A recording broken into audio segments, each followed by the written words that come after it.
Chapter 1. In which Phileas Fogg and Passepartout accept each other, the one as master, the other as man. Mr. Phileas Fogg lived, in 1872, at No. 7, Savile Row, Burlington Gardens, the house in which Sheridan died in 1814. He was one of the most noticeable members of the Reform Club, though he seemed always to avoid attracting attention, an enigmatical personage, about whom little was known, except that he was a polished man of the world. People said that he resembled Byron, at least that his head was Byronic. But he was a bearded, tranquil Byron, who might live on 1,000 years without growing old. Certainly an Englishman, it was more doubtful whether Phileas Fogg was a Londoner. He was never seen on 'Change, nor at the bank, nor in the counting rooms of this city. No ships ever came into London docks of which he was the owner. He had no public employment. He had never been entered at any of the Inns of Court, either at the Temple, or Lincoln's Inn, or Gray's Inn, nor had his voice ever resounded in the Court of Chancery, or in the Exchequer, or the Queen's Bench, or the ecclesiastical courts. He certainly was not a manufacturer, nor was he a merchant, or a gentleman farmer. His name was strange to the scientific and learned societies, and he never was known to take part in the sage deliberations of the Royal Institution, or the London Institution, the Artisans' Association, or the Institution of Arts and Sciences.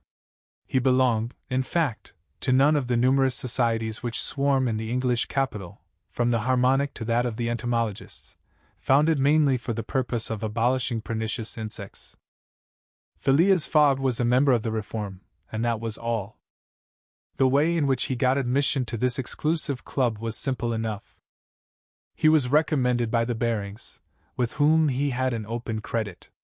His checks were regularly paid at sight from his account current, which was always flush. Was Phileas Fogg rich? Undoubtedly. But those who knew him best could not imagine how he had made his fortune, and Mr. Fogg was the last person to whom to apply for the information. He was not lavish, nor, on the contrary, avaricious, for, whenever he knew that money was needed for a noble, useful, or benevolent purpose, he supplied it quietly and sometimes anonymously. He was, in short, the least communicative of men. He talked very little, and seemed all the more mysterious for his taciturn manner. His daily habits were quite open to observation, but whatever he did was so exactly the same thing that he had always done before, that the wits of the curious were fairly puzzled. Had he traveled? It was likely, for no one seemed to know the world more familiarly. There was no spot so secluded that he did not appear to have an intimate acquaintance with it. He often corrected, with a few clear words, the 1,000 conjectures advanced by members of the club as to lost and unheard of travelers, pointing out the true probabilities, and seeming as if gifted with a sort of second sight, so often did events justify his predictions. He must have traveled everywhere, at least in the spirit. It was at least certain that Phileas Fogg had not absented himself from London for many years. Those who were honored by a better acquaintance with him than the rest declared that nobody could pretend to have ever seen him anywhere else. His sole pastimes were reading the papers and playing whist.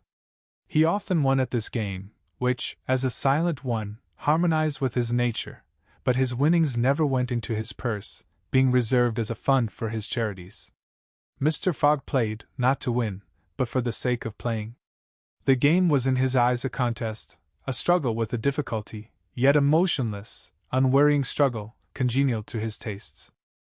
Phileas Fogg was not known to have either wife or children, which may happen to the most honest people, either relatives or near friends, which is certainly more unusual.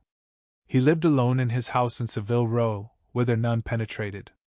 A single domestic sufficed to serve him.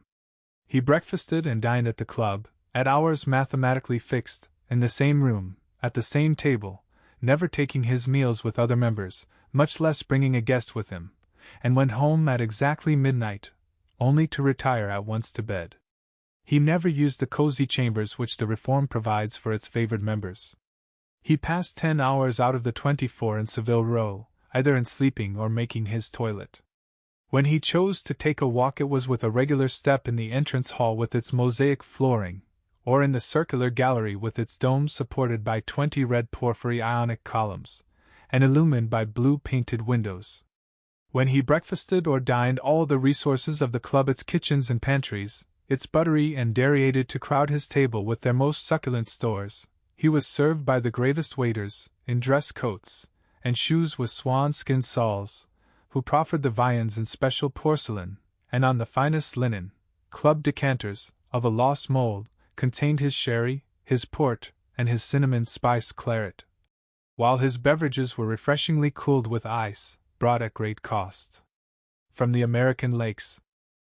If to live in this style is to be eccentric, it must be confessed that there is something good in eccentricity. The mansion in Savile Row, though not sumptuous, was exceedingly comfortable. The habits of its occupant were such as to demand but little from the sole domestic, but Phileas Fogg required him to be almost superhumanly prompt and regular. On this very 2nd of October he had dismissed James Forster, because that luckless youth had brought him shaving water at 84 degrees Fahrenheit instead of 86, and he was awaiting his successor, who was due at the house between 11 and half past. Phileas Fogg was seated squarely in his armchair, his feet close together like those of a grenadier on parade, his hands resting on his knees, his body straight, his head erect. He was steadily watching a complicated clock which indicated the hours, the minutes, the seconds, the days, the months, and the years. At exactly 11:30 Mr. Fogg would, according to his daily habit, quit Savile Row, and repair to the Reform. A rap at this moment sounded on the door of the cosy apartment where Phileas Fogg was seated, and James Forster, the dismissed servant, appeared. "The new servant," said he. A young man of 30 advanced and bowed. "You are a Frenchman, I believe?" asked Phileas Fogg. "And your name is John?" "Jean, if monsieur pleases," replied the newcomer. "Jean Passepartout, a surname which has clung to me because I have a natural aptness for going out of one business into another. I believe I'm honest, monsieur, but to be outspoken, I've had several trades. I've been an itinerant singer, a circus rider, when I used to vault like Leotard, and dance on a rope like Blondin. Then I got to be a professor of gymnastics, so as to make better use of my talents, and then I was a sergeant fireman at Paris, and assisted at many a big fire. But I quitted France 5 years ago, and wishing to taste the sweets of domestic life, took service as a valet here in England. Finding myself out of place, and hearing that Monsieur Phileas Fogg was the most exact and settled gentleman in the United Kingdom, I have come to Monsieur in the hope of living with him a tranquil life, and forgetting even the name of Passepartout." "Passepartout suits me," responded Mr. Fogg. "You are well recommended to me. I hear a good report of you. You know my conditions?" "Yes, monsieur." "Good. What time is it?" 22 minutes after 11, returned Passepartout, drawing an enormous silver watch from the depths of his pocket. "You are too slow," said Mr. Fogg. "Pardon me, monsieur, it is impossible dash. You are 4 minutes too slow. No matter, it's enough to mention the error. Now from this moment, 29 minutes after 11 a.m., this Wednesday, October 2nd, you are in my service." Phileas Fogg got up, took his hat in his left hand, put it on his head with an automatic motion, and went off without a word. Passepartout heard the street door shut once. It was his new master going out. He heard it shut again. It was his predecessor, James Forster, departing in his turn. Passepartout remained alone in the house in Savile Row. Chapter 2, in which Passepartout is convinced that he has at last found his ideal.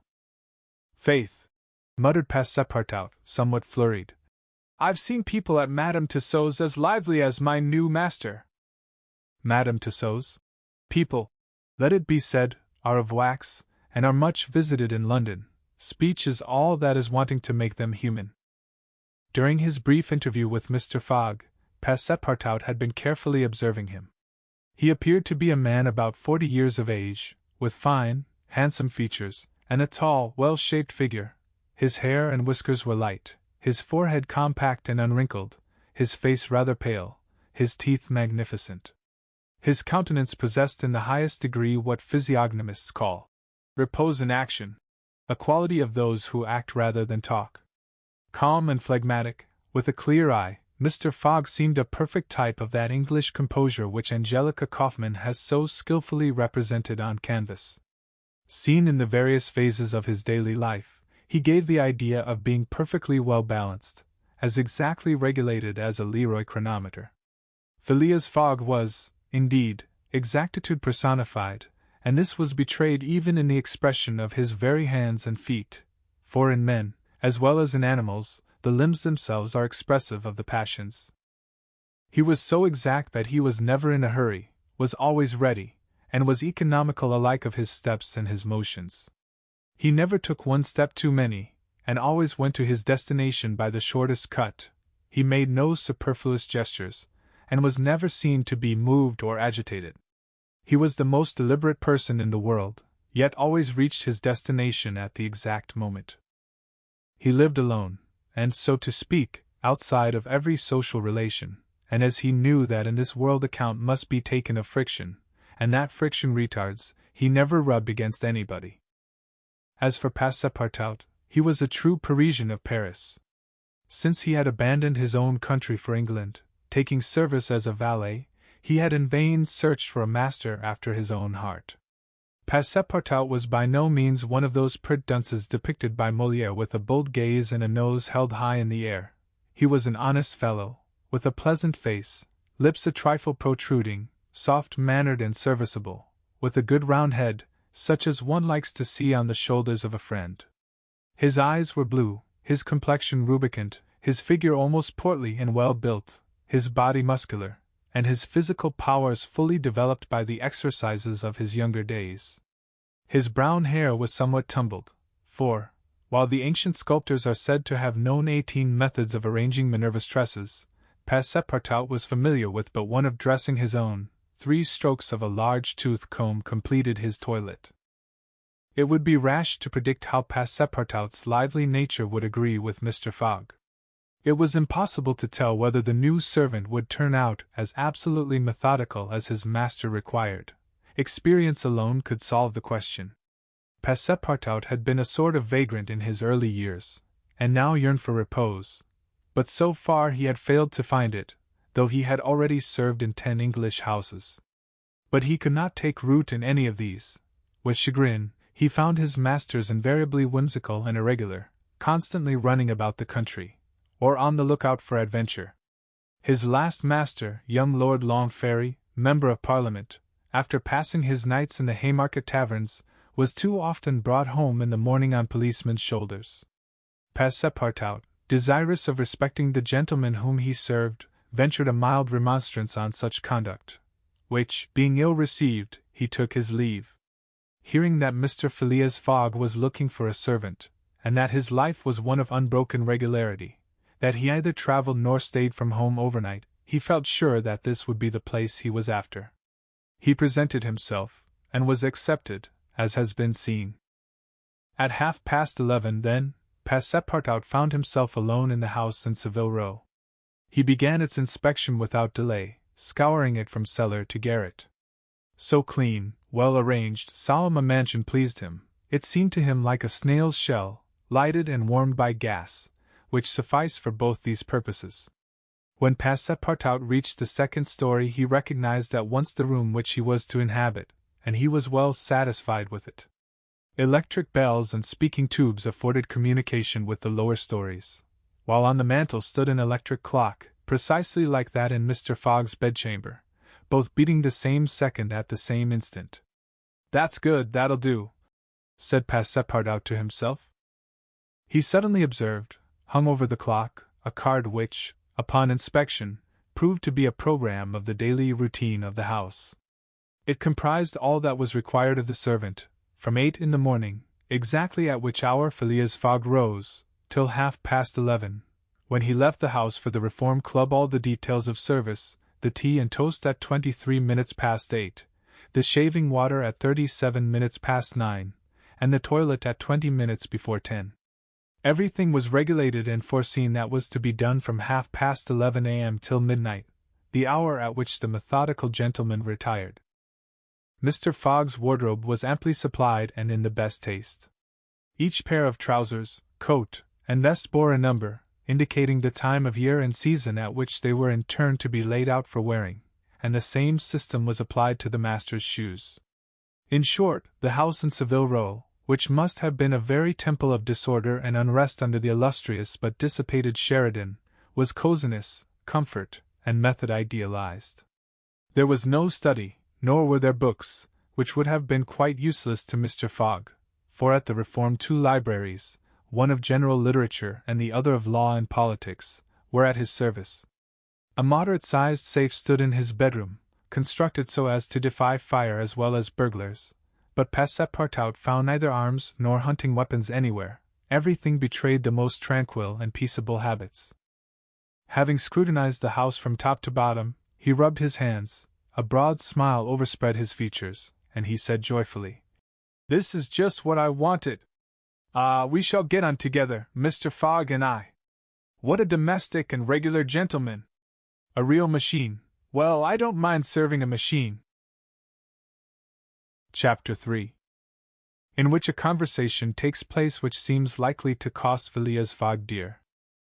Phileas Fogg, having shut the door of his house at 11:30, and having put his right foot before his left 575 times, and his left foot before his right 576 times, reached the Reform Club, an imposing edifice in Pall Mall, which could not have cost less than 3 millions.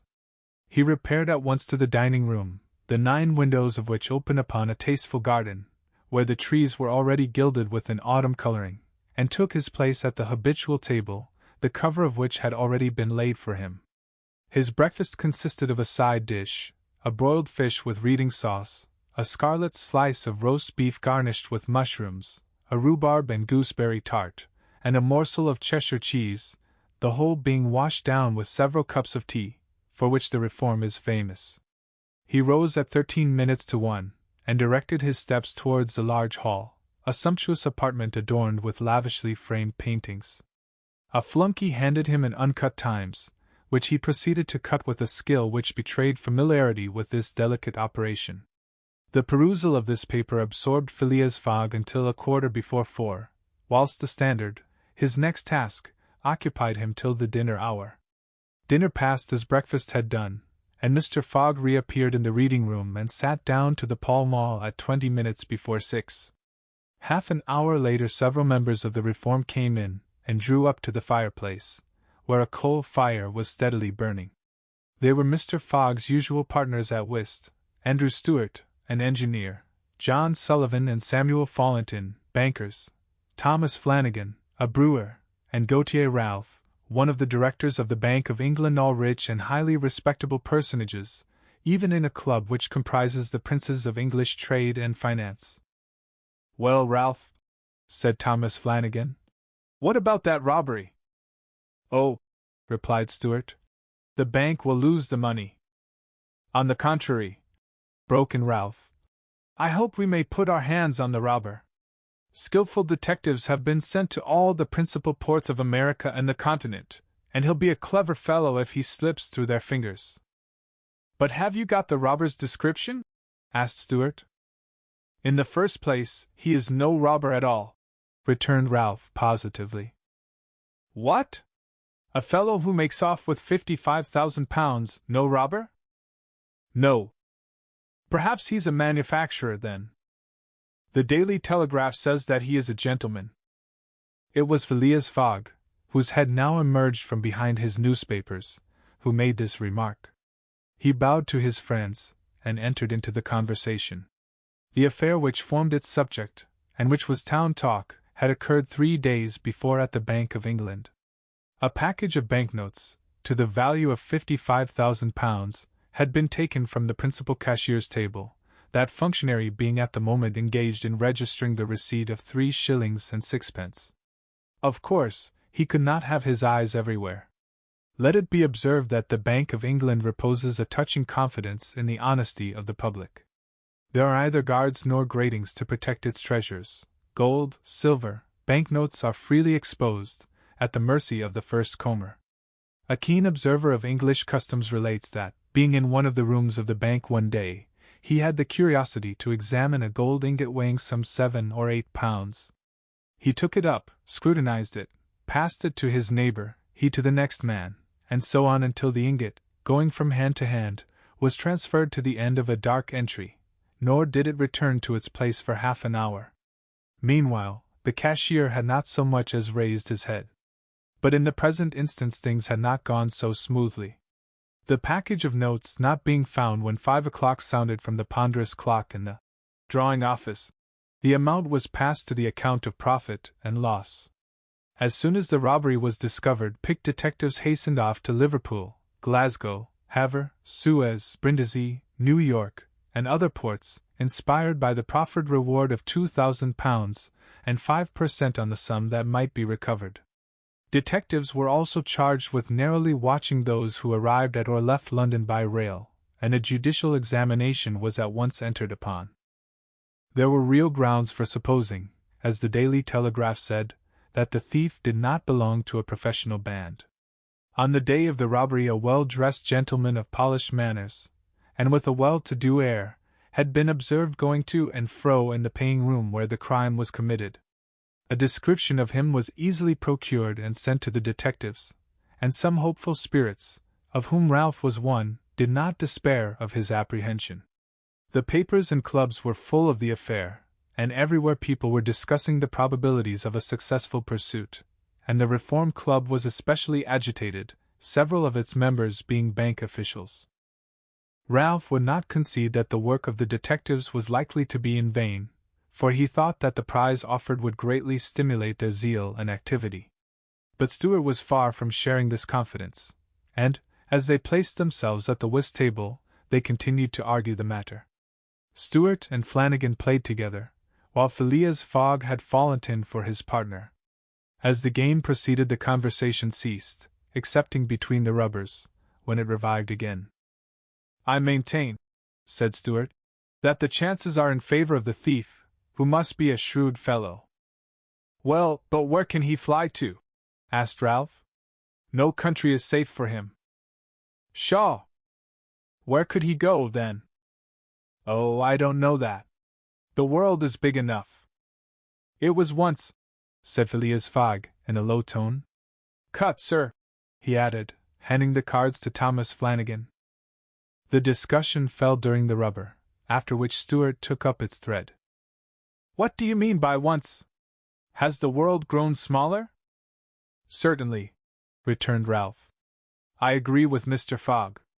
The world has grown smaller, since a man can now go round it 10 times more quickly than 100 years ago. And that is why the search for this thief will be more likely to succeed. And also why the thief can get away more easily." "Be so good as to play, Mr. Stewart," said Phileas Fogg. But the incredulous Stewart was not convinced, and when the hand was finished said eagerly, "You have a strange way, Ralph, of proving that the world has grown smaller. So, because you can go round it in 3 months' dash." "In 80 days," interrupted Phileas Fogg. "That is true, gentlemen," added John Sullivan. "Only 80 days, now that the section between Rahal and Allahabad, on the Great Indian Peninsula Railway, has been opened. Here is the estimate made by the Daily Telegraph. From London to Suez via Mont Cenis and Brindisi, by rail and steamboats, 7 days. From Suez to Bombay by steamer, 13. From Bombay to Calcutta by rail, 3. From Calcutta to Hong Kong by steamer, 13. From Hong Kong to Yokohama, Japan by steamer, 6. From Yokohama to San Francisco by steamer, 22. From San Francisco to New York by rail, 7. From New York to London by steamer and rail, 9. Total, 80 days. "Yes, in 80 days," exclaimed Stewart, who in his excitement made a false deal. "But that doesn't take into account bad weather, contrary winds, shipwrecks, railway accidents, and so on." "All included," returned Phileas Fogg, continuing to play despite the discussion. "But suppose the Hindus or Indians pull up the rails," replied Stewart. "Suppose they stop the trains, pillage the luggage vans, and scalp the passengers. All included, calmly retorted Fogg, adding, as he threw down the cards, 2 trumps. Stuart, whose turn it was to deal, gathered them up, and went on. You are right, theoretically, Mr. Fogg, but practically dash. Practically also, Mr. Stuart. I'd like to see you do it in 80 days. It depends on you. Shall we go? Heaven preserve me! But I would wager £4,000 that such a journey, made under these conditions, is impossible. Quite possible, on the contrary, returned Mr. Fogg. Well, make it then. The journey round the world in 80 days? Yes. I should like nothing better. When? At once. Only I warn you that I shall do it at your expense. It's absurd, cried Stuart, who was beginning to be annoyed at the persistency of his friend. Come, let's go on with the game. Deal over again, then, said Phileas Fogg. There's a false deal. Stuart took up the pack with a feverish hand, then suddenly put them down again. Well, Mr. Fogg, said he, it shall be so. I will wager the 4,000 on it. Calm yourself, my dear Stuart, said Fallentin. It's only a joke. When I say I'll wager, returned Stuart, I mean it. All right, said Mr. Fogg, and turning to the others, he continued, I have a deposit of 20,000 at Barings which I will willingly risk upon it. 20,000 pounds, cried Sullivan.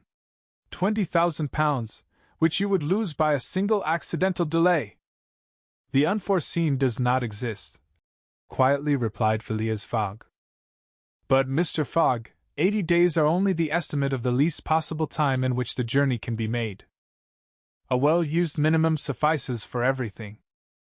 But in order not to exceed it, you must jump mathematically from the trains upon the steamers, and from the steamers upon the trains again. I will jump mathematically. You are joking. A true Englishman doesn't joke when he is talking about so serious a thing as a wager, replied Phileas Fogg solemnly. I will bet 20,000 pounds against anyone who wishes that I will make the tour of the world in 80 days or less, in 1920 hours, or 115,200 minutes. Do you accept? We accept, replied Messrs. Stuart, Fallentin, Sullivan, Flanagan, and Ralph, after consulting each other. Good, said Mr. Fogg. The train leaves for Dover at 9:15. I will take it. This very evening? asked Stuart. This very evening, returned Phileas Fogg.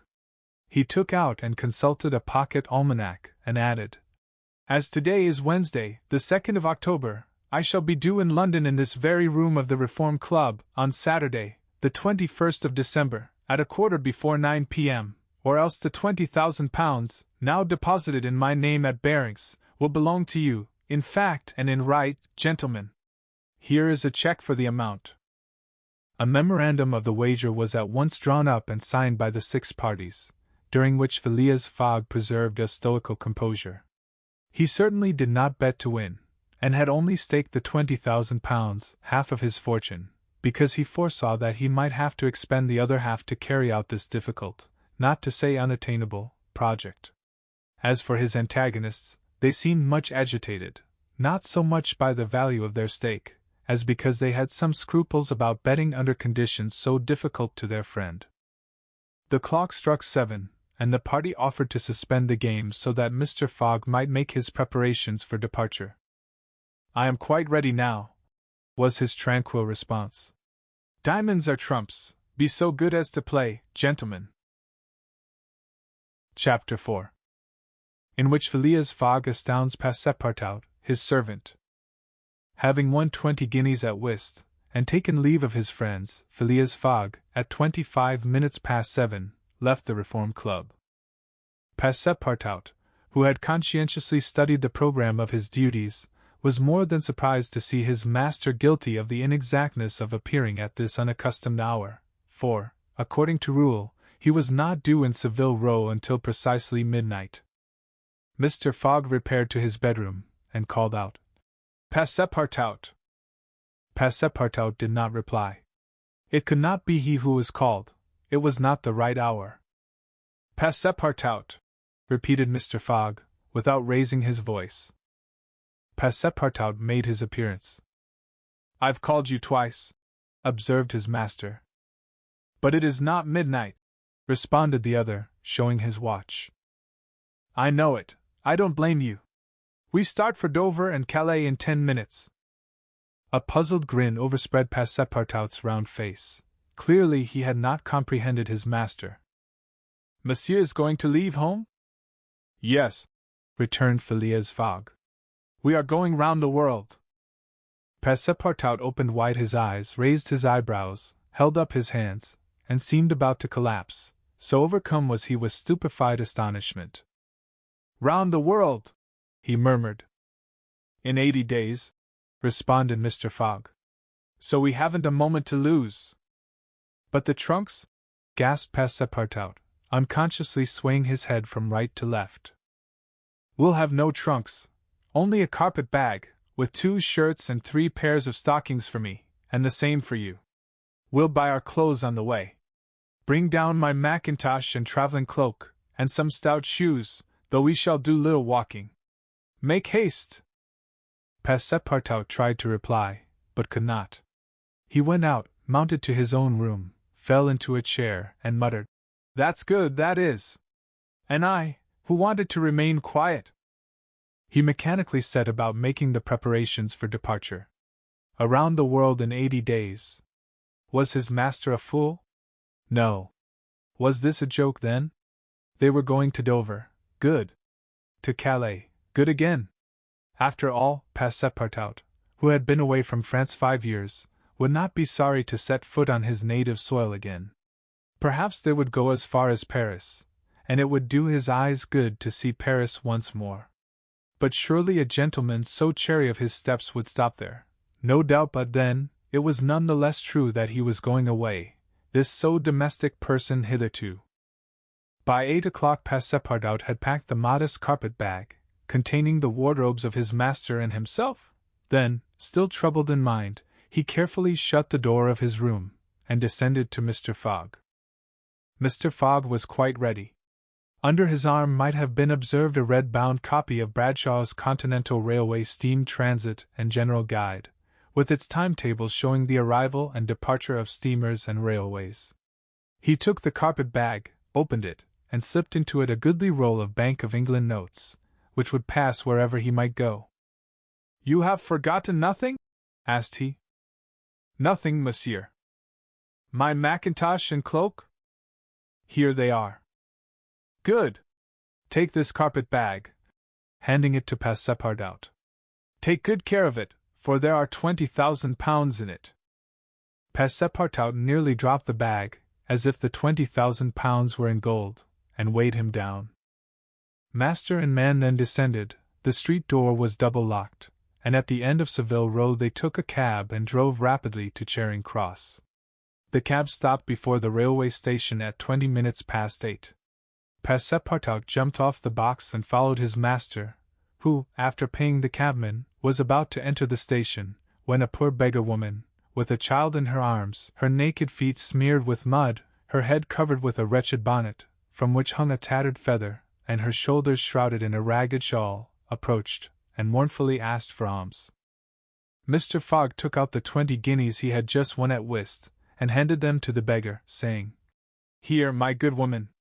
I'm glad that I met you, and passed on. Passepartout had a moist sensation about the eyes. His master's action touched his susceptible heart. 2 first-class tickets for Paris having been speedily purchased, Mr. Fogg was crossing the station to the train, when he perceived his 5 friends of the Reform. Well, gentlemen, said he, I'm off, you see, and if you will examine my passport when I get back, you will be able to judge whether I have accomplished the journey agreed upon. Oh, that would be quite unnecessary, Mr. Fogg, said Ralph politely. We will trust your word, as a gentleman of honor. You do not forget when you are due in London again? Asked Stuart. In 80 days, on Saturday, the 21st of December 1872, at 9:15 p.m. Goodbye, gentlemen. Phileas Fogg and his servant seated themselves in a first-class carriage at 20 minutes before 9. 5 minutes later the whistle screamed, and the train slowly glided out of the station. The night was dark, and a fine, steady rain was falling. Phileas Fogg, snugly ensconced in his corner, did not open his lips. Passepartout, not yet recovered from his stupefaction, clung mechanically to the carpet-bag, with its enormous treasure. Just as the train was whirling through Sydenham, Passepartout suddenly uttered a cry of despair. "What's the matter?" asked Mr. Fogg. "Alas! In my hurry I forgot dash." "What?" "To turn off the gas in my room." "Very well, young man," returned Mr. Fogg coolly. "It will burn at your expense." Chapter 5, in which a new species of funds, unknown to the moneyed men, appears on 'Change. Phileas Fogg rightly suspected that his departure from London would create a lively sensation at the West End. The news of the bet spread through the Reform Club, and afforded an exciting topic of conversation to its members. From the club it soon got into the papers throughout England. The boasted tour of the world was talked about, disputed, argued with as much warmth as if the subject were another Alabama claim. Some took sides with Phileas Fogg, but the large majority shook their heads and declared against him. It was absurd, impossible, they declared, that the tour of the world could be made, except theoretically and on paper, in this minimum of time, and with the existing means of traveling. The Times, Standard, Morning Post, and Daily News, and 20 other highly respectable newspapers scouted Mr. Fogg's project as madness. The Daily Telegraph alone hesitatingly supported him.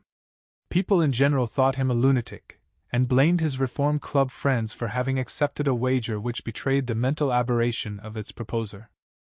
Articles no less passionate than logical appeared on the question, for geography is one of the pet subjects of the English, and the columns devoted to Phileas Fogg's venture were eagerly devoured by all classes of readers.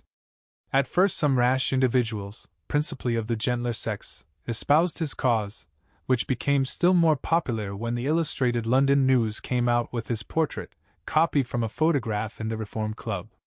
A few readers of the Daily Telegraph even dared to say, "Why not, after all? Stranger things have come to pass." At last a long article appeared, on the 7th of October, in the Bulletin of the Royal Geographical Society, which treated the question from every point of view, and demonstrated the utter folly of the enterprise. Everything, it said, was against the travelers, every obstacle imposed alike by man and by nature. A miraculous agreement of the times of departure and arrival, which was impossible, was absolutely necessary to his success. He might, perhaps, reckon on the arrival of trains at the designated hours, in Europe, where the distances were relatively moderate, but when he calculated upon crossing India in 3 days, and the United States in 7, could he rely beyond misgiving upon accomplishing his task?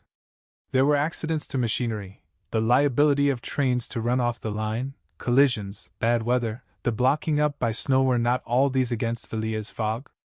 Would he not find himself, when traveling by steamer in winter, at the mercy of the winds and fogs? Is it uncommon for the best ocean steamers to be 2 or 3 days behind time? But a single delay would suffice to fatally break the chain of communication. Should Phileas Fogg once miss, even by an hour, a steamer, he would have to wait for the next, and that would irrevocably render his attempt vain. This article made a great deal of noise, and being copied into all the papers, seriously depressed the advocates of the rash tourist. Everybody knows that England is the world of betting men, who are of a higher class than mere gamblers. To bet is in the English temperament. Not only the members of the Reform, but the general public, made heavy wagers for or against Phileas Fogg, who was set down in the betting books as if he were a race horse. Bonds were issued, and made their appearance on 'Change. Phileas Fogg bonds were offered at par or at a premium, and a great business was done in them. But 5 days after the article in the Bulletin of the Geographical Society appeared, the demand began to subside. Phileas Fogg declined. They were offered by packages, at first of 5, then of 10, until at last nobody would take less than 20, 50, 100. Lord Albemarle, an elderly paralytic gentleman, was now the only advocate of Phileas Fogg left. This noble lord, who was fastened to his chair, would have given his fortune to be able to make the tour of the world, if it took 10 years, and he bet £5,000 on Phileas Fogg. When the folly as well as the uselessness of the adventure was pointed out to him, he contented himself with replying, "If the thing is feasible, the first to do it ought to be an Englishman." The Fogg party dwindled more and more, everybody was going against him, and the bets stood 150 and 200 to 1, and a week after his departure an incident occurred which deprived him of backers at any price. The Commissioner of Police was sitting in his office at 9 o'clock one evening, when the following telegraphic dispatch was put into his hands. Suez to London. Rowan, Commissioner of Police, Scotland Yard. I've found the bank robber, Phileas Fogg. Send without delay warrant of arrest to Bombay. Fix, detective. The effect of this dispatch was instantaneous. The polished gentleman disappeared to give place to the bank robber. His photograph, which was hung with those of the rest of the members at the Reform Club, was minutely examined, and it betrayed, feature by feature, the description of the robber which had been provided to the police. The mysterious habits of Phileas Fogg were recalled, his solitary ways, his sudden departure, and it seemed clear that, in undertaking a tour round the world on the pretext of a wager, he had had no other end in view than to elude the detectives, and throw them off his track. Chapter 6. In which Fix, the detective, betrays a very natural impatience. The circumstances under which this telegraphic dispatch about Phileas Fogg was sent were as follows. The steamer Mongolia, belonging to the Peninsular and Oriental Company, built of iron, of 2,800 tons burden, and 500 horse-power, was due at 11 o'clock a.m. on Wednesday, the 9th of October, at Suez. The Mongolia plied regularly between Brindisi and Bombay via the Suez Canal, and was one of the fastest steamers belonging to the company, always making more than 10 knots an hour between Brindisi and Suez, and 9.5 between Suez and Bombay. 2 men were promenading up and down the wharves, among the crowd of natives and strangers who were sojourning at this once straggling village now, thanks to the enterprise of M. Lesseps, a fast-growing town. One was the British consul at Suez, who, despite the prophecies of the English government, and the unfavorable predictions of Stevenson, was in the habit of seeing, from his office window, English ships daily passing to and fro on the Great Canal, by which the old roundabout route from England to India by the Cape of Good Hope was abridged by at least a half. The other was a small, slight-built personage, with a nervous, intelligent face, and bright eyes peering out from under eyebrows which he was incessantly twitching. He was just now manifesting unmistakable signs of impatience, nervously pacing up and down, and unable to stand still for a moment. This was Fix, one of the detectives who had been dispatched from England in search of the bank robber. It was his task to narrowly watch every passenger who arrived at Suez, and to follow up all who seemed to be suspicious characters, or bore a resemblance to the description of the criminal, which he had received 2 days before from the police headquarters at London. The detective was evidently inspired by the hope of obtaining the splendid reward which would be the prize of success, and awaited with a feverish impatience, easy to understand, the arrival of the steamer Mongolia. "So you say, Consul," asked he for the 20th time, "that this steamer is never behind time?" "No, Mr. Fix," replied the Consul. "She was bespoken yesterday at Port Said, and the rest of the way is of no account to such a craft. I repeat that the Mongolia has been in advance of the time required by the company's regulations, and gained the prize awarded for excess of speed." "Does she come directly from Brindisi?" "Directly from Brindisi. She takes on the Indian mails there, and she left there Saturday at 5 p.m. Have patience, Mr. Fix, she will not be late. But really, I don't see how, from the description you have, you will be able to recognize your man, even if he is on board the Mongolia." "A man rather feels the presence of these fellows, Consul, than recognizes them. You must have a scent for them, and a scent is like a sixth sense which combines hearing, seeing, and smelling. I've arrested more than one of these gentlemen in my time, and if my thief is on board I'll answer for it, he'll not slip through my fingers." "I hope so, Mr. Fix, for it was a heavy robbery." "A magnificent robbery, Consul. £55,000. We don't often have such windfalls. Burglars are getting to be so contemptible nowadays. A fellow gets hung for a handful of shillings." "Mr. Fix," said the consul, "I like your way of talking, and hope you'll succeed, but I fear you will find it far from easy.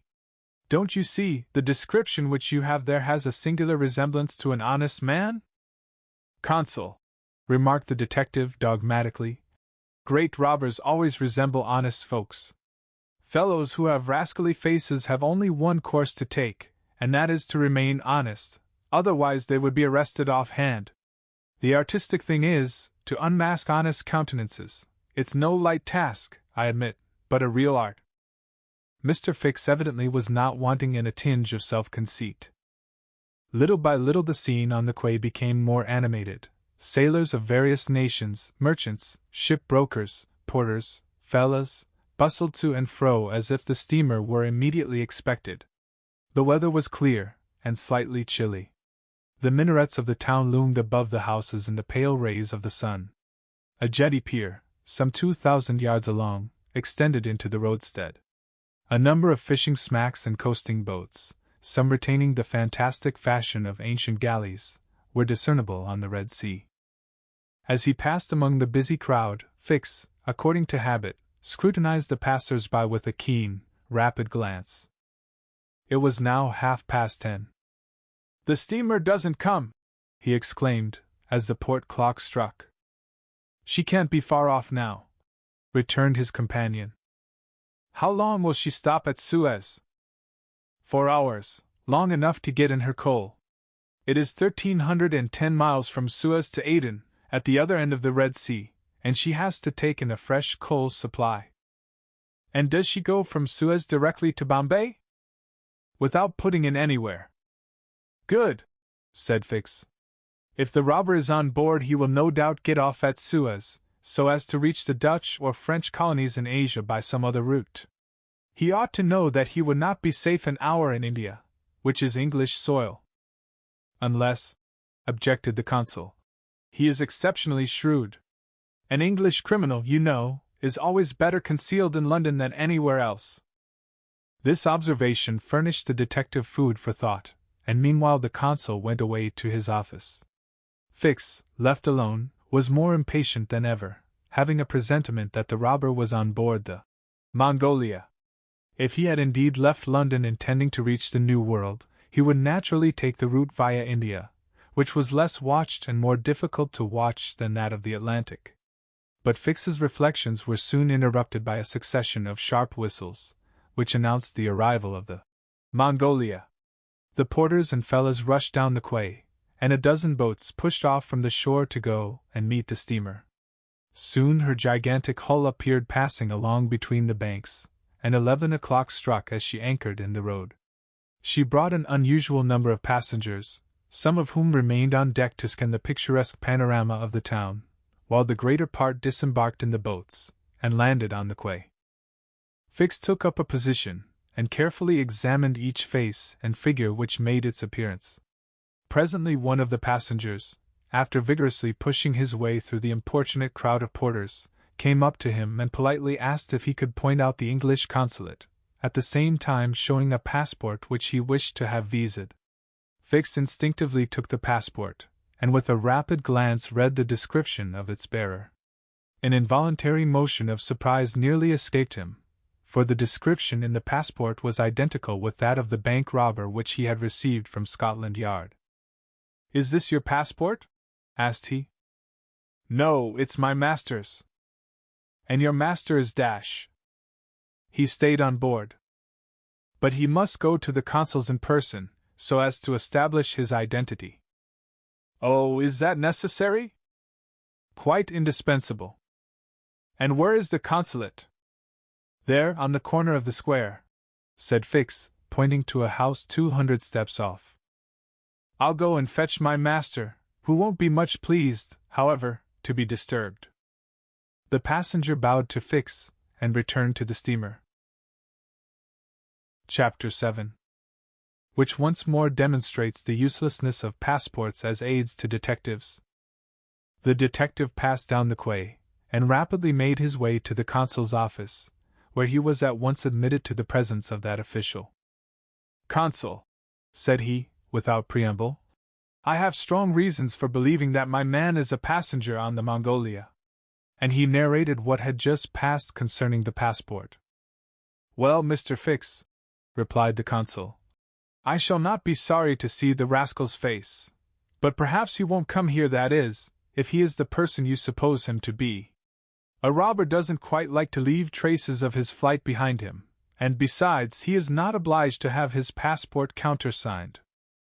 If he is as shrewd as I think he is, consul, he will come. To have his passport visaed? Yes. Passports are only good for annoying honest folks, and aiding in the flight of rogues. I assure you it will be quite the thing for him to do, but I hope you will not visa the passport." "Why not? If the passport is genuine, I have no right to refuse. Still, I must keep this man here until I can get a warrant to arrest him from London." "Ah, that's your lookout. But I cannot dash." The consul did not finish his sentence, for as he spoke a knock was heard at the door, and two strangers entered, one of whom was the servant whom Fix had met on the quay. The other, who was his master, held out his passport with the request that the consul would do him the favor to visa it.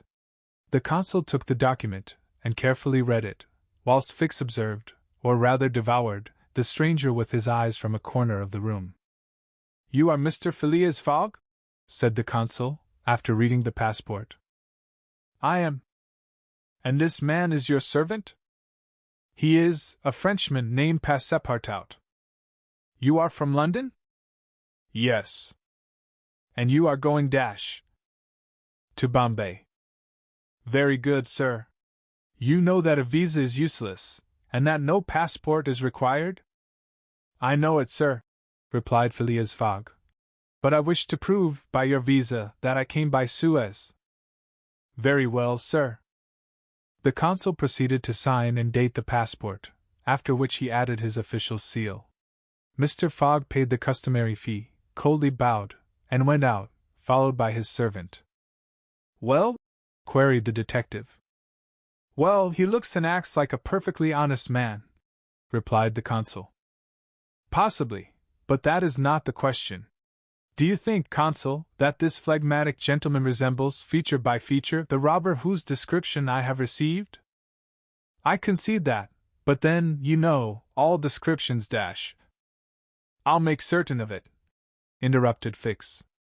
"The servant seems to me less mysterious than the master. Besides, he's a Frenchman, and can't help talking.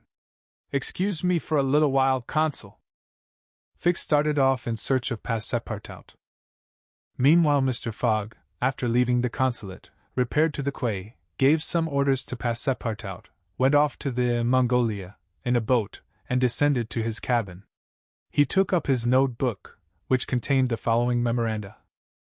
Left London, Wednesday, October 2nd, at 8:45 p.m. Reached Paris, Thursday, October 3rd, at 7:20 a.m. Left Paris, Thursday, at 8:40 a.m. Reached Turin by Mont Cenis, Friday, October 4th, at 6:35 a.m. Left Turin, Friday, at 7:20 a.m. Arrived at Brindisi, Saturday, October 5th, at 4 p.m. Sailed on the Mongolia, Saturday, at 5 p.m. Reached Suez, Wednesday, October 9th, at 11 a.m. Total of hours spent, 158½ or, in days, 6 days and a half. These dates were inscribed in an itinerary divided into columns, indicating the month, the day of the month, and the day for the stipulated and actual arrivals at each principal point: Paris, Brindisi, Suez, Bombay, Calcutta, Singapore, Hong Kong, Yokohama, San Francisco, New York, and London from the 2nd of October to the 21st of December, and giving a space for setting down the gain made or the loss suffered on arrival at each locality.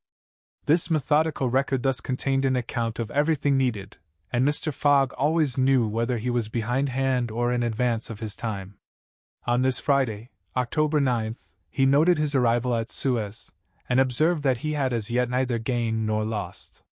He sat down quietly to breakfast in his cabin, never once thinking of inspecting the town, being one of those Englishmen who are wont to see foreign countries through the eyes of their domestics. Chapter 8. In which Passepartout talks rather more, perhaps, than is prudent. Fix soon rejoined Passepartout, who was lounging and looking about on the quay, as if he did not feel that he, at least, was obliged not to see anything. "Well, my friend," said the detective, coming up with him, "is your passport viséd?" "Ah, it's you, is it, monsieur?" responded Passepartout. "Thanks, yes, the passport is all right." "And you are looking about you?" "Yes, but we travel so fast that I seem to be journeying in a dream." "So this is Suez?" "Yes." "In Egypt?" "Certainly in Egypt." "And in Africa?" "In Africa." "In Africa," repeated Passepartout. "Just think, monsieur, I had no idea that we should go farther than Paris, and all that I saw of Paris was between 20 minutes past 7 and 20 minutes before 9 in the morning, between the Northern and the Lyons stations, through the windows of a car, and in a driving rain. How I regret not having seen once more Père Lachaise and the circus in the Champs-Élysées." "You are in a great hurry, then?" "I am not, but my master is. By the way, I must buy some shoes and shirts. We came away without trunks, only with a carpet bag. I will show you an excellent shop for getting what you want." "Really, monsieur, you are very kind." And they walked off together, Passepartout chatting volubly as they went along. "Above all," said he, "don't let me lose the steamer." "You have plenty of time, it's only 12 o'clock." Passepartout pulled out his big watch. 12! he exclaimed. "Why, it's only 8 minutes before 10. Your watch is slow." "My watch? A family watch, monsieur, which has come down from my great-grandfather. It doesn't vary 5 minutes in the year. It's a perfect chronometer, look you." "I see how it is," said Fix. "You have kept London time, which is 2 hours behind that of Suez. You ought to regulate your watch at noon in each country." "I regulate my watch?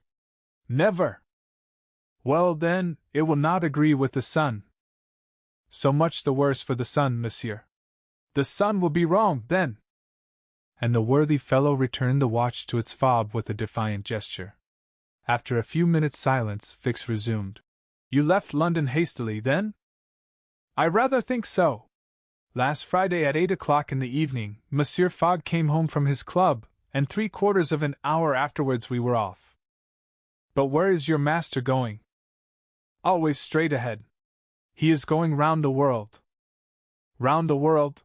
cried Fix. "Yes, and in 80 days. He says it is on a wager, but between us, I don't believe a word of it. That wouldn't be common sense. There's something else in the wind." "Ah, Mr. Fogg is a character, is he?" "I should say he was." "Is he rich?" "No doubt, for he is carrying an enormous sum in brand new banknotes with him. And he doesn't spare the money on the way, either. He has offered a large reward to the engineer of the Mongolia if he gets us to Bombay well in advance of time." "And you have known your master a long time?" "Why, no, I entered his service the very day we left London." The effect of these replies upon the already suspicious and excited detective may be imagined. The hasty departure from London soon after the robbery, the large sum carried by Mr. Fogg, his eagerness to reach distant countries, the pretext of an eccentric and foolhardy bet all confirmed Fix in his theory. He continued to pump poor Passepartout, and learned that he really knew little or nothing of his master, who lived a solitary existence in London, was said to be rich, though no one knew whence came his riches, and was mysterious and impenetrable in his affairs and habits. Fix felt sure that Phileas Fogg would not land at Suez, but was really going on to Bombay. "Is Bombay far from here?" asked Passepartout. "Pretty far. It is a 10 days' voyage by sea." "And in what country is Bombay?" "India." "In Asia?" Certainly. The deuce! I was going to tell you there's one thing that worries me, my burner. What burner? My gas burner, which I forgot to turn off, and which is at this moment burning at my expense. I have calculated, monsieur, that I lose 2 shillings every 24 hours, exactly 6 pence more than I earn, and you will understand that the longer our journey dash. Did Fix pay any attention to Passepartout's trouble about the gas? It is not probable. He was not listening, but was cogitating a project. Passepartout and he had now reached the shop, where Fix left his companion to make his purchases, after recommending him not to miss the steamer, and hurried back to the consulate. Now that he was fully convinced, Fix had quite recovered his equanimity. "Consul," said he, "I have no longer any doubt. I have spotted my man. He passes himself off as an odd stick who is going round the world in 80 days. Then he's a sharp fellow," returned the consul, "and counts on returning to London after putting the police of the 2 countries off his track." "We'll see about that," replied Fix. "But are you not mistaken?" "I am not mistaken." Why was this robber so anxious to prove, by the visa, that he had passed through Suez? Why? I have no idea, but listen to me. He reported in a few words the most important parts of his conversation with Passepartout.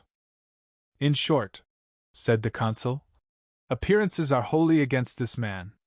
And what are you going to do?" "Send a dispatch to London for a warrant of arrest to be dispatched instantly to Bombay, take passage on board the Mongolia, follow my rogue to India, and there, on English ground, arrest him politely, with my warrant in my hand, and my hand on his shoulder." Having uttered these words with a cool, careless air, the detective took leave of the consul, and repaired to the telegraph office, whence he sent the dispatch which we have seen to the London police office. A quarter of an hour later found Fix, with a small bag in his hand, proceeding on board the Mongolia, and ere many moments longer, the noble steamer rode out at full steam upon the waters of the Red Sea. Chapter 9. In which the Red Sea and the Indian Ocean proved propitious to the designs of Phileas Fogg. The distance between Suez and Aden is precisely 1,310 miles, and the regulations of the company allowed the steamers 138 hours in which to traverse it. The Mongolia, thanks to the vigorous exertions of the engineer, seemed likely, so rapid was her speed, to reach her destination considerably within that time. The greater part of the passengers from Brindisi were bound for India, some for Bombay, others for Calcutta by way of Bombay, the nearest route thither, now that a railway crosses the Indian peninsula. Among the passengers was a number of officials and military officers of various grades, the latter being either attached to the regular British forces or commanding the sepoy troops, and receiving high salaries ever since the central government has assumed the powers of the East India Company, for the sub-lieutenants get £280, brigadiers, £2,400, and generals of divisions, £4,000. What with the military men, a number of rich young Englishmen on their travels, and the hospitable efforts of the purser, the time passed quickly on the Mongolia. The best of fare was spread upon the cabin tables at breakfast, lunch, dinner, and the 8 o'clock supper, and the ladies scrupulously changed their toilets twice a day, and the hours were whirled away, when the sea was tranquil, with music, dancing, and games. But the Red Sea is full of caprice, and often boisterous, like most long and narrow gulfs. When the wind came from the African or Asian coast, the Mongolia, with her long hull, rolled fearfully. Then the ladies speedily disappeared below, the pianos were silent, singing and dancing suddenly ceased. Yet the good ship ploughed straight on, unretarded by wind or wave, towards the straits of Bab el-Mandeb. What was Phileas Fogg doing all this time? It might be thought that, in his anxiety, he would be constantly watching the changes of the wind, the disorderly raging of the billows every chance, in short, which might force the Mongolia to slacken her speed, and thus interrupt his journey. But if he thought of these possibilities, he did not betray the fact by any outward sign. Always the same impassible member of the Reform Club, whom no incident could surprise, as unvarying as the ship's chronometers, and seldom having the curiosity even to go upon the deck, he passed through the memorable scenes of the Red Sea with cold indifference, did not care to recognize the historic towns and villages which, along its borders, raised their picturesque outlines against the sky, and betrayed no fear of the dangers of the Arabic Gulf, which the old historians always spoke of with horror, and upon which the ancient navigators never ventured without propitiating the gods by ample sacrifices. How did this eccentric personage pass his time on the Mongolia? He made his 4 hearty meals every day, regardless of the most persistent rolling and pitching on the part of the steamer, and he played whist indefatigably, for he had found partners as enthusiastic in the game as himself. A tax collector, on the way to his post at Goa, the Reverend Decimus Smith, returning to his parish at Bombay, and a brigadier general of the English army, who was about to rejoin his brigade at Benares, made up the party, and with Mr. Fogg, played whist by the hour together in absorbing silence. As for Passepartout, he, too, had escaped seasickness, and took his meals conscientiously in the forward cabin. He rather enjoyed the voyage, for he was well fed and well lodged, took a great interest in the scenes through which they were passing, and consoled himself with the delusion that his master's whim would end at Bombay. He was pleased, on the day after leaving Suez, to find on deck the obliging person with whom he had walked and chatted on the quays. "If I am not mistaken," said he, approaching this person, with his most amiable smile, "you are the gentleman who so kindly volunteered to guide me at Suez? Ah, I quite recognize you. You are the servant of the strange Englishman Dash." "Just so, Monsieur Dash." "Fix." "Monsieur Fix," resumed Passepartout. "I'm charmed to find you on board. Where are you bound?" "Like you, to Bombay." "That's capital. Have you made this trip before?" "Several times. I am one of the agents of the Peninsular Company." "Then you know India?" "Why, yes," replied Fix, who spoke cautiously. "A curious place, this India?" "Oh, very curious. Mosques, minarets, temples, fakirs, pagodas, tigers, snakes, elephants. I hope you will have ample time to see the sights." "I hope so, Monsieur Fix. You see, a man of sound sense ought not to spend his life jumping from a steamer upon a railway train, and from a railway train upon a steamer again, pretending to make the tour of the world in 80 days. No, all these gymnastics, you may be sure, will cease at Bombay." "And Mr. Fogg is getting on well?" asked Fix, in the most natural tone in the world. "Quite well, and I too. I eat like a famished ogre, it's the sea air." "But I never see your master on deck." "Never. He hasn't the least curiosity. Do you know, Mr. Passepartout, that this pretended tour in 80 days may conceal some secret errand, perhaps a diplomatic mission?" "Faith, Monsieur Fix, I assure you I know nothing about it, nor would I give half a crown to find out." After this meeting, Passepartout and Fix got into the habit of chatting together, the latter making it a point to gain the worthy man's confidence. He frequently offered him a glass of whiskey or pale ale in the steamer bar-room, which Passepartout never failed to accept with graceful alacrity, mentally pronouncing Fix the best of good fellows. Meanwhile the Mongolia was pushing forward rapidly. On the 13th, Mocha, surrounded by its ruined walls whereon date trees were growing, was sighted, and on the mountains beyond were espied vast coffee fields.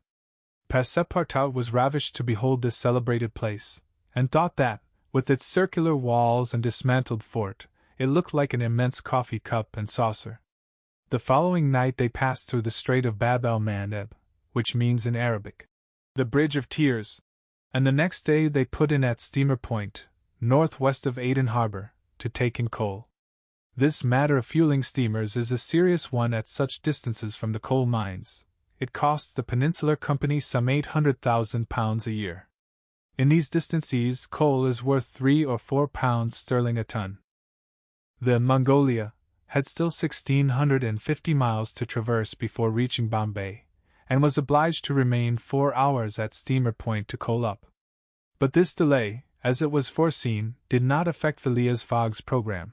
Besides, the Mongolia instead of reaching Aden on the morning of the 15th, when she was due, arrived there on the evening of the 14th, a gain of 15 hours. Mr. Fogg and his servant went ashore at Aden to have the passport again visaed. Fix, unobserved, followed them. The visa procured, Mr. Fogg returned on board to resume his former habits, while Passepartout, according to custom, sauntered about among the mixed population of Somalis, Banyans, Parsas, Jews, Arabs, and Europeans who comprised the 25,000 inhabitants of Aden. He gazed with wonder upon the fortifications which make this place the Gibraltar of the Indian Ocean, and the vast cisterns where the English engineers were still at work, 2,000 years after the engineers of Solomon. Very curious, said Passepartout to himself, on returning to the steamer. I see that it is by no means useless to travel, if a man wants to see something new. At 6 p.m. the Mongolia slowly moved out of the roadstead, and was soon once more on the Indian Ocean. She had 168 hours in which to reach Bombay, and the sea was favorable, the wind being in the northwest, and all sails aiding the engine. The steamer rolled but little, the ladies, in fresh toilets, reappeared on deck, and the singing and dancing were resumed.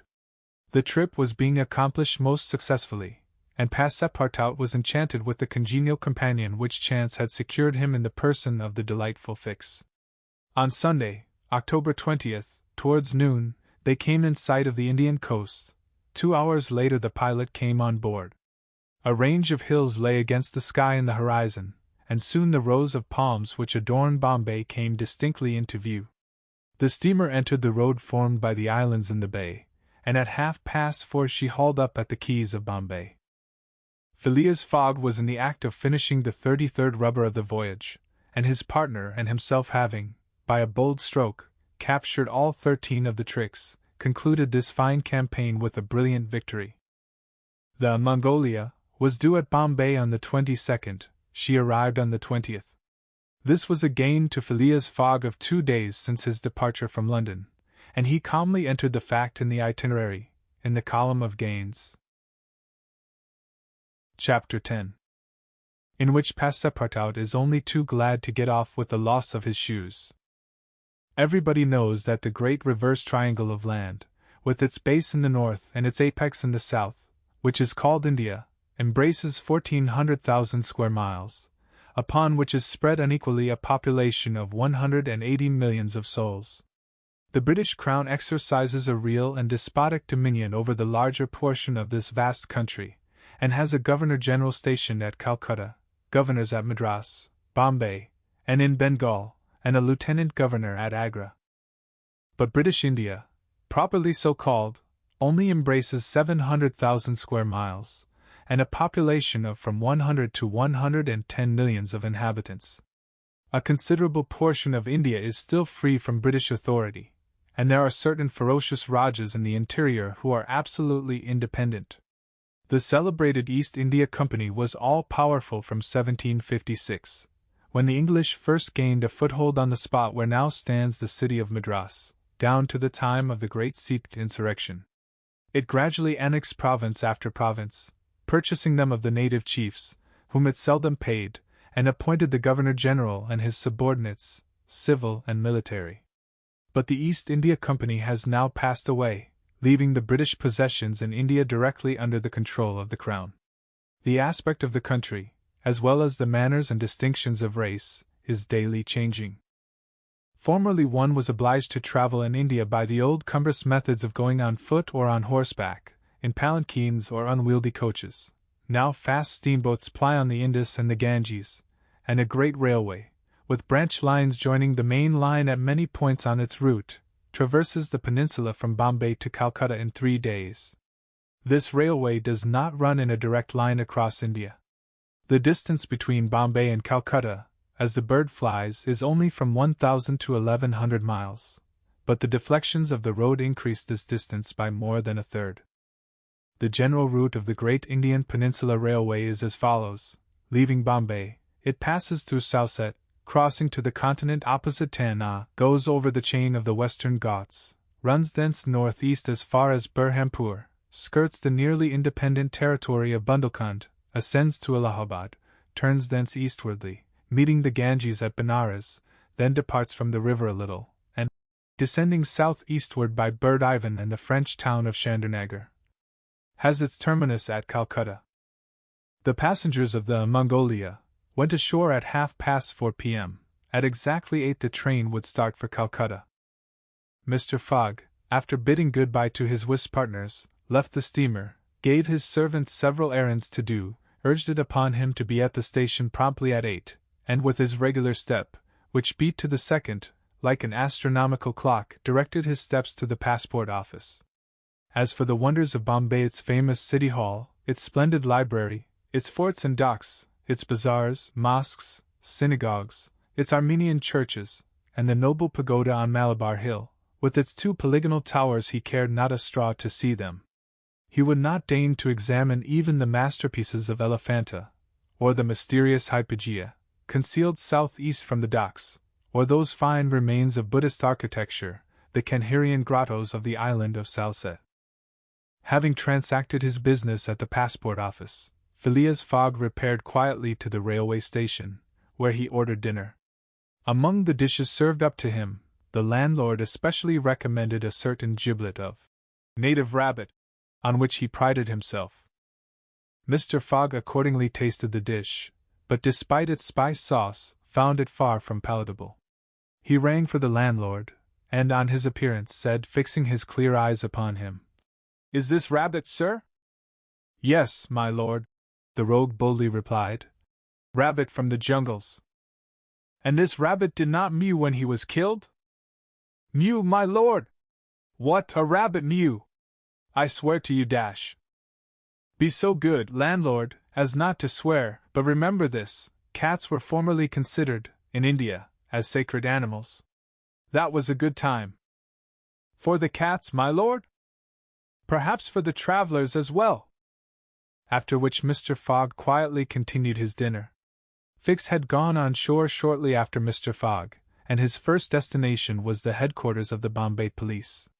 He made himself known as a London detective, told his business at Bombay, and the position of affairs relative to the supposed robber, and nervously asked if a warrant had arrived from London. It had not reached the office; indeed, there had not yet been time for it to arrive. Fix was sorely disappointed, and tried to obtain an order of arrest from the director of the Bombay police. This the director refused, as the matter concerned the London office, which alone could legally deliver the warrant. Fix did not insist, and was fain to resign himself to await the arrival of the important document, but he was determined not to lose sight of the mysterious rogue as long as he stayed in Bombay. He did not doubt for a moment, any more than Passepartout, that Phileas Fogg would remain there, at least until it was time for the warrant to arrive. Passepartout, however, had no sooner heard his master's orders on leaving the Mongolia, than he saw at once that they were to leave Bombay as they had done Suez and Paris, and that the journey would be extended at least as far as Calcutta, and perhaps beyond that place. He began to ask himself if this bet that Mr. Fogg talked about was not really in good earnest, and whether his fate was not in truth forcing him, despite his love of repose, around the world in 80 days.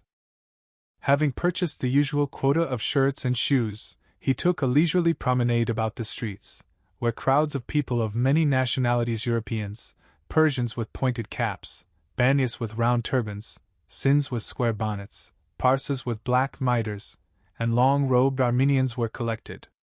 It happened to be the day of a Parsi festival. These descendants of the sect of Zoroaster, the most thrifty, civilized, intelligent, and austere of the East Indians, among whom are counted the richest native merchants of Bombay, were celebrating a sort of religious carnival, with processions and shows, in the midst of which Indian dancing girls, clothed in rose-colored gauze, looped up with gold and silver, danced airily, but with perfect modesty, to the sound of viols and the clanging of tambourines. It is needless to say that Passepartout watched these curious ceremonies with staring eyes and gaping mouth, and that his countenance was that of the greenest booby imaginable. Unhappily for his master, as well as himself, his curiosity drew him unconsciously farther off than he intended to go. At last, having seen the Parsi carnival wind away in the distance, he was turning his steps towards the station, when he happened to espy the splendid pagoda on Malabar Hill, and was seized with an irresistible desire to see its interior. He was quite ignorant that it is forbidden to Christians to enter certain Indian temples, and that even the faithful must not go in without first leaving their shoes outside the door. It may be said here that the wise policy of the British government severely punishes a disregard of the practices of the native religions.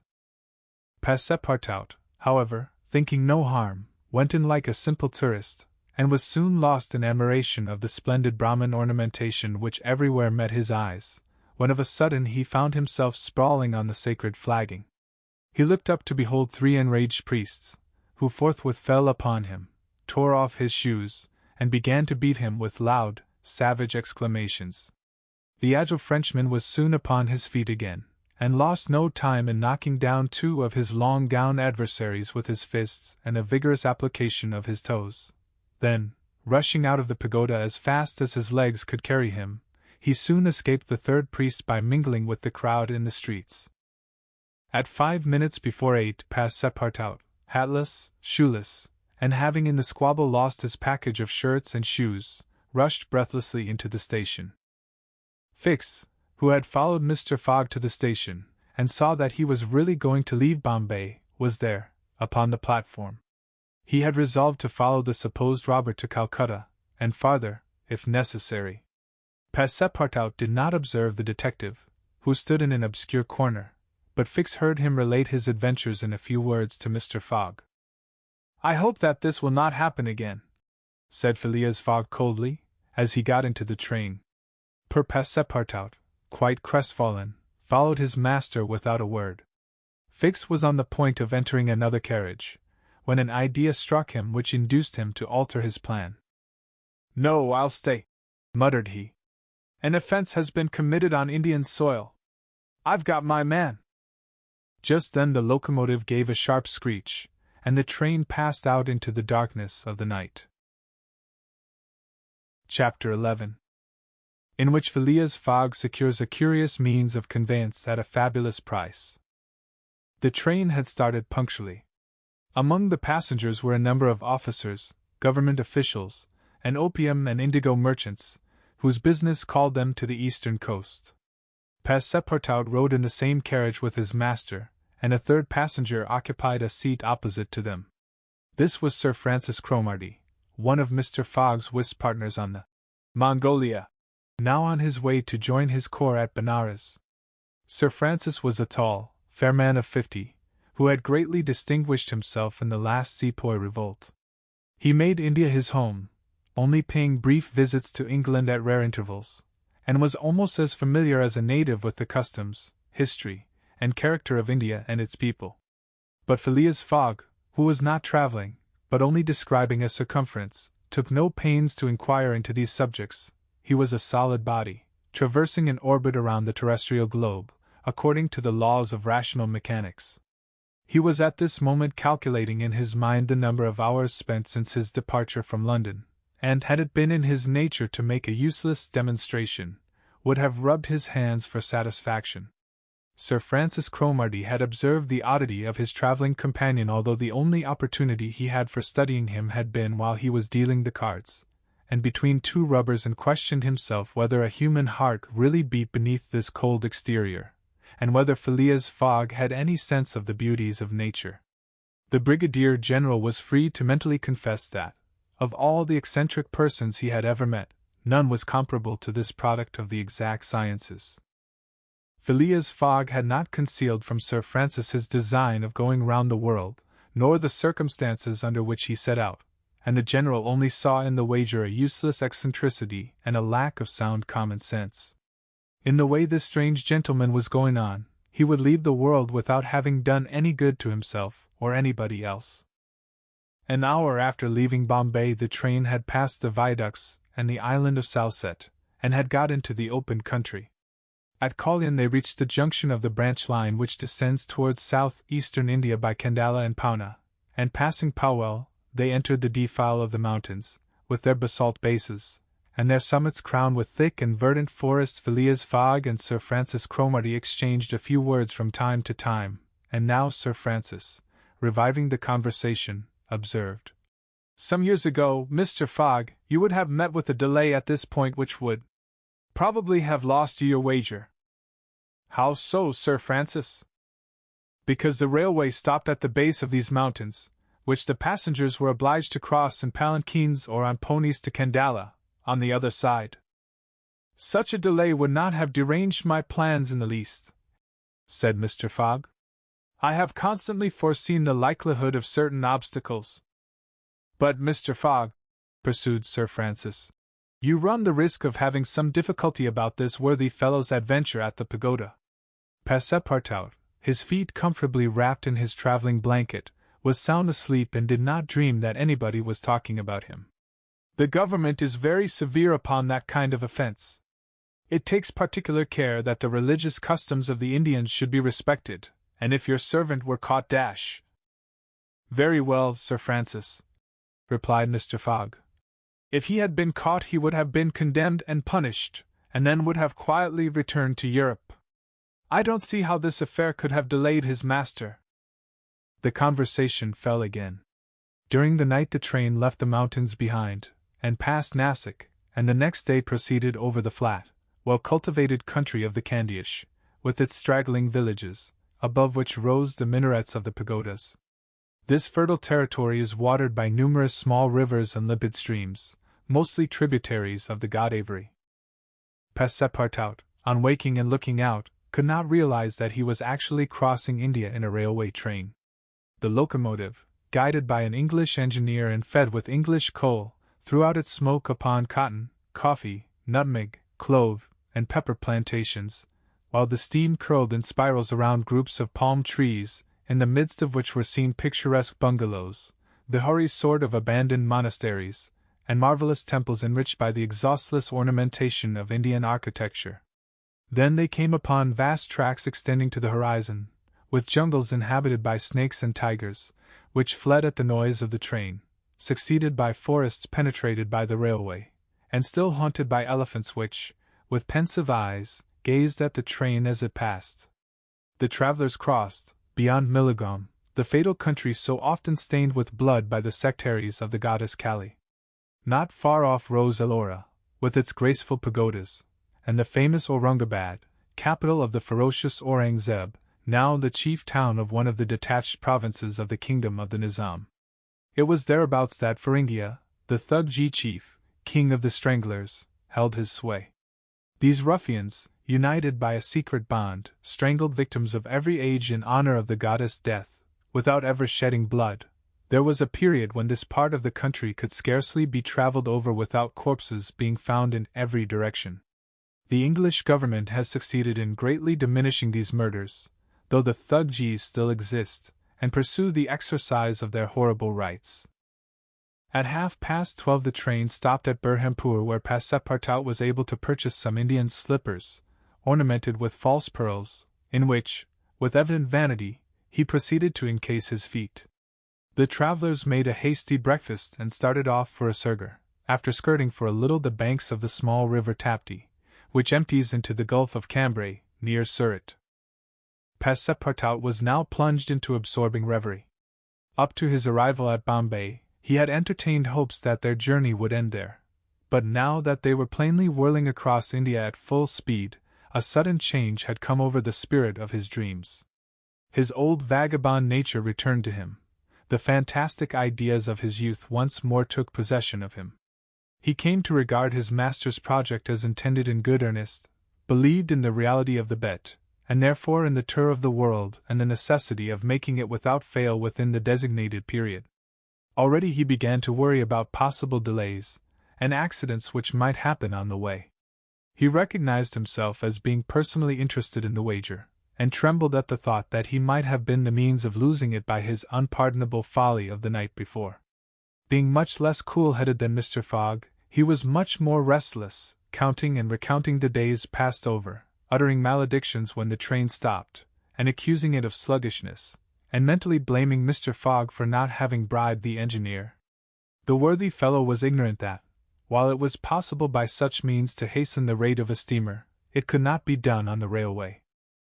The train entered the defile of the Satpur Mountains, which separate the Kandyish from Bundelkund, towards evening. The next day Sir Francis Cromarty asked Passepartout what time it was, to which, on consulting his watch, he replied that it was 3 in the morning.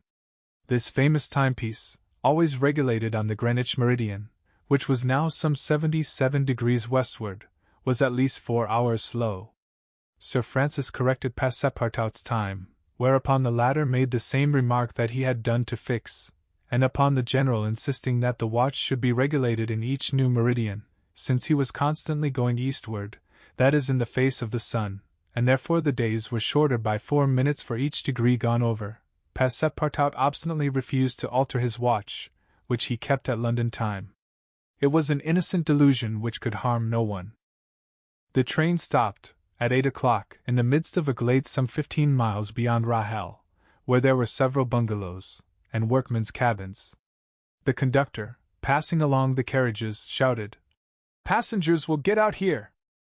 Phileas Fogg looked at Sir Francis Cromarty for an explanation, but the general could not tell what meant a halt in the midst of this forest of dates and acacias. Passepartout, not less surprised, rushed out and speedily returned, crying, "Monsieur, no more railway!" "What do you mean?" asked Sir Francis. "I mean to say that the train isn't going on." The general at once stepped out, while Phileas Fogg calmly followed him, and they proceeded together to the conductor. "Where are we?" asked Sir Francis. "At the hamlet of Colby." "Do we stop here?" "Certainly. The railway isn't finished." "What? Not finished?" "No. There's still a matter of 50 miles to be laid from here to Allahabad, where the line begins again. But the papers announced the opening of the railway throughout." "What would you have, officer?" "The papers were mistaken." "Yet you sell tickets from Bombay to Calcutta," retorted Sir Francis, who was growing warm. "No doubt," replied the conductor.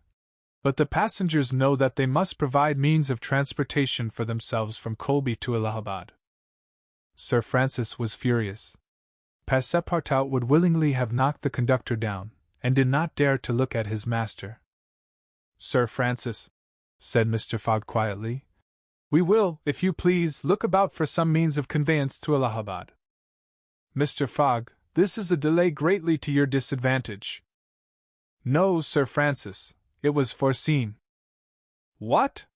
You knew that the way dash—" "Not at all, but I knew that some obstacle or other would sooner or later arise on my route. Nothing, therefore, is lost. I have 2 days, which I have already gained, to sacrifice. A steamer leaves Calcutta for Hong Kong at noon, on the 25th. This is the 22nd, and we shall reach Calcutta in time." There was nothing to say to so confident a response. It was but too true that the railway came to a termination at this point. The papers were like some watches, which have a way of getting too fast, and had been premature in their announcement of the completion of the line. The greater part of the travelers were aware of this interruption, and leaving the train, they began to engage such vehicles as the village could provide: 4-wheeled pakigaris, wagons drawn by zebus, carriages that looked like perambulating pagodas, palanquins, ponies, and what not. Mr. Fogg and Sir Francis Cromarty, after searching the village from end to end, came back without having found anything. "I shall go afoot," said Phileas Fogg. Passepartout, who had now rejoined his master, made a wry grimace, as he thought of his magnificent, but too frail Indian shoes. Happily he too had been looking about him, and after a moment's hesitation said, "Monsieur, I think I have found a means of conveyance." "What?" "An elephant. An elephant that belongs to an Indian who lives but 100 steps from here." "Let's go and see the elephant," replied Mr. Fogg. They soon reached a small hut, near which, enclosed within some high palings, was the animal in question. An Indian came out of the hut, and, at their request, conducted them within the enclosure. The elephant, which its owner had reared, not for a beast of burden, but for warlike purposes, was half domesticated. The Indian had begun already, by often irritating him, and feeding him every 3 months on sugar and butter, to impart to him a ferocity not in his nature. this method being often employed by those who train the Indian elephants for battle. Happily, however, for Mr. Fogg, the animal's instruction in this direction had not gone far, and the elephant still preserved his natural gentleness. Cuny, this was the name of the beast, could doubtless travel rapidly for a long time, and, in default of any other means of conveyance, Mr. Fogg resolved to hire him. But elephants are far from cheap in India, where they are becoming scarce. The males, which alone are suitable for circus shows, are much sought, especially as but few of them are domesticated. When therefore Mr. Fogg proposed to the Indian to hire Cuny, he refused point blank. Mr. Fogg persisted, offering the excessive sum of £10 an hour for the loan of the beast to Allahabad. Refused. £20? Refused also. £40? Still refused.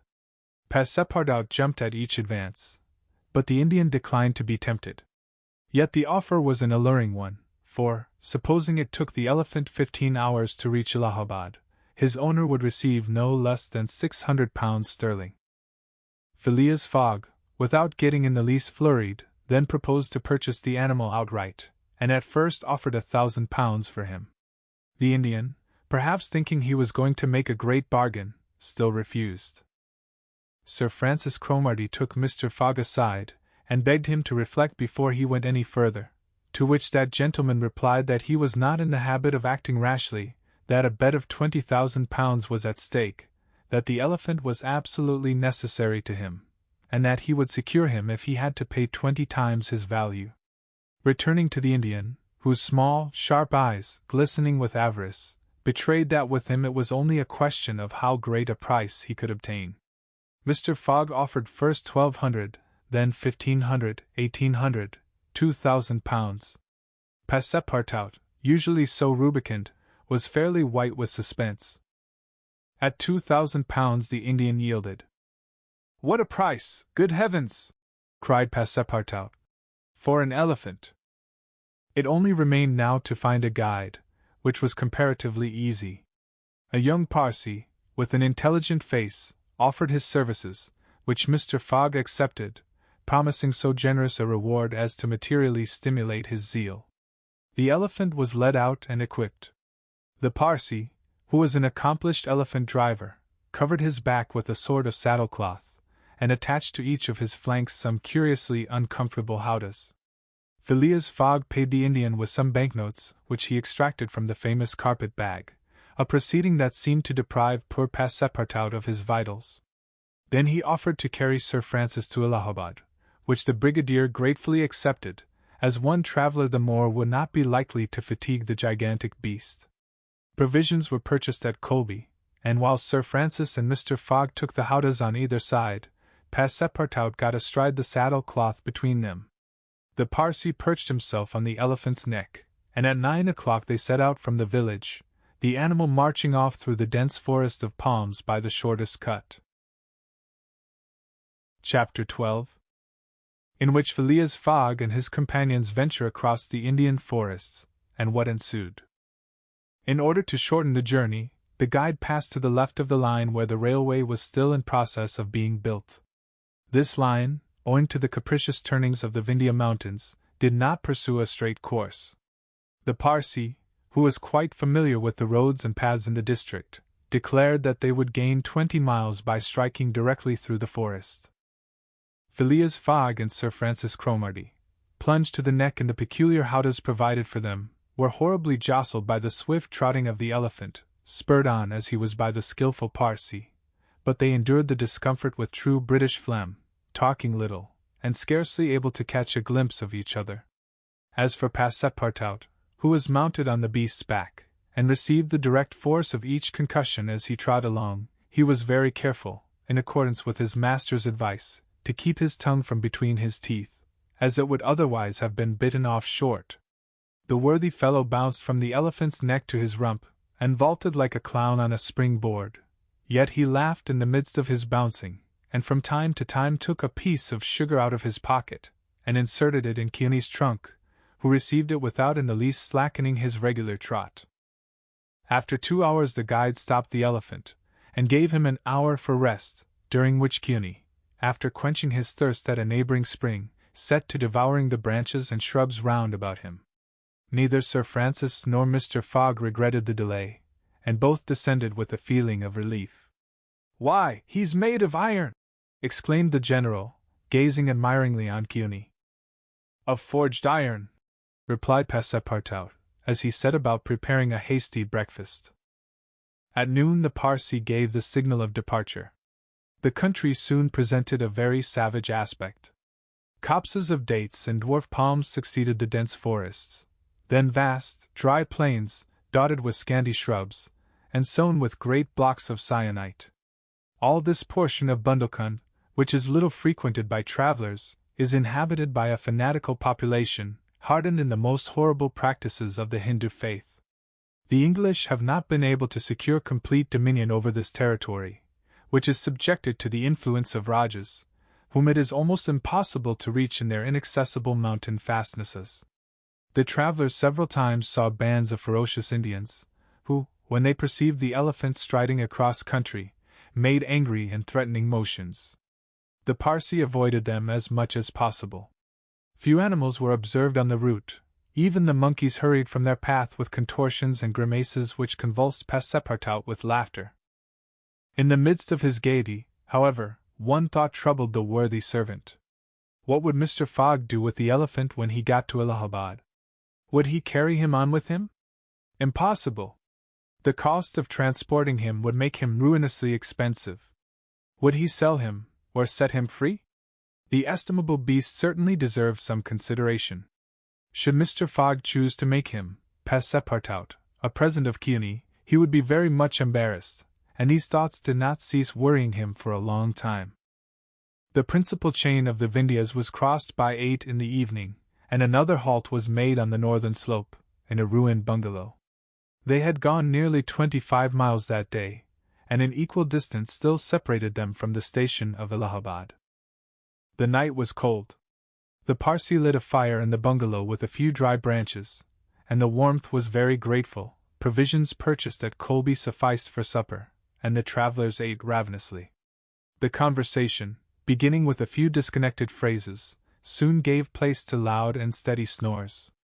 The guide watched Cuny, who slept standing, bolstering himself against the trunk of a large tree. Nothing occurred during the night to disturb the slumberers, although occasional growls from panthers and chatterings of monkeys broke the silence.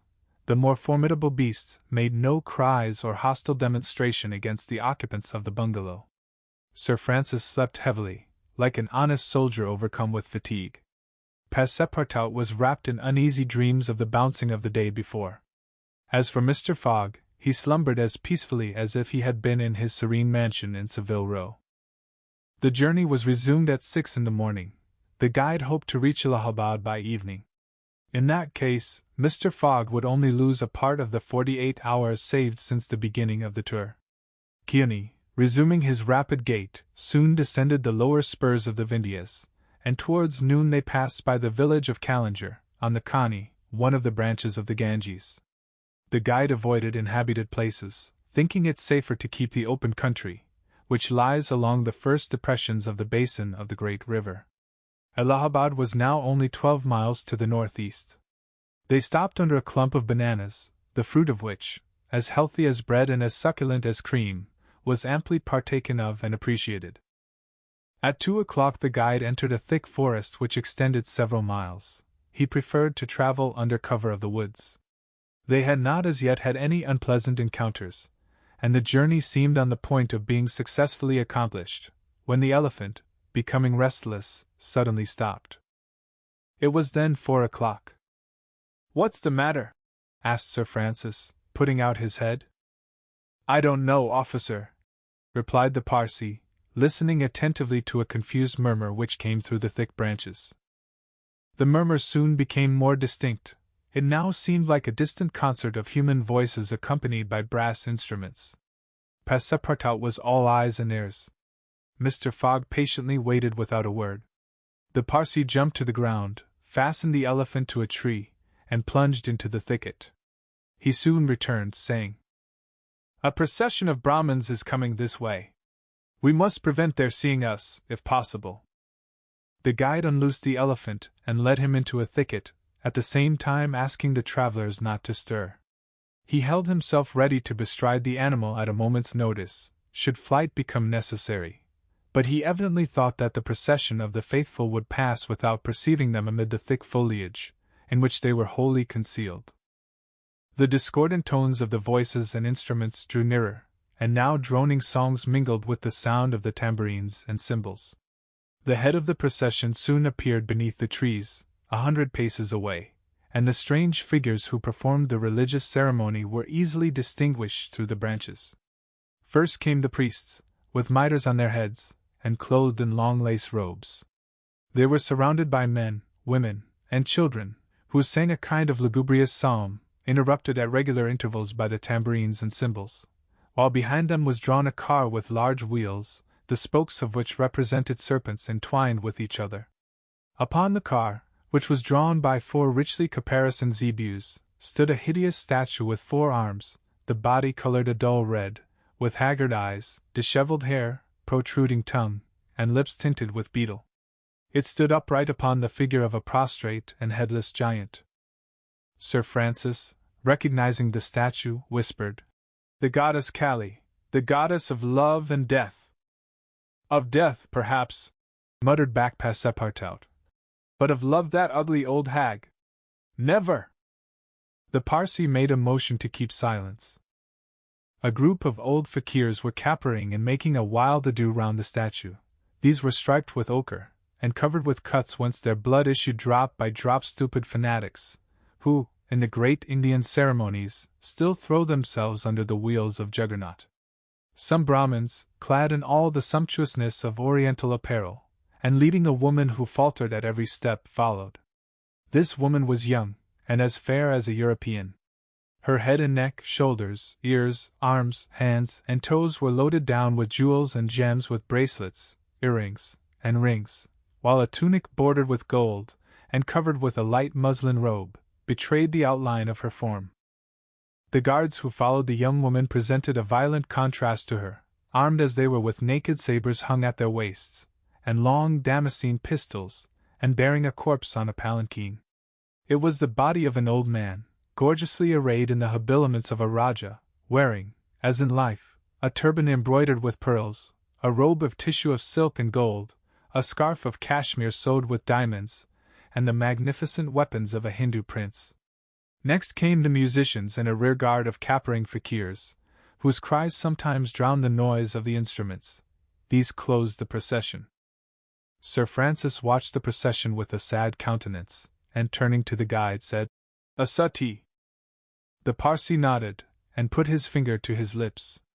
The procession slowly wound under the trees, and soon its last ranks disappeared in the depths of the wood. The songs gradually died away, occasionally cries were heard in the distance, until at last all was silence again. Phileas Fogg had heard what Sir Francis said, and, as soon as the procession had disappeared, asked, "What is a suttee?"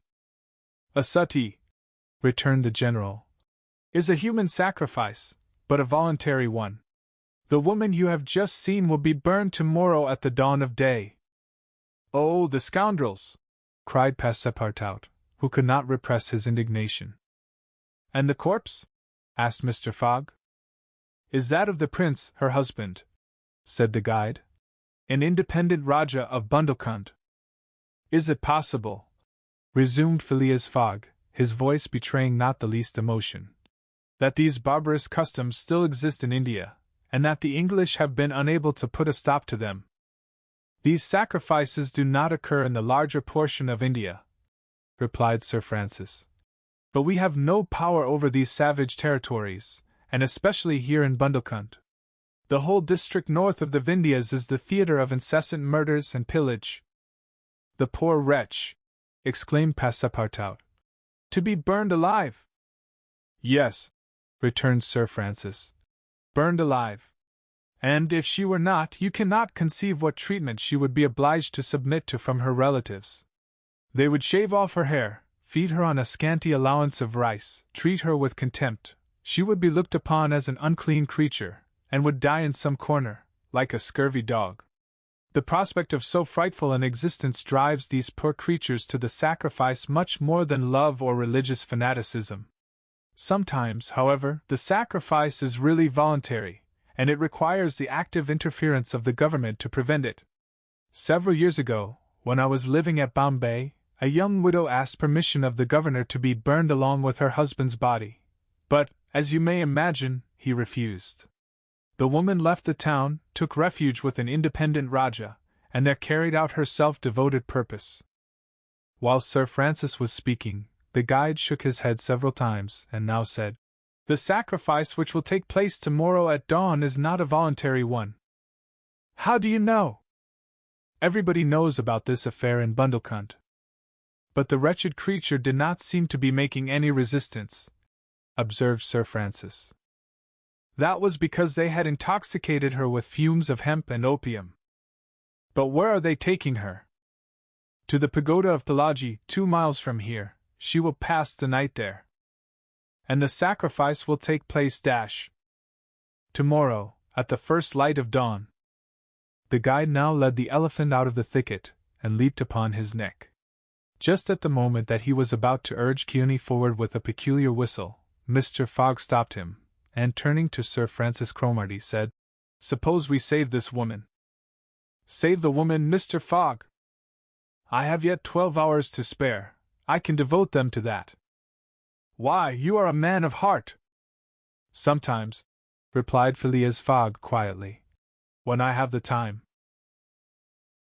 Chapter 13, in which Passepartout receives a new proof that fortune favors the brave. The project was a bold one, full of difficulty, perhaps impracticable. Mr. Fogg was going to risk life, or at least liberty, and therefore the success of his tour. But he did not hesitate, and he found in Sir Francis Cromarty an enthusiastic ally.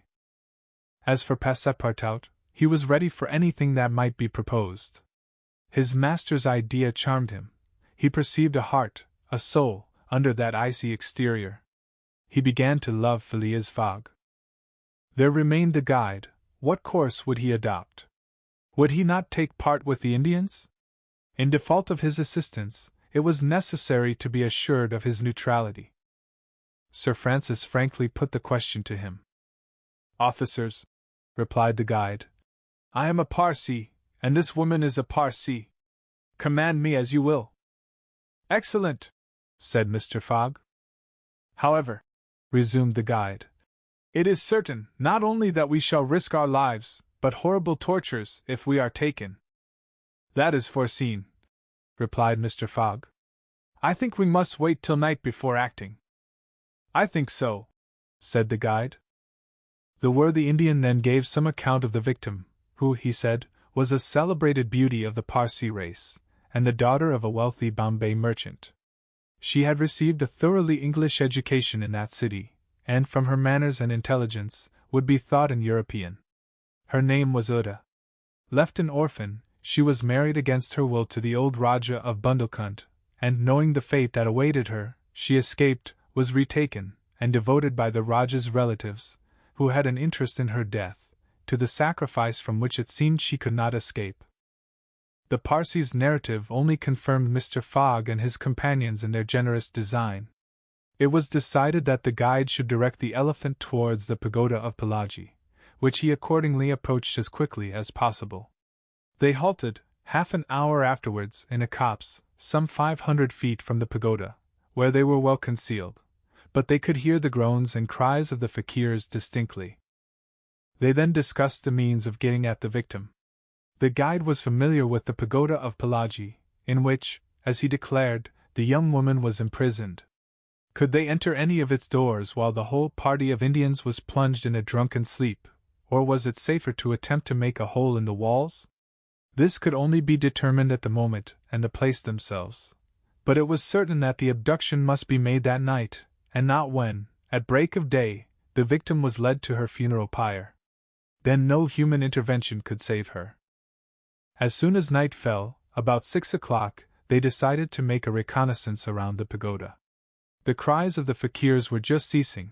The Indians were in the act of plunging themselves into the drunkenness caused by liquid opium mingled with hemp, and it might be possible to slip between them to the temple itself.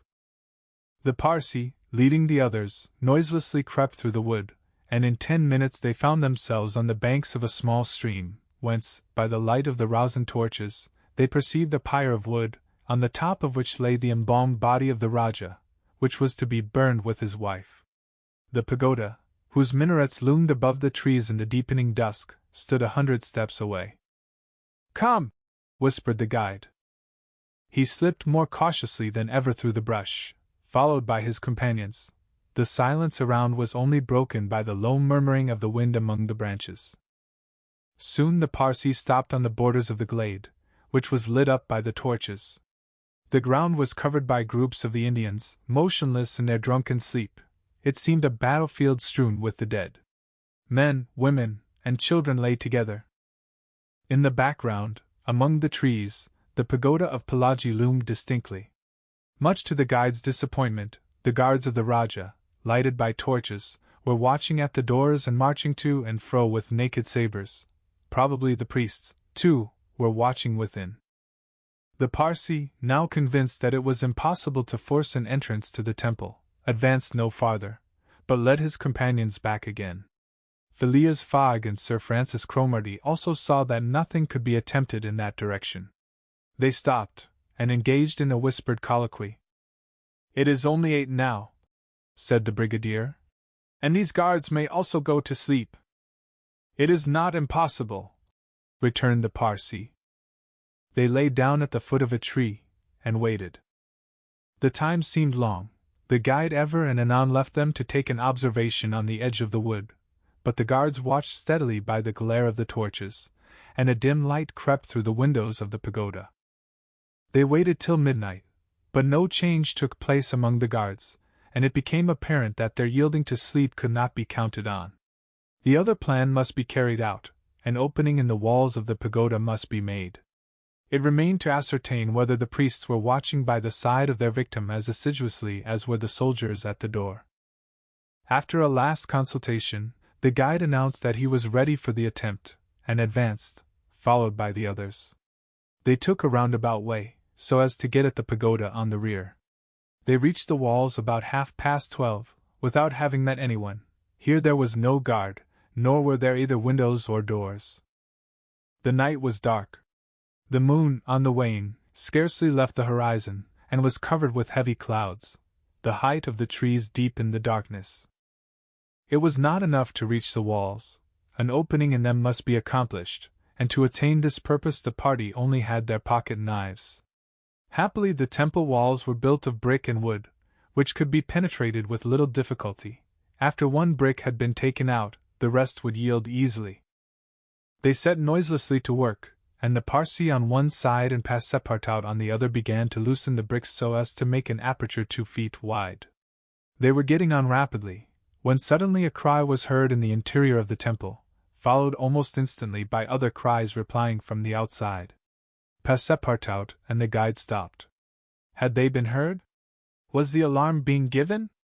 Common prudence urged them to retire, and they did so, followed by Phileas Fogg and Sir Francis. They again hid themselves in the wood, and waited till the disturbance, whatever it might be, ceased, holding themselves ready to resume their attempt without delay. But awkwardly enough, the guards now appeared at the rear of the temple, and there installed themselves, in readiness to prevent a surprise. It would be difficult to describe the disappointment of the party, thus interrupted in their work. They could not now reach the victim. How, then, could they save her? Sir Francis shook his fists, Passepartout was beside himself, and the guide gnashed his teeth with rage. The tranquil Fogg waited, without betraying any emotion.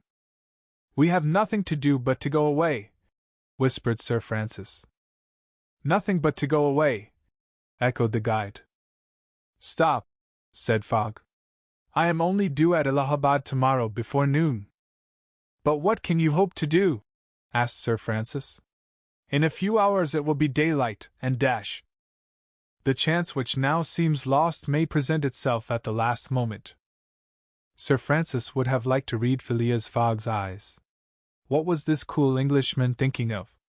Was he planning to make a rush for the young woman at the very moment of the sacrifice, and boldly snatch her from her executioners? This would be utter folly, and it was hard to admit that Fogg was such a fool. Sir Francis consented, however, to remain to the end of this terrible drama. The guide led them to the rear of the glade, where they were able to observe the sleeping groups. Meanwhile Passepartout, who had perched himself on the lower branches of a tree, was resolving an idea which had at first struck him like a flash, and which was now firmly lodged in his brain. He had commenced by saying to himself, "What folly!" and then he repeated, "Why not, after all? It's a chance, perhaps the only one, and with such sots." Thinking thus, he slipped, with the suppleness of a serpent, to the lowest branches, the ends of which bent almost to the ground. The hours passed, and the lighter shades now announced the approach of day, though it was not yet light. This was the moment. The slumbering multitude became animated, the tambourines sounded, songs and cries arose. The hour of the sacrifice had come. The doors of the pagoda swung open, and a bright light escaped from its interior, in the midst of which Mr. Fogg and Sir Francis espied the victim. She seemed, having shaken off the stupor of intoxication, to be striving to escape from her executioner. Sir Francis's heart throbbed, and convulsively seizing Mr. Fogg's hand, found in it an open knife. Just at this moment the crowd began to move. The young woman had again fallen into a stupor caused by the fumes of hemp, and passed among the fakirs, who escorted her with their wild, religious cries. Phileas Fogg and his companions, mingling in the rear ranks of the crowd, followed, and in 2 minutes they reached the banks of the stream, and stopped 50 paces from the pyre, upon which still lay the Rajah's corpse. In the semi-obscurity they saw the victim, quite senseless, stretched out beside her husband's body. Then a torch was brought, and the wood, heavily soaked with oil, instantly took fire. At this moment Sir Francis and the guide seized Phileas Fogg, who, in an instant of mad generosity, was about to rush upon the pyre. But he had quickly pushed them aside, when the whole scene suddenly changed. A cry of terror arose. The whole multitude prostrated themselves, terror-stricken, on the ground. The old Rajah was not dead then, since he rose of a sudden, like a spectre, took up his wife in his arms, and descended from the pyre in the midst of the clouds of smoke, which only heightened his ghostly appearance. Fakirs and soldiers and priests, seized with instant terror, lay there, with their faces on the ground, not daring to lift their eyes and behold such a prodigy. The inanimate victim was borne along by the vigorous arms which supported her, and which she did not seem in the least to burden. Mr. Fogg and Sir Francis stood erect, the Parsee bowed his head, and Passepartout was, no doubt, scarcely less stupefied. The resuscitated Rajah approached Sir Francis and Mr. Fogg, and, in an abrupt tone, said, "Let us be off."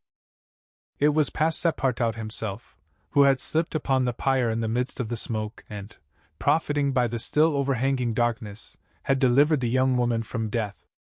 It was Passepartout who, playing his part with a happy audacity, had passed through the crowd amid the general terror.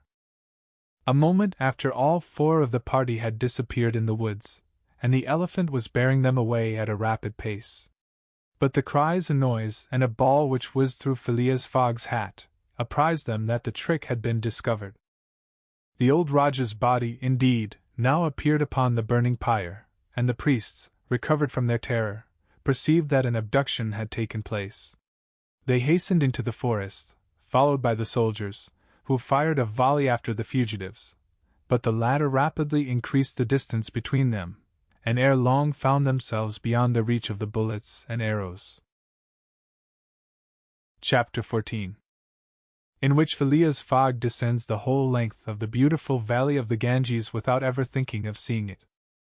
The rash exploit had been accomplished, and for an hour Passepartout laughed gaily at his success.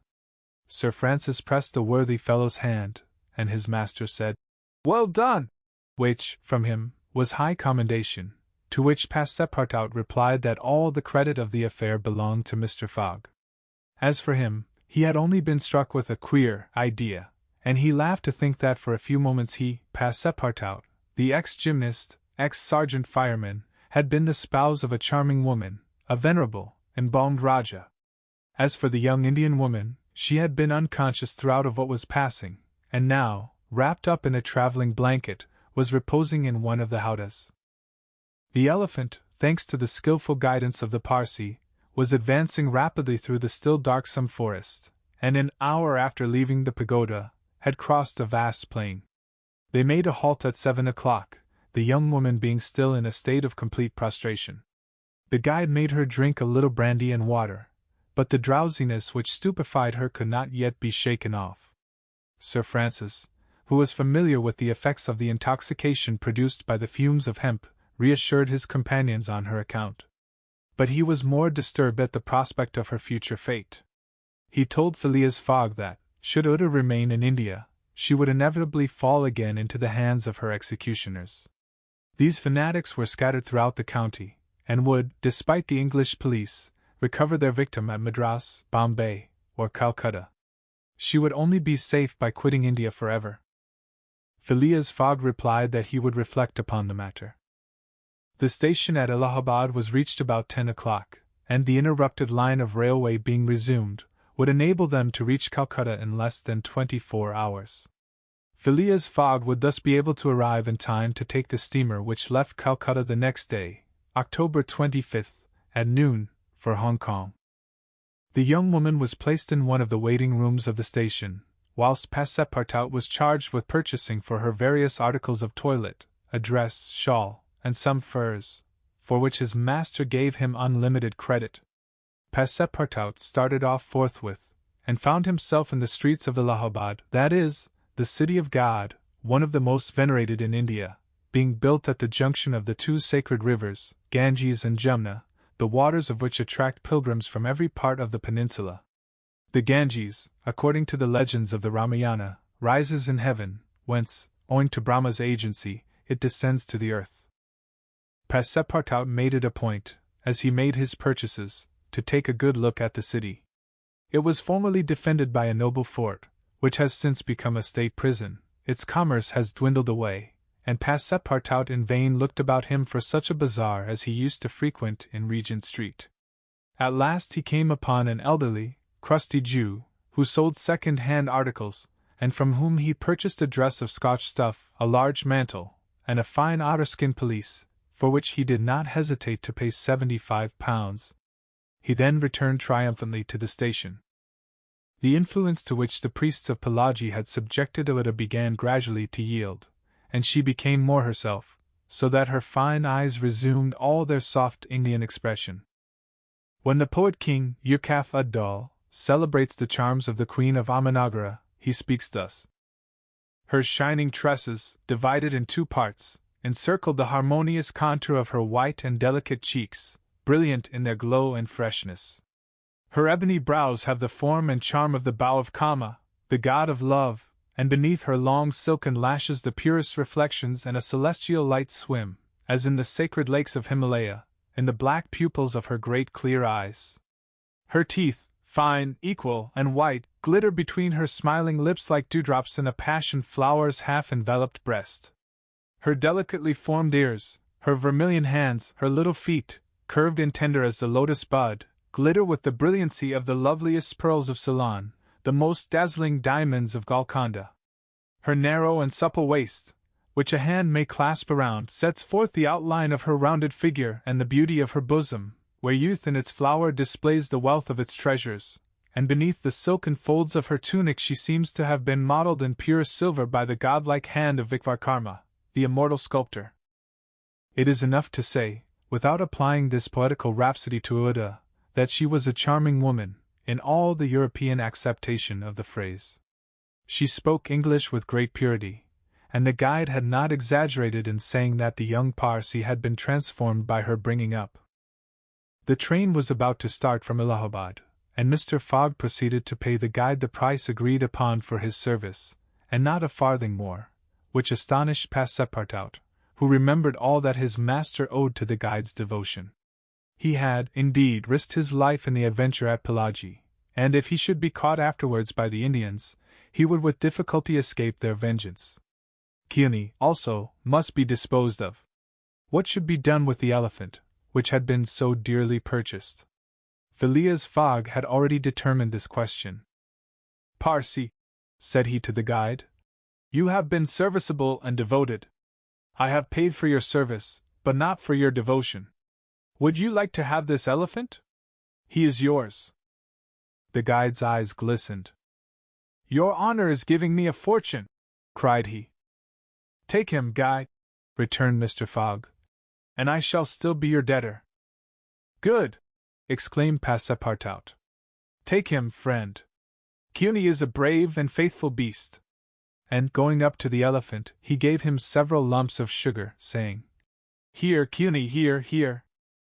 The elephant grunted out his satisfaction, and clasping Passepartout around the waist with his trunk, lifted him as high as his head. Passepartout, not in the least alarmed, caressed the animal, which replaced him gently on the ground. Soon after, Phileas Fogg, Sir Francis Cromarty, and Passepartout, installed in a carriage with Uda, who had the best seat, were whirling at full speed towards Benares. It was a run of 80 miles, and was accomplished in 2 hours. During the journey, the young woman fully recovered her senses. What was her astonishment to find herself in this carriage, on the railway, dressed in European habiliments, and with travelers who were quite strangers to her. Her companions first set about fully reviving her with a little liquor, and then Sir Francis narrated to her what had passed, dwelling upon the courage with which Phileas Fogg had not hesitated to risk his life to save her, and recounting the happy sequel of the venture, the result of Passepartout's rash idea.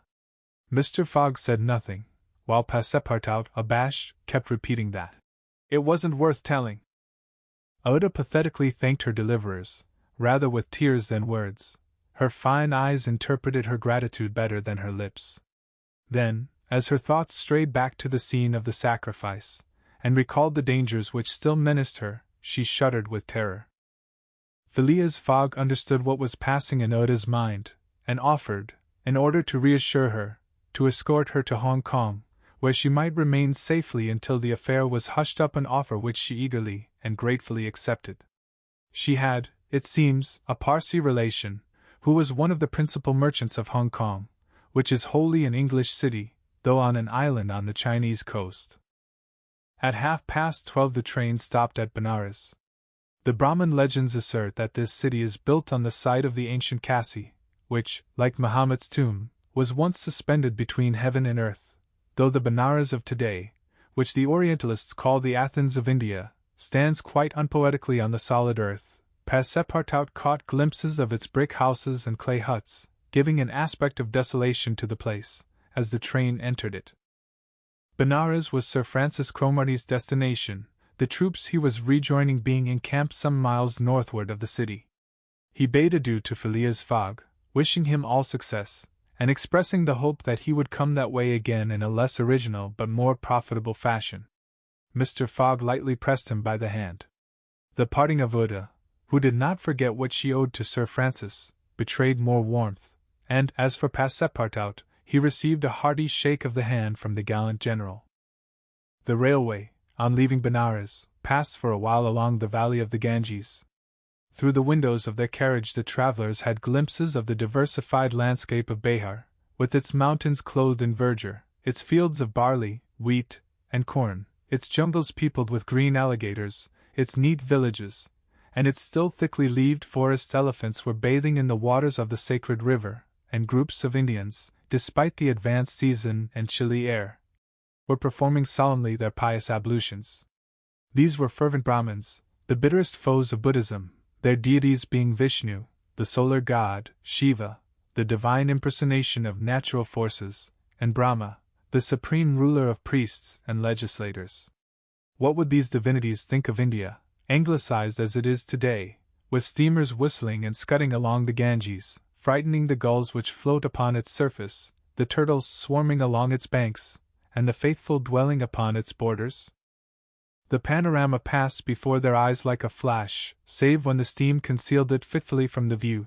The travelers could scarcely discern the fort of Chupani, 20 miles southwestward from Benares, the ancient stronghold of the Rajas of Behar, or Ghazipur and its famous rose water factories, or the tomb of Lord Cornwallis, rising on the left bank of the Ganges, the fortified town of Buxar or Putna, a large manufacturing and trading place, where is held the principal opium market of India, or Munhar, a more than European town, for it is as English as Manchester or Birmingham, with its iron foundries, edge-tool factories, and high chimneys puffing clouds of black smoke heavenward.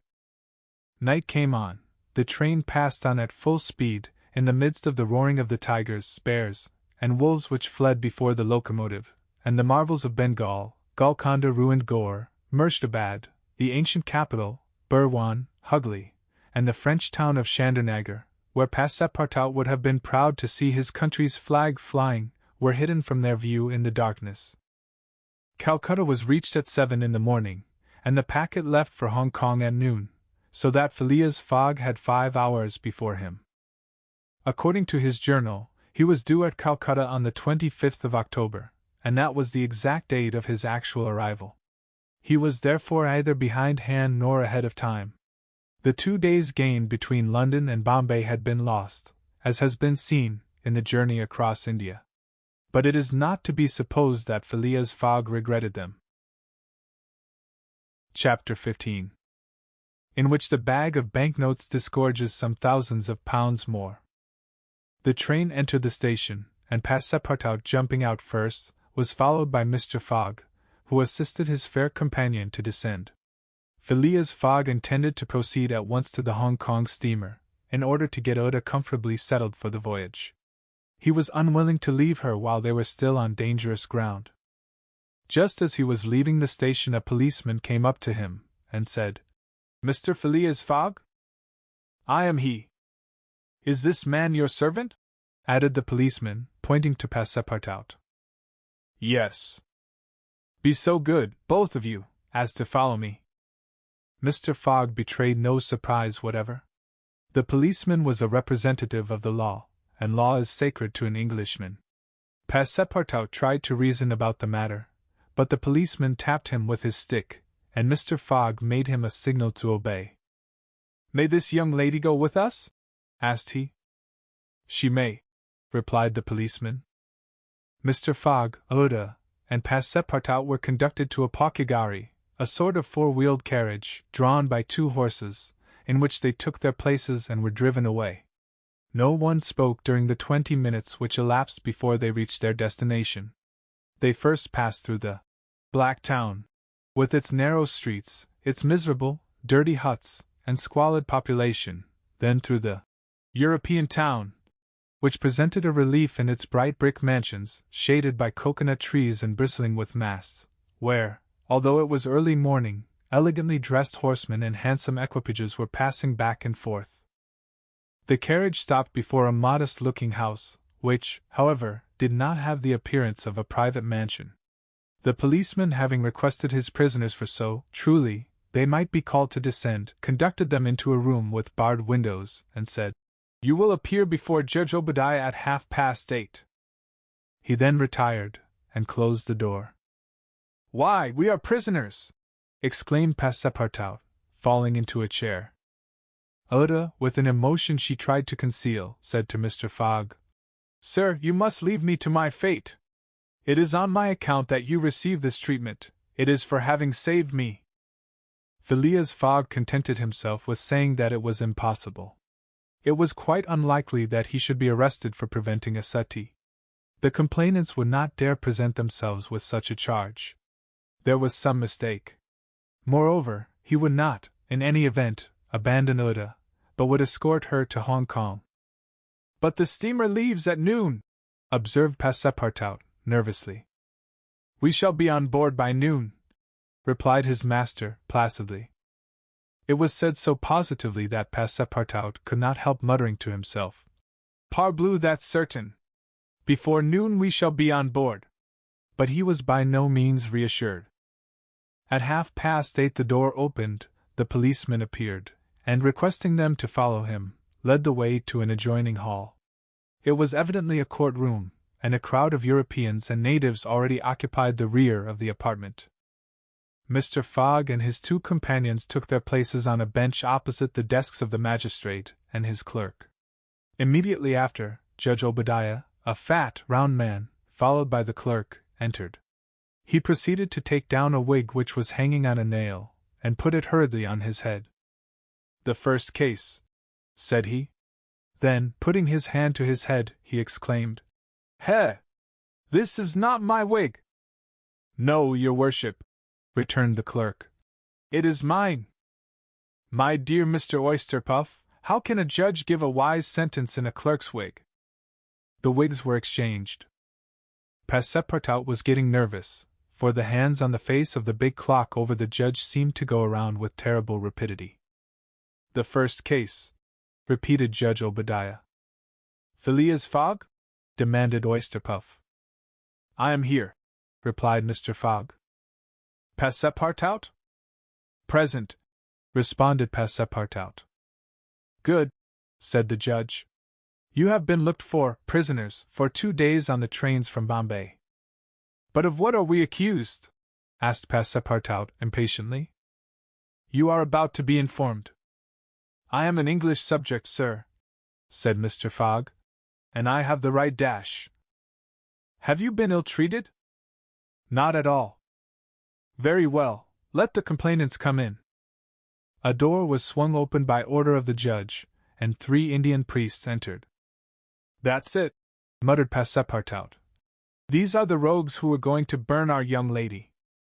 The priests took their places in front of the judge, and the clerk proceeded to read in a loud voice a complaint of sacrilege against Phileas Fogg and his servant, who were accused of having violated a place held consecrated by the Brahmin religion. "You hear the charge?" asked the judge. "Yes, sir," replied Mr. Fogg, consulting his watch. "And I admit it." "You admit it?" "I admit it, and I wish to hear these priests admit, in their turn, what they were going to do at the pagoda of Pelagie." The priests looked at each other. They did not seem to understand what was said. "Yes," cried Passepartout warmly. "At the pagoda of Pelagie, where they were on the point of burning their victim." The judge stared with astonishment, and the priests were stupefied. "What victim?" said Judge Obadiah. "Burn whom? In Bombay itself?" "Bombay?" cried Passepartout. "Certainly. We are not talking of the pagoda of Pelagie, but of the pagoda of Malabar Hill, at Bombay. And as a proof," added the clerk, "here are the desecrator's very shoes, which he left behind him." Whereupon he placed a pair of shoes on his desk. "My shoes!" cried Passepartout, in his surprise permitting this imprudent exclamation to escape him. The confusion of master and man, who had quite forgotten the affair at Bombay, for which they were now detained at Calcutta, may be imagined. Fix the detective had foreseen the advantage which Passepartout's escapade gave him, and delaying his departure for 12 hours, had consulted the priests of Malabar Hill. Knowing that the English authorities dealt very severely with this kind of misdemeanor, he promised them a goodly sum in damages, and sent them forward to Calcutta by the next train. Owing to the delay caused by the rescue of the young widow, Fix and the priests reached the Indian capital before Mr. Fogg and his servant, the magistrates having been already warned by a dispatch to arrest them should they arrive. Fix's disappointment, when he learned that Phileas Fogg had not made his appearance in Calcutta, may be imagined. He made up his mind that the robber had stopped somewhere on the route and taken refuge in the southern provinces. For 24 hours Fix watched the station with feverish anxiety. At last he was rewarded by seeing Mr. Fogg and Passepartout arrive, accompanied by a young woman, whose presence he was wholly at a loss to explain. He hastened for a policeman, and this was how the party came to be arrested and brought before Judge Obadiah. Had Passepartout been a little less preoccupied, he would have espied the detective ensconced in a corner of the courtroom, watching the proceedings with an interest easily understood, for the warrant had failed to reach him at Calcutta, as it had done at Bombay and Suez. Judge Obadiah had unfortunately caught Passepartout's rash exclamation, which the poor fellow would have given the world to recall. "The facts are admitted?" asked the judge. "Admitted," replied Mr. Fogg coldly. "Inasmuch," resumed the judge, "as the English law protects equally and sternly the religions of the Indian people, and as the man Passepartout has admitted that he violated the sacred pagoda of Malabar Hill, at Bombay, on the 20th of October, I condemn the said Passepartout to imprisonment for 15 days and a fine of £300. 300 pounds! Cried Passepartout, startled at the largeness of the sum. Silence! Shouted the constable. And inasmuch, continued the judge, as it is not proved that the act was not done by the connivance of the master with the servant, and as the master in any case must be held responsible for the acts of his paid servant, I condemn Phileas Fogg to a week's imprisonment and a fine of £150. Fix rubbed his hands softly with satisfaction. If Phileas Fogg could be detained in Calcutta a week, it would be more than time for the warrant to arrive. Passepartout was stupefied. This sentence ruined his master. A wager of £20,000 lost, because he, like a precious fool, had gone into that abominable pagoda. Phileas Fogg, as self-composed as if the judgment did not in the least concern him, did not even lift his eyebrows while it was being pronounced. Just as the clerk was calling the next case, he rose and said, I offer bail. You have that right, returned the judge. Fix's blood ran cold, but he resumed his composure when he heard the judge announce that the bail required for each prisoner would be £1,000. I will pay it at once, said Mr. Fogg, taking a roll of bank bills from the carpet bag, which Passepartout had by him, and placing them on the clerk's desk. This sum will be restored to you upon your release from prison, said the judge. Meanwhile, you are liberated on bail. Come, said Phileas Fogg to his servant. But let them at least give me back my shoes, cried Passepartout angrily. Ah, these are pretty dear shoes, he muttered, as they were handed to him. More than £1,000 apiece. Besides, they pinch my feet. Mr. Fogg, offering his arm to Uda, then departed, followed by the crestfallen Passepartout. Fix still nourished hopes that the robber would not, after all, leave the £2,000 behind him, but would decide to serve out his week in jail, and issued forth on Mr. Fogg's traces. That gentleman took a carriage, and the party were soon landed on one of the quays. The Rangoon was moored half a mile off in the harbor, its signal of departure hoisted at the masthead. 11 o'clock was striking. Mr. Fogg was an hour in advance of time. Fix saw them leave the carriage and push off in a boat for the steamer, and stamped his feet with disappointment. The rascal is off, after all, he exclaimed. £2,000 sacrificed. He's as prodigal as a thief. I'll follow him to the end of the world if necessary. But, at the rate he is going on, the stolen money will soon be exhausted. The detective was not far wrong in making this conjecture. Since leaving London, what with travelling expenses, bribes, the purchase of the elephant, bails, and fines, Mr. Fogg had already spent more than £5,000 on the way, and the percentage of the sum recovered from the bank robber promised to the detectives was rapidly diminishing. Chapter 16, in which Fix does not seem to understand in the least what is said to him. The Rangoon, one of the Peninsular and Oriental Company's boats plying in the Chinese and Japanese seas, was a screw steamer, built of iron, weighing about 1,770 tons, and with engines of 400 horse-power. She was as fast, but not as well fitted up, as the Mongolia, and Oda was not as comfortably provided for on board of her as Phileas Fogg could have wished. However, the trip from Calcutta to Hong Kong only comprised some 3,500 miles, occupying from 10 to 12 days, and the young woman was not difficult to please. During the first days of the journey Oda became better acquainted with her protector, and constantly gave evidence of her deep gratitude for what he had done. The phlegmatic gentleman listened to her, apparently at least, with coldness, neither his voice nor his manner betraying the slightest emotion, but he seemed to be always on the watch that nothing should be wanting to Oda's comfort. He visited her regularly each day at certain hours, not so much to talk himself, as to sit and hear her talk. He treated her with the strictest politeness, but with the precision of an automaton, the movements of which had been arranged for this purpose. Oda did not quite know what to make of him, though Passepartout had given her some hints of his master's eccentricity, and made her smile by telling her of the wager which was sending him round the world. After all, she owed Phileas Fogg her life, and she always regarded him through the exalting medium of her gratitude. Oda confirmed the Parsi guide's narrative of her touching history. She did, indeed, belong to the highest of the native races of India. Many of the Parsi merchants have made great fortunes there by dealing in cotton, and one of them, Sir Jametse Jijibe, was made a baronet by the English government. Oda was a relative of this great man, and it was his cousin, Gigi, whom she hoped to join at Hong Kong. Whether she would find a protector in him she could not tell, but Mr. Fogg essayed to calm her anxieties, and to assure her that everything would be mathematically, he used the very word, arranged.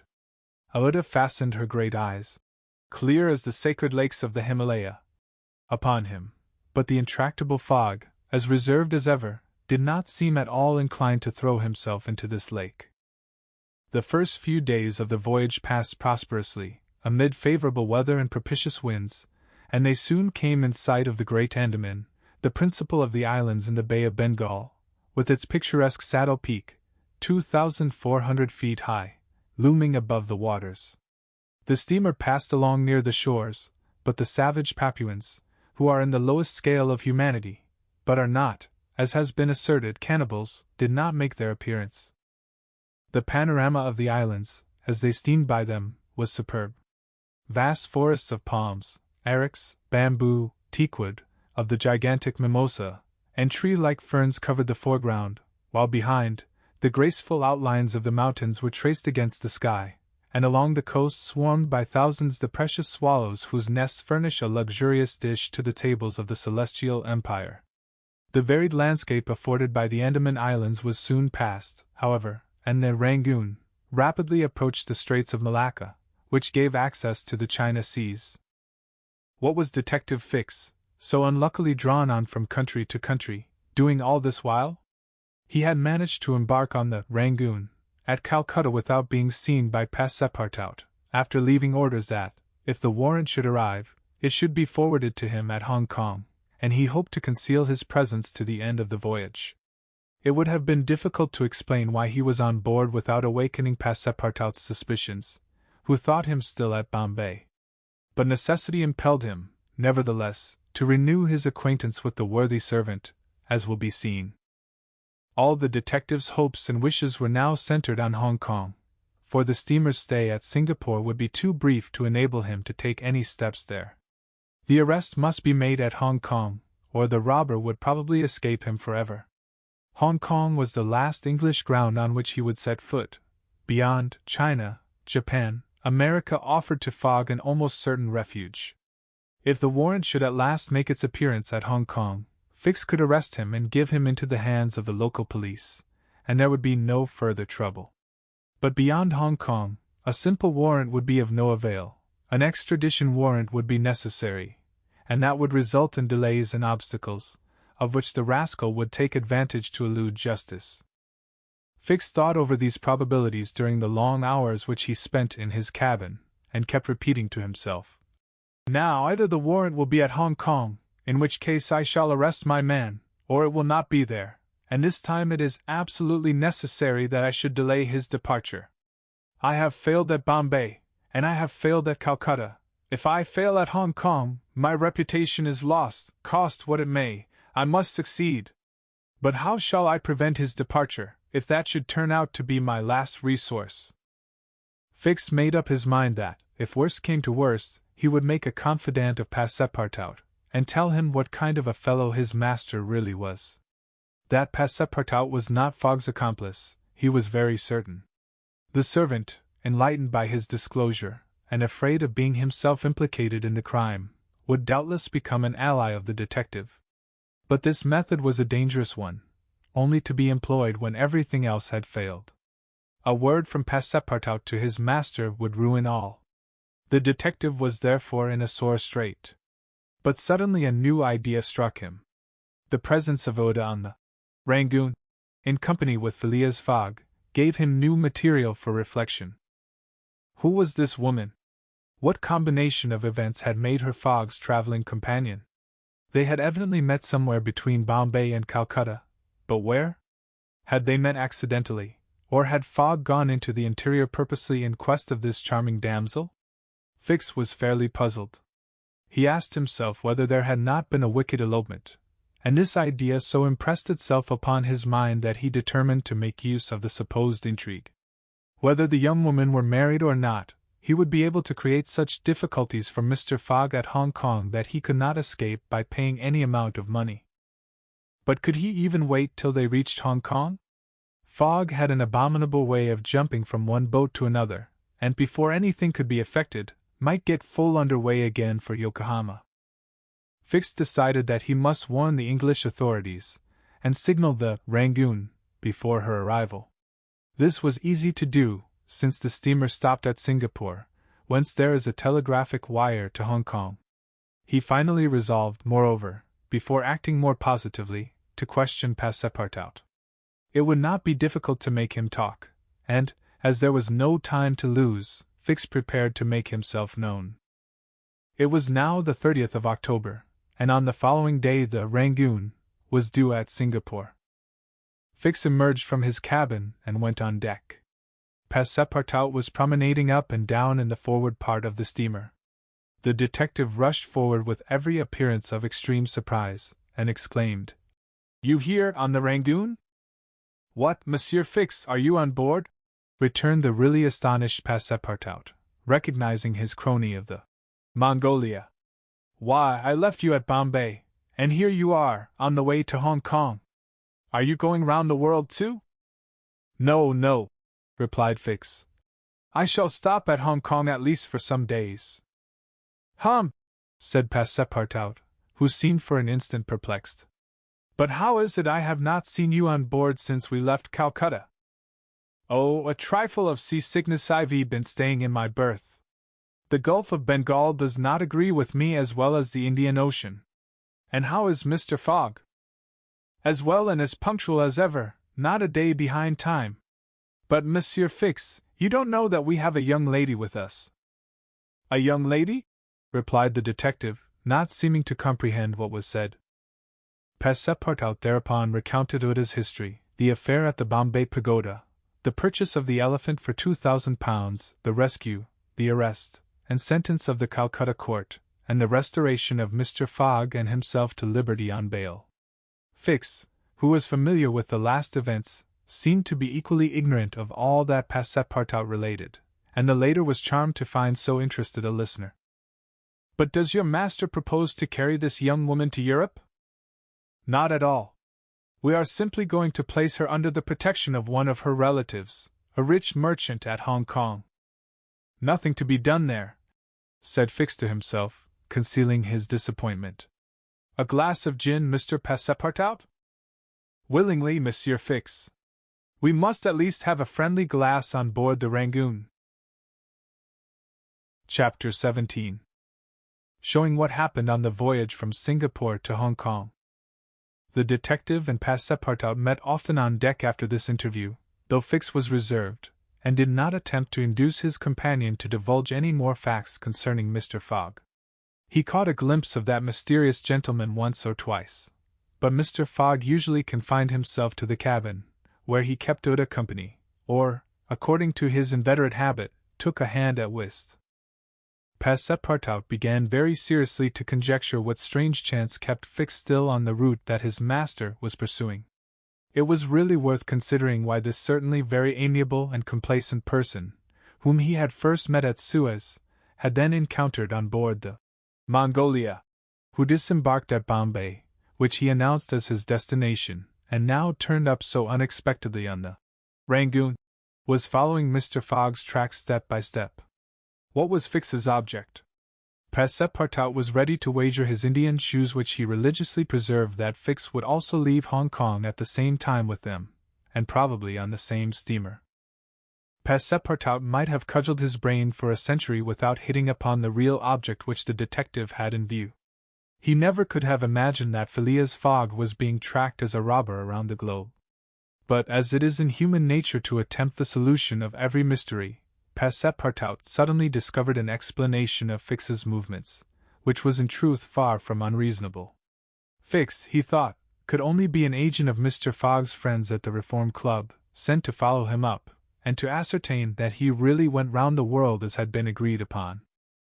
"It's clear," repeated the worthy servant to himself, proud of his shrewdness. "He's a spy sent to keep us in view. That isn't quite the thing, either, to be spying Mr. Fogg, who is so honorable a man. Ah, gentlemen of the Reform, this shall cost you dear." Passepartout, enchanted with his discovery, resolved to say nothing to his master, lest he should be justly offended at this mistrust on the part of his adversaries. But he determined to chaff Fix, when he had the chance, with mysterious allusions, which, however, need not betray his real suspicions. During the afternoon of Wednesday, October 30th, the Rangoon entered the Strait of Malacca, which separates the peninsula of that name from Sumatra. The mountainous and craggy islets intercepted the beauties of this noble island from the view of the travelers. The Rangoon weighed anchor at Singapore the next day at 4 a.m., to receive coal, having gained half a day on the prescribed time of her arrival. Phileas Fogg noted this gain in his journal, and then, accompanied by Oda, who betrayed a desire for a walk on shore, disembarked. Fix, who suspected Mr. Fogg's every movement, followed them cautiously, without being himself perceived, while Passepartout, laughing in his sleeve at Fix's maneuvers, went about his usual errands. The island of Singapore is not imposing in aspect, for there are no mountains, yet its appearance is not without attractions. It is a park checkered by pleasant highways and avenues. A handsome carriage, drawn by a sleek pair of New Holland horses, carried Phileas Fogg and Oda into the midst of rows of palms with brilliant foliage, and of clove trees, whereof the cloves formed the heart of a half-open flower. Pepper plants replaced the prickly hedges of European fields. Sago bushes, large ferns with gorgeous branches, varied the aspect of this tropical clime, while nutmeg trees in full foliage filled the air with a penetrating perfume. Agile and grinning bands of monkeys skipped about in the trees, nor were tigers wanting in the jungles. After a drive of 2 hours through the country, Oda and Mr. Fogg returned to the town, which is a vast collection of heavy-looking, irregular houses, surrounded by charming gardens rich in tropical fruits and plants, and at 10 o'clock there embarked, closely followed by the detective, who had kept them constantly in sight. Passepartout, who had been purchasing several dozen mangoes, a fruit as large as good-sized apples, of a dark brown color outside and a bright red within, and whose white pulp, melting in the mouth, affords gourmands a delicious sensation, was waiting for them on deck. He was only too glad to offer some mangoes to Oda, who thanked him very gracefully for them. At 11 o'clock the Rangoon rode out of Singapore harbor, and in a few hours the high mountains of Malacca, with their forests, inhabited by the most beautifully furred tigers in the world, were lost to view. Singapore is distant some 1,300 miles from the island of Hong Kong, which is a little English colony near the Chinese coast. Phileas Fogg hoped to accomplish the journey in 6 days, so as to be in time for the steamer which would leave on the 6th of November for Yokohama, the principal Japanese port. The Rangoon had a large quota of passengers, many of whom disembarked at Singapore, among them a number of Indians, Ceylonese, Chinamen, Malays, and Portuguese, mostly second-class travelers. The weather, which had hitherto been fine, changed with the last quarter of the moon. The sea rolled heavily, and the wind at intervals rose almost to a storm, but happily blew from the southwest, and thus aided the steamer's progress. The captain as often as possible put up his sails, and under the double action of steam and sail the vessel made rapid progress along the coasts of Annam and Cochin China. Owing to the defective construction of the Rangoon, however, unusual precautions became necessary in unfavorable weather, but the loss of time which resulted from this cause, while it nearly drove Passepartout out of his senses, did not seem to affect his master in the least. Passepartout blamed the captain, the engineer, and the crew, and consigned all who were connected with the ship to the land where the pepper grows. Perhaps the thought of the gas, which was remorselessly burning at his expense in Savile Row, had something to do with his hot impatience. "You are in a great hurry, then," said Fix to him one day, "to reach Hong Kong?" "A very great hurry." "Mr. Fogg, I suppose, is anxious to catch the steamer for Yokohama?" terribly anxious. You believe in this journey around the world, then? Absolutely. Don't you, Mr. Fix? I don't believe a word of it. You're a sly dog, said Passepartout, winking at him. This expression rather disturbed Fix, without his knowing why. Had the Frenchman guessed his real purpose? He knew not what to think. But how could Passepartout have discovered that he was a detective? Yet, in speaking as he did, the man evidently meant more than he expressed. Passepartout went still further the next day. He could not hold his tongue. Mr. Fix, said he, in a bantering tone, shall we be so unfortunate as to lose you when we get to Hong Kong? Why, responded Fix, a little embarrassed. I don't know, perhaps dash. Ah, if you would only go on with us. An agent of the Peninsular Company, you know, can't stop on the way. You were only going to Bombay, and here you are in China. America is not far off, and from America to Europe is only a step. Fix looked intently at his companion, whose countenance was as serene as possible, and laughed with him. But Passepartout persisted in chaffing him by asking him if he made much by his present occupation. Yes and no, returned Fix. There is good and bad luck in such things. But you must understand that I don't travel at my own expense. Oh, I am quite sure of that, cried Passepartout, laughing heartily. Fix, fairly puzzled, descended to his cabin and gave himself up to his reflections. He was evidently suspected.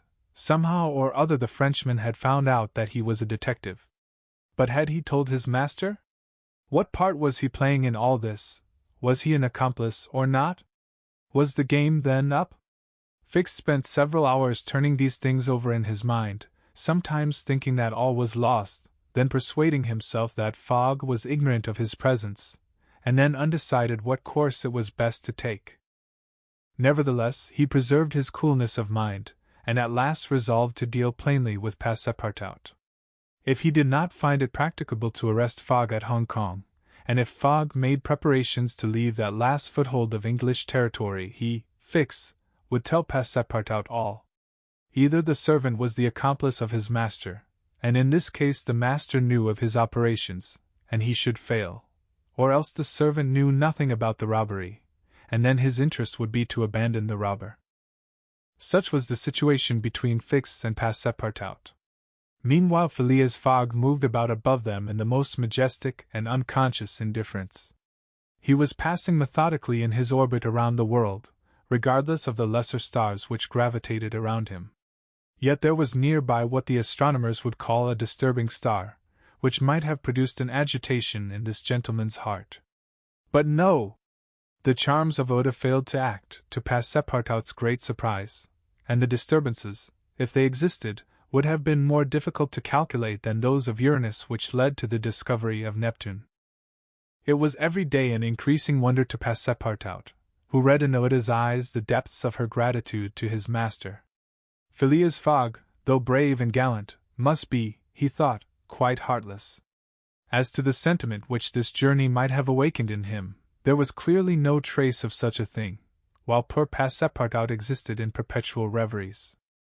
One day he was leaning on the railing of the engine-room, and was observing the engine, when a sudden pitch of the steamer threw the screw out of the water.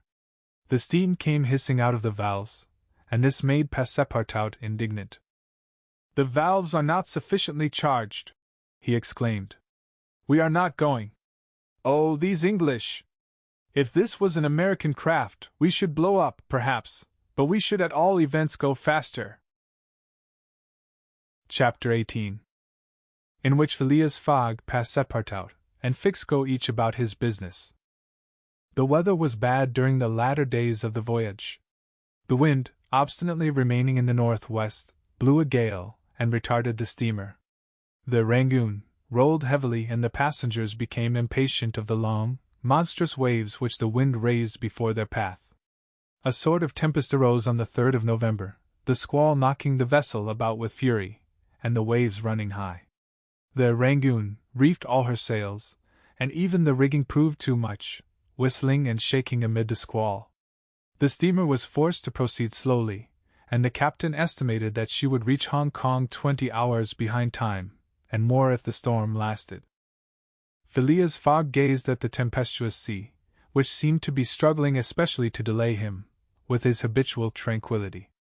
He never changed countenance for an instant, though a delay of 20 hours, by making him too late for the Yokohama boat, would almost inevitably cause the loss of the wager. But this man of nerve manifested neither impatience nor annoyance. It seemed as if the storm were a part of his program, and had been foreseen. Aouda was amazed to find him as calm as he had been from the first time she saw him. Fix did not look at the state of things in the same light. The storm greatly pleased him. His satisfaction would have been complete had the Rangoon been forced to retreat before the violence of wind and waves. Each delay filled him with hope, for it became more and more probable that Fogg would be obliged to remain some days at Hong Kong, and now the heavens themselves became his allies, with the gusts and squalls. It mattered not that they made him seasick, he made no account of this inconvenience, and whilst his body was writhing under their effects, his spirit bounded with hopeful exultation. Passepartout was enraged beyond expression by the unpropitious weather. Everything had gone so well till now. Earth and sea had seemed to be at his master's service, steamers and railways obeyed him, wind and steam united to speed his journey. Had the hour of adversity come? Passepartout was as much excited as if the £20,000 were to come from his own pocket. The storm exasperated him, the gale made him furious, and he longed to lash the obstinate sea into obedience. Poor fellow! Fix carefully concealed from him his own satisfaction, for, had he betrayed it, Passepartout could scarcely have restrained himself from personal violence. Passepartout remained on deck as long as the tempest lasted, being unable to remain quiet below, and taking it into his head to aid the progress of the ship by lending a hand with the crew. He overwhelmed the captain, officers, and sailors, who could not help laughing at his impatience, with all sorts of questions. He wanted to know exactly how long the storm was going to last, whereupon he was referred to the barometer, which seemed to have no intention of rising. Passepartout shook it, but with no perceptible effect, for neither shaking nor maledictions could prevail upon it to change its mind. On the 4th, however, the sea became more calm, and the storm lessened its violence. The wind veered southward, and was once more favorable. Passepartout cleared up with the weather. Some of the sails were unfurled, and the Rangoon resumed its most rapid speed. The time lost could not, however, be regained. Land was not signaled until 5 o'clock on the morning of the 6th. The steamer was due on the 5th. Phileas Fogg was 24 hours behindhand, and the Yokohama steamer would, of course, be missed. The pilot went on board at 6, and took his place on the bridge, to guide the Rangoon through the channels to the port of Hong Kong. Passepartout longed to ask him if the steamer had left for Yokohama, but he dared not, for he wished to preserve the spark of hope, which still remained till the last moment. He had confided his anxiety to Fix, who, the sly rascal, tried to console him by saying that Mr. Fogg would be in time if he took the next boat, but this only put Passepartout in a passion. Mr. Fogg, bolder than his servant, did not hesitate to approach the pilot, and tranquilly asked him if he knew when a steamer would leave Hong Kong for Yokohama. "At high tide tomorrow morning," answered the pilot. "Ah," said Mr. Fogg, without betraying any astonishment.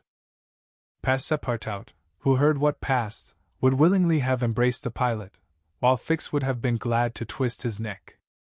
"What is the steamer's name?" asked Mr. Fogg. "The Carnatic."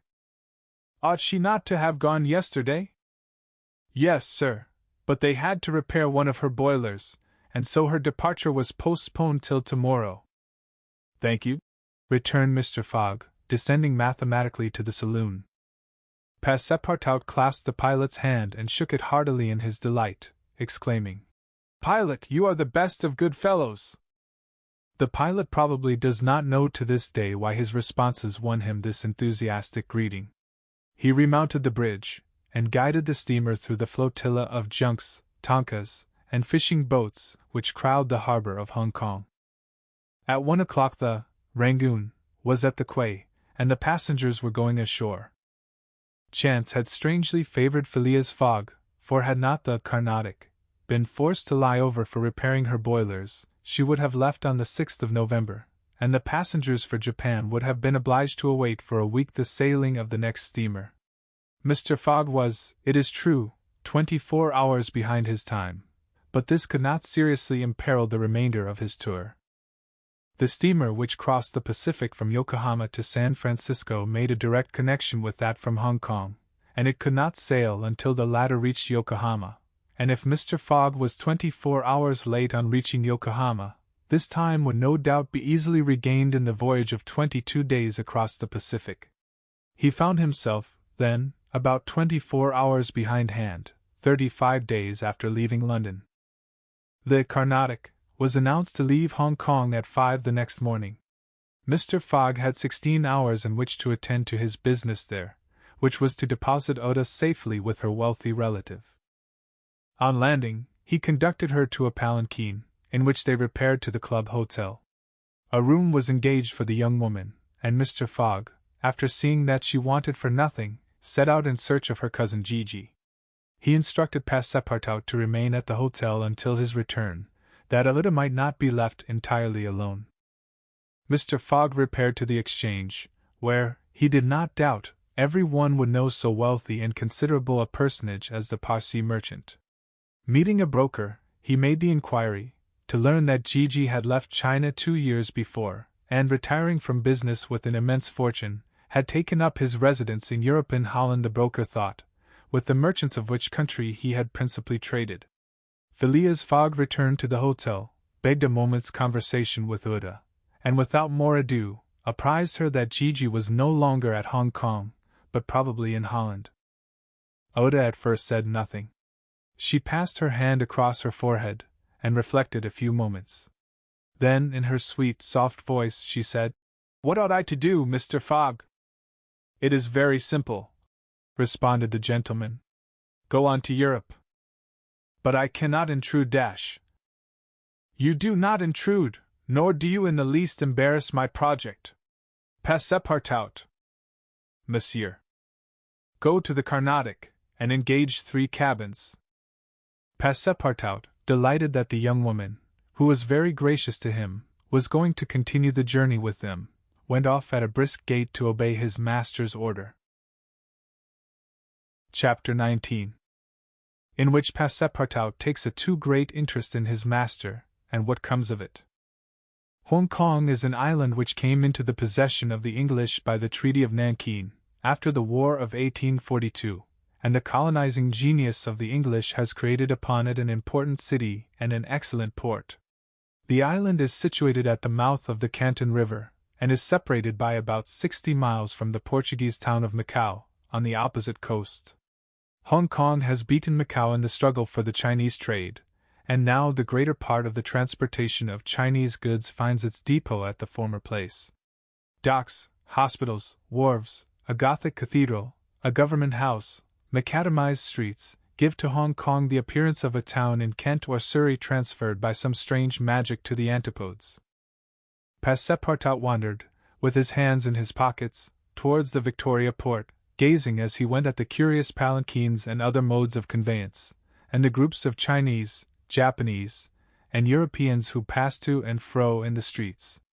Hong Kong seemed to him not unlike Bombay, Calcutta, and Singapore, since, like them, it betrayed everywhere the evidence of English supremacy. At the Victoria Port he found a confused mass of ships of all nations, English, French, American, and Dutch, men of war and trading vessels, Japanese and Chinese junks, sempas, tonkas, and flower boats, which formed so many floating parterres. Passepartout noticed in the crowd a number of the natives who seemed very old, and were dressed in yellow. On going into a barber's to get shaved he learned that these ancient men were all at least 80 years old, at which age they are permitted to wear yellow, which is the imperial color. Passepartout, without exactly knowing why, thought this very funny. On reaching the quay where they were to embark on the Carnatic, he was not astonished to find Fix walking up and down. The detective seemed very much disturbed and disappointed. "This is bad," muttered Passepartout. For the gentlemen of the Reform Club. He accosted Fix with a merry smile, as if he had not perceived that gentleman's chagrin. The detective had, indeed, good reasons to inveigh against the bad luck which pursued him. The warrant had not come. It was certainly on the way, but as certainly it could not now reach Hong Kong for several days, and, this being the last English territory on Mr. Fogg's route, the robber would escape, unless he could manage to detain him. "Well, Monsieur Fix," said Passepartout, "have you decided to go with us so far as America?" "Yes," returned Fix through his set teeth. "Good!" exclaimed Passepartout, laughing heartily. "I knew you could not persuade yourself to separate from us. Come and engage your berth." They entered the steamer office and secured cabins for 4 persons. The clerk, as he gave them the tickets, informed them that, the repairs on the Carnatic having been completed, the steamer would leave that very evening, and not next morning, as had been announced. "That will suit my master all the better," said Passepartout. "I will go and let him know." Fix now decided to make a bold move. He resolved to tell Passepartout all. It seemed to be the only possible means of keeping Phileas Fogg several days longer at Hong Kong. He accordingly invited his companion into a tavern which caught his eye on the quay. On entering, they found themselves in a large room handsomely decorated, at the end of which was a large camp bed furnished with cushions. Several persons lay upon this bed in a deep sleep. At the small tables which were arranged about the room, some 30 customers were drinking English beer, porter, gin, and brandy, smoking, the while, long red clay pipes stuffed with little balls of opium mingled with essence of rose. From time to time one of the smokers, overcome with the narcotic, would slip under the table, whereupon the waiters, taking him by the head and feet, carried and laid him upon the bed. The bed already supported 20 of these stupefied sots. Fix and Passepartout saw that they were in a smoking house haunted by those wretched, cadaverous, idiotic creatures to whom the English merchants sell every year the miserable drug called opium, to the amount of £1,400,000, thousands devoted to one of the most despicable vices which afflict humanity. The Chinese government has in vain attempted to deal with the evil by stringent laws. It passed gradually from the rich, to whom it was at first exclusively reserved, to the lower classes, and then its ravages could not be arrested. Opium is smoked everywhere, at all times, by men and women, in the Celestial Empire, and once accustomed to it, the victims cannot dispense with it, except by suffering horrible bodily contortions and agonies. A great smoker can smoke as many as 8 pipes a day, but he dies in 5 years. It was in one of these dens that Fix and Passepartout, in search of a friendly glass, found themselves. Passepartout had no money, but willingly accepted Fix's invitation in the hope of returning the obligation at some future time. They ordered 2 bottles of port, to which the Frenchman did ample justice, whilst Fix observed him with close attention. They chatted about the journey, and Passepartout was especially merry at the idea that Fix was going to continue it with them. When the bottles were empty, however, he rose to go and tell his master of the change in the time of the sailing of the Carnatic. Fix caught him by the arm and said, "Wait a moment." "What for, Mr. Fix?" "I want to have a serious talk with you." "A serious talk?" cried Passepartout, drinking up the little wine that was left in the bottom of his glass. "Well, we'll talk about it tomorrow. I haven't time now." "Stay! What I have to say concerns your master." Passepartout, at this, looked attentively at his companion. Fix's face seemed to have a singular expression. He resumed his seat. "What is it that you have to say?" Fix placed his hand upon Passepartout's arm, and lowering his voice, said, "You have guessed who I am?" "Parbleu!" said Passepartout, smiling. "Then I'm going to tell you everything, dash. Now that I know everything, my friend." "Ah, that's very good. But go on, go on. First, though, let me tell you that those gentlemen have put themselves to a useless expense." "Useless?" said Fix. "You speak confidently. It's clear that you don't know how large the sum is." "Of course I do," returned Passepartout. £20,000. 55,000. answered Fix, pressing his companion's hand. What? Cried the Frenchman. Has Monsieur Fogg dared £55,000? Well, there's all the more reason for not losing an instant, he continued, getting up hastily. Fix pushed Passepartout back in his chair, and resumed. £55,000, and if I succeed I get £2,000. If you'll help me, I'll let you have 500 of them. Help you? Cried Passepartout, whose eyes were standing wide open. Yes, help me keep Mr. Fogg here for 2 or 3 days. Why, what are you saying? Those gentlemen are not satisfied with following my master and suspecting his honor, but they must try to put obstacles in his way. I blush for them. What do you mean? I mean that it is a piece of shameful trickery. They might as well waylay Mr. Fogg and put his money in their pockets. That's just what we count on doing.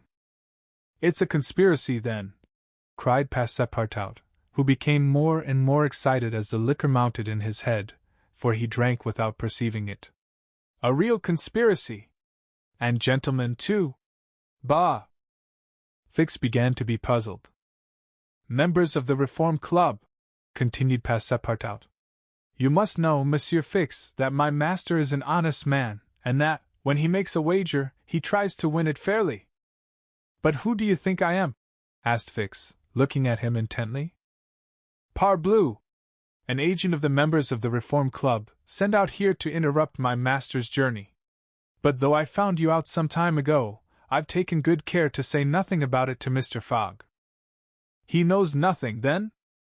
Nothing, replied Passepartout, again emptying his glass. The detective passed his hand across his forehead, hesitating before he spoke again. What should he do? Passepartout's mistake seemed sincere, but it made his design more difficult. It was evident that the servant was not the master's accomplice, as Fix had been inclined to suspect. Well, said the detective to himself, as he is not an accomplice, he will help me. He had no time to lose. Fogg must be detained at Hong Kong, so he resolved to make a clean breast of it. Listen to me, said Fix abruptly. I am not, as you think, an agent of the members of the Reform Club dash. Bah! Retorted Passepartout, with an air of raillery. I am a police detective, sent out here by the London office. You a detective? I will prove it. Here is my commission. Passepartout was speechless with astonishment when Fix displayed this document, the genuineness of which could not be doubted. Mr. Fogg's wager, resumed Fix, is only a pretext, of which you and the gentlemen of the Reform are dupes. He had a motive for securing your innocent complicity. But why? Listen. On the 28th of last September a robbery of £55,000 was committed at the Bank of England by a person whose description was fortunately secured. Here is his description. It answers exactly to that of Mr. Phileas Fogg. What nonsense! Cried Passepartout, striking the table with his fist. My master is the most honorable of men. How can you tell? You know scarcely anything about him. You went into his service the day he came away, and he came away on a foolish pretext, without trunks, and carrying a large amount in banknotes. And yet you are bold enough to assert that he is an honest man. Yes, yes, repeated the poor fellow, mechanically. Would you like to be arrested as his accomplice? Passepartout, overcome by what he had heard, held his head between his hands, and did not dare to look at the detective. Phileas Fogg, the savior of Oda, that brave and generous man, a robber. And yet how many presumptions there were against him. Passepartout essayed to reject the suspicions which forced themselves upon his mind. He did not wish to believe that his master was guilty. Well, what do you want of me? Said he, at last, with an effort. See here, replied Fix. I have tracked Mr. Fogg to this place, but as yet I have failed to receive the warrant of arrest for which I sent to London. You must help me to keep him here in Hong Kong dash. But I dash. I will share with you the £2,000 reward offered by the Bank of England. Never, replied Passepartout, who tried to rise but fell back, exhausted in mind and body. "Mr. Fix," he stammered, "even should what you say be true, if my master is really the robber you are seeking, for which I deny I have am in his service, I have seen his generosity and goodness, and I will never betray him, not for all the gold in the world. I come from a village where they don't eat that kind of bread." "You refuse?" "I refuse." "Consider that I've said nothing," said Fix, "and let us drink." "Yes, let us drink." Passepartout felt himself yielding more and more to the effects of the liquor. Fix, seeing that he must, at all hazards, be separated from his master, wished to entirely overcome him. Some pipes full of opium lay upon the table. Fix slipped one into Passepartout's hand. He took it, put it between his lips, lit it, drew several puffs, and his head, becoming heavy under the influence of the narcotic, fell upon the table.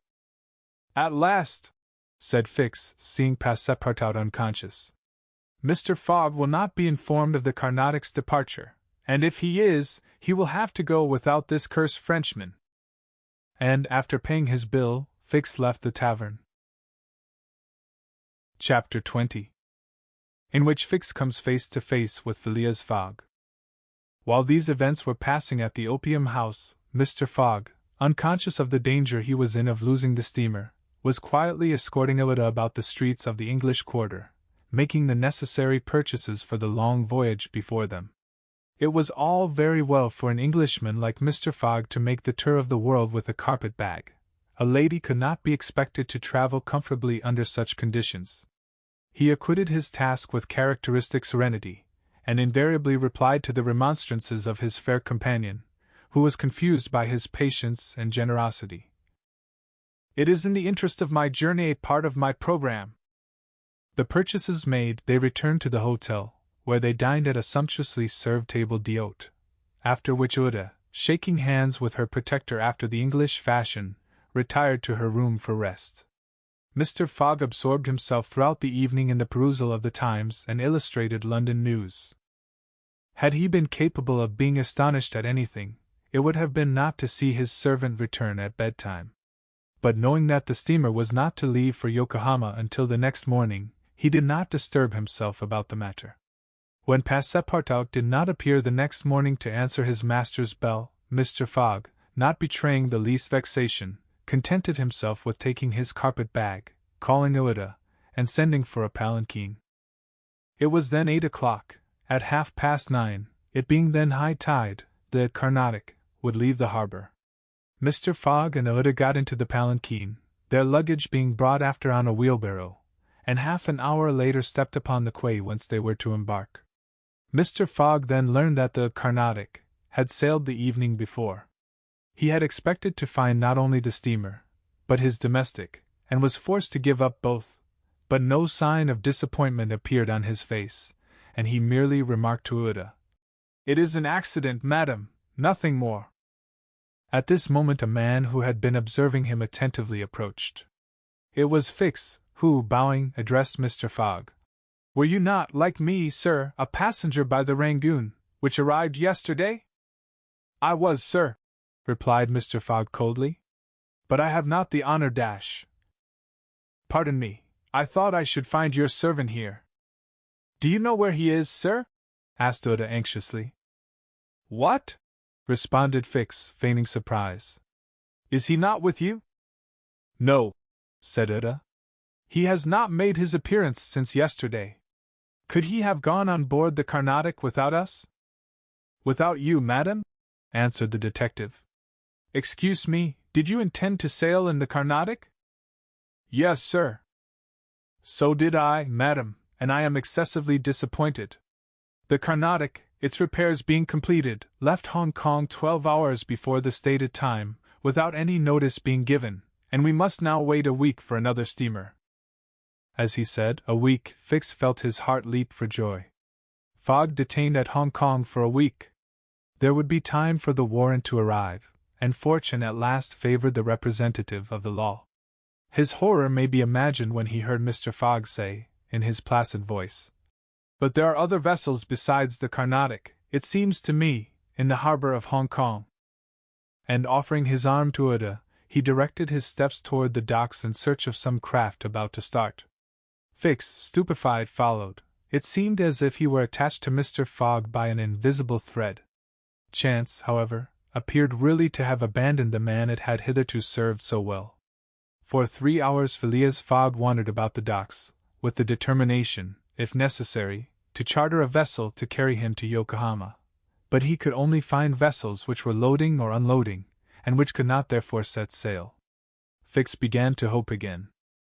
But Mr. Fogg, far from being discouraged, was continuing his search, resolved not to stop if he had to resort to Macao, when he was accosted by a sailor on one of the wharves.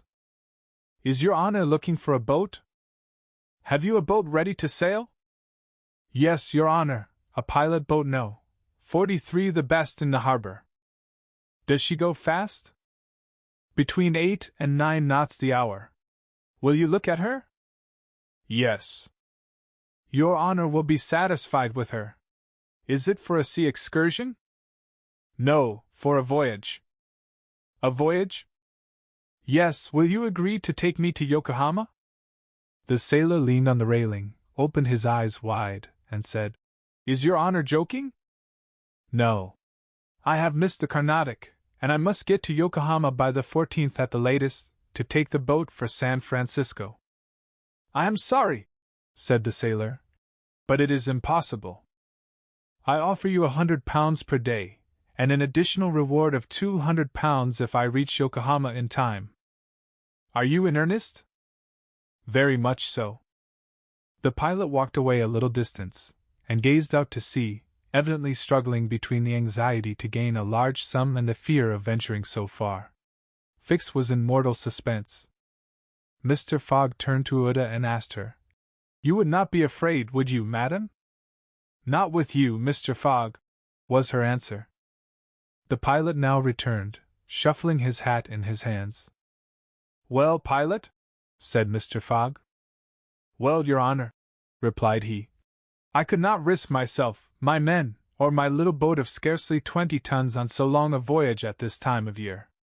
Besides, we could not reach Yokohama in time, for it is 1,660 miles from Hong Kong." "Only 1,600, said Mr. Fogg. "It's the same thing." Fix breathed more freely. "But," added the pilot, "it might be arranged another way." Fix ceased to breathe at all. "How?" asked Mr. Fogg. "By going to Nagasaki, at the extreme south of Japan, or even to Shanghai, which is only 800 miles from here. In going to Shanghai we should not be forced to sail wide of the Chinese coast, which would be a great advantage, as the currents run northward, and would aid us." "Pilot," said Mr. Fogg, "I must take the American steamer at Yokohama, and not at Shanghai or Nagasaki." "Why not?" returned the pilot. "The San Francisco steamer does not start from Yokohama. It puts in at Yokohama and Nagasaki, but it starts from Shanghai." "You are sure of that?" "Perfectly." "And when does the boat leave Shanghai?" "On the 11th, at 7 in the evening. We have, therefore, 4 days before us, that is 96 hours, and in that time, if we had good luck and a southwest wind, and the sea was calm, we could make those 800 miles to Shanghai." "And you could go dash?" "In an hour, as soon as provisions could be got aboard and the sails put up." "It is a bargain. Are you the master of the boat?" "Yes, John Bunsby, master of the Tankadere." "Would you like some earnest money?" "If it would not put your honor out, dash." "Here are £200 on account, sir," added Phileas Fogg, turning to Fix. "If you would like to take advantage, dash." "Thanks, sir. I was about to ask the favor." "Very well. In half an hour we shall go on board." "But poor Passepartout," urged Uda, who was much disturbed by the servant's disappearance. "I shall do all I can to find him," replied Phileas Fogg. While Fix, in a feverish, nervous state, repaired to the pilot boat, the others directed their course to the police station at Hong Kong. Phileas Fogg there gave Passepartout's description, and left a sum of money to be spent in the search for him. The same formalities having been gone through at the French consulate, and the palanquin having stopped at the hotel for the luggage, which had been sent back there, they returned to the wharf. It was now 3 o'clock, and pilot boat number 43, with its crew on board, and its provisions stored away, was ready for departure. The Tankadere was a neat little craft of 20 tons, as gracefully built as if she were a racing yacht. Her shining copper sheathing, her galvanized iron work, her deck, white as ivory, betrayed the pride taken by John Bunsby in making her presentable. Her 2 masts leaned a trifle backward. She carried brigantine, foresail, storm jib, and standing jib, and was well rigged for running before the wind, and she seemed capable of brisk speed, which, indeed, she had already proved by gaining several prizes in pilot boat races. The crew of the Tankadere was composed of John Bunsby, the master, and 4 hardy mariners, who were familiar with the Chinese seas. John Bunsby, himself, a man of 45 or thereabouts, vigorous, sunburnt, with a sprightly expression of the eye, an energetic and self-reliant countenance, would have inspired confidence in the most timid. Phileas Fogg and Oda went on board, where they found Fix already installed. Below deck was a square cabin, of which the walls bulged out in the form of cots, above a circular divan. In the center was a table provided with a swinging lamp. The accommodation was confined, but neat.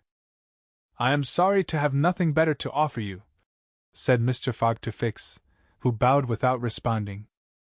The detective had a feeling akin to humiliation in profiting by the kindness of Mr. Fogg. "It's certain," thought he. "Though rascal as he is a polite one." The sails and the English flag were hoisted at 10 minutes past 3. Mr. Fogg and Oda, who were seated on deck, cast a last glance at the quay, in the hope of espying Passepartout. Fix was not without his fears lest chance should direct the steps of the unfortunate servant, whom he had so badly treated, in this direction, in which case an explanation the reverse of satisfactory to the detective must have ensued. But the Frenchman did not appear, and without doubt was still lying under the stupefying influence of the opium. John Bunsby, master, at length gave the order to start, and the Tankadere, taking the wind under her brigantine, foresail, and standing jib, bounded briskly forward over the waves. Chapter 21, in which the master of the Tankadere runs great risk of losing a reward of £200. This voyage of 800 miles was a perilous venture on a craft of 20 tons, and at that season of the year. The Chinese seas are usually boisterous, subject to terrible gales of wind, and especially during the equinoxes, and it was now early November. It would clearly have been to the master's advantage to carry his passengers to Yokohama, since he was paid a certain sum per day, but he would have been rash to attempt such a voyage, and it was imprudent even to attempt to reach Shanghai. But John Bunsby believed in the Tankadere, which rode on the waves like a seagull, and perhaps he was not wrong. Late in the day they passed through the capricious channels of Hong Kong, and the Tankadere, impelled by favorable winds, conducted herself admirably. "I do not need, pilot," said Phileas Fogg, when they got into the open sea, "to advise you to use all possible speed. Trust me, your honor. We are carrying all the sail the wind will let us. The poles would add nothing, and are only used when we are going into port. It's your trade, not mine, pilot, and I confide in you." Phileas Fogg, with body erect and legs wide apart, standing like a sailor, gazed without staggering at the swelling waters. The young woman, who was seated aft, was profoundly affected as she looked out upon the ocean, darkening now with the twilight, on which she had ventured in so frail a vessel. Above her head rustled the white sails, which seemed like great white wings. The boat, carried forward by the wind, seemed to be flying in the air. Night came. The moon was entering her first quarter, and her insufficient light would soon die out in the mist on the horizon. Clouds were rising from the east, and already overcast a part of the heavens. The pilot had hung out his lights, which was very necessary in these seas crowded with vessels bound landward, for collisions are not uncommon occurrences, and, at the speed she was going, the least shock would shatter the gallant little craft, Fix, seated in the bow, gave himself up to meditation. He kept apart from his fellow travelers, knowing Mr. Fogg's taciturn tastes. Besides, he did not quite like to talk to the man whose favors he had accepted.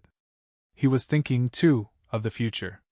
It seemed certain that Fogg would not stop at Yokohama, but would at once take the boat for San Francisco, and the vast extent of America would ensure him impunity and safety. Fogg's plan appeared to him the simplest in the world.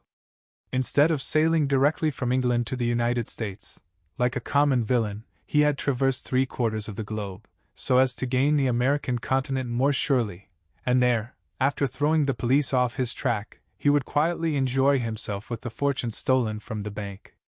But once in the United States, what should he, Fix, do? Should he abandon this man?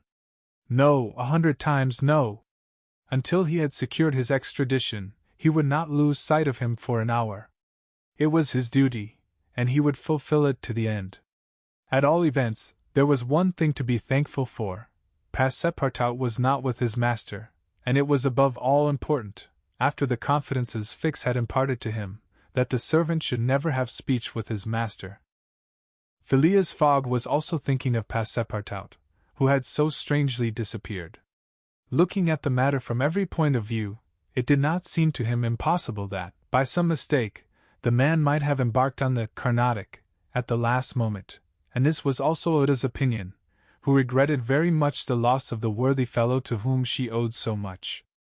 They might then find him at Yokohama, for if the Carnatic was carrying him thither, it would be easy to ascertain if he had been on board. A brisk breeze arose about 10 o'clock, but though it might have been prudent to take in a reef, the pilot, after carefully examining the heavens, let the craft remain rigged as before. The Tankadere bore sail admirably, as she drew a great deal of water, and everything was prepared for high speed in case of a gale. Mr. Fogg and Oda descended into the cabin at midnight, having been already preceded by Fix, who had lain down on one of the cots. The pilot and crew remained on deck all night. At sunrise the next day, which was November 8th, the boat had made more than 100 miles. The log indicated a mean speed of between 8 and 9 miles. The Tankadere still carried all sail, and was accomplishing her greatest capacity of speed. If the wind held as it was, the chances would be in her favor. During the day she kept along the coast, where the currents were favorable. The coast, irregular in profile, and visible sometimes across the clearings, was at most 5 miles distant. The sea was less boisterous, since the wind came off land, a fortunate circumstance for the boat, which would suffer, owing to its small tonnage, by a heavy surge on the sea.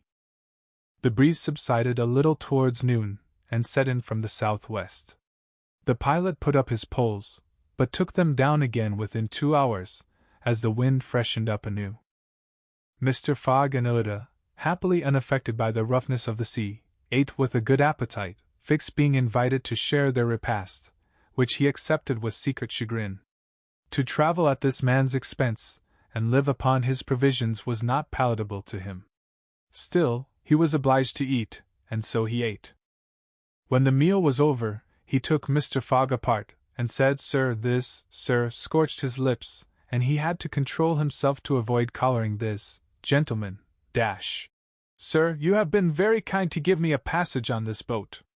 But though my means will not admit of my expending them as freely as you, I must ask to pay my share Let us not speak of that, sir," replied Mr. Fogg. "But if I insist No, sir," repeated Mr. Fogg, in a tone which did not admit of a reply. "This enters into my general expenses." Fix, as he bowed, had a stifled feeling, and going forward, where he ensconced himself, did not open his mouth for the rest of the day. Meanwhile they were progressing famously, and John Bunsby was in high hope.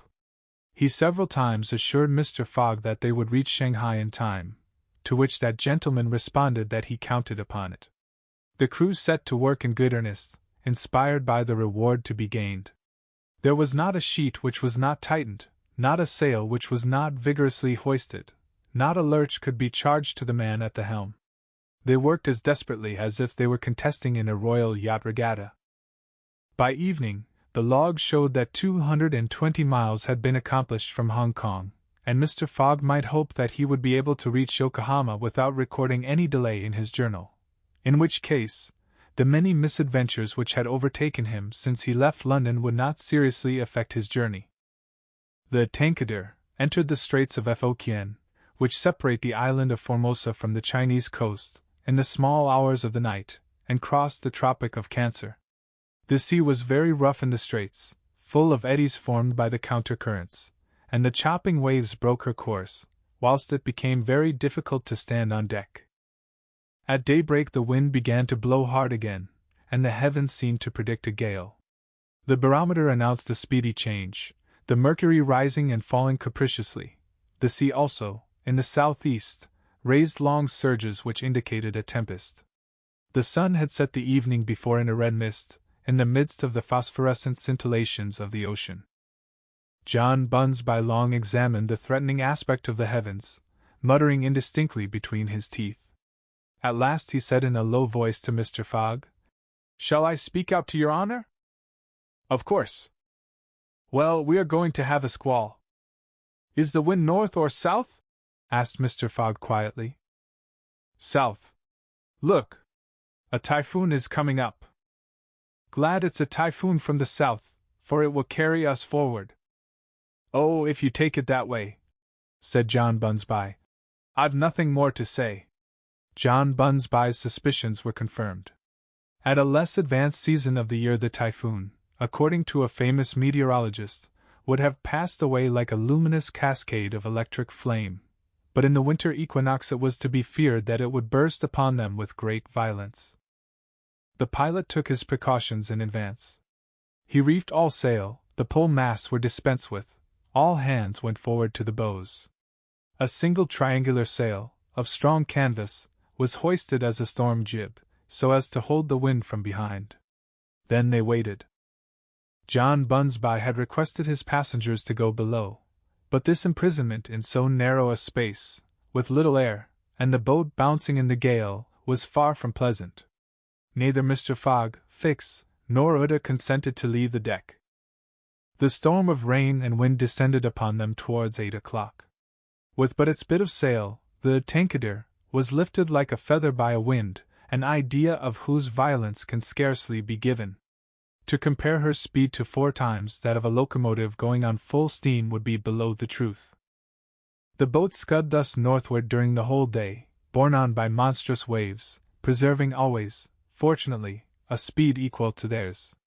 20 times she seemed almost to be submerged by these mountains of water which rose behind her, but the adroit management of the pilot saved her.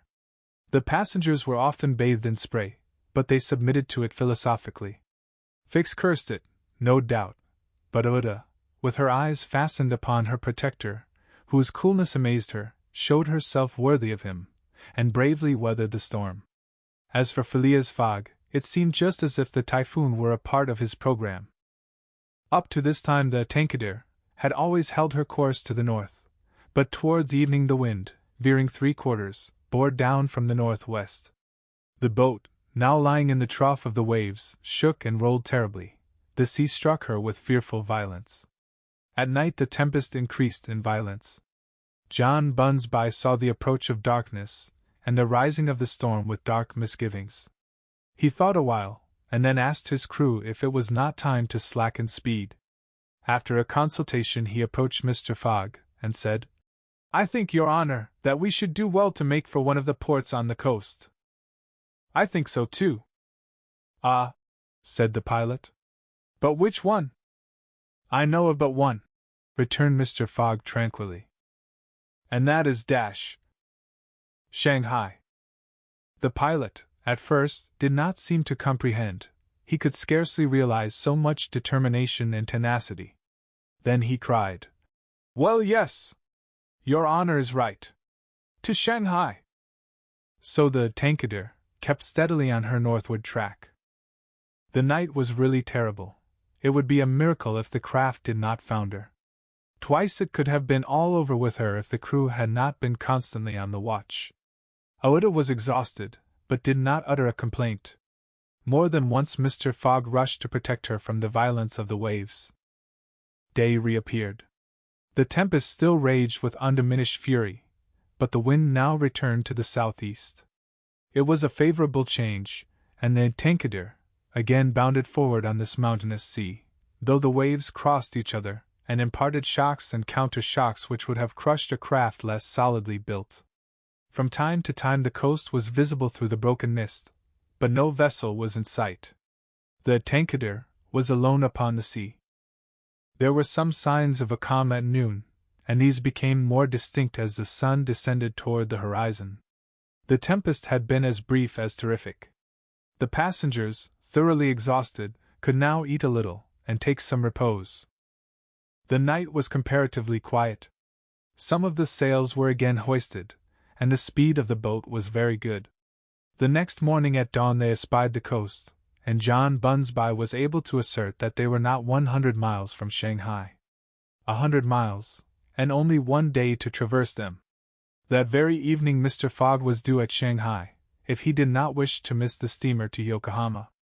Had there been no storm, during which several hours were lost, they would be at this moment within 30 miles of their destination. The wind grew decidedly calmer, and happily the sea fell with it.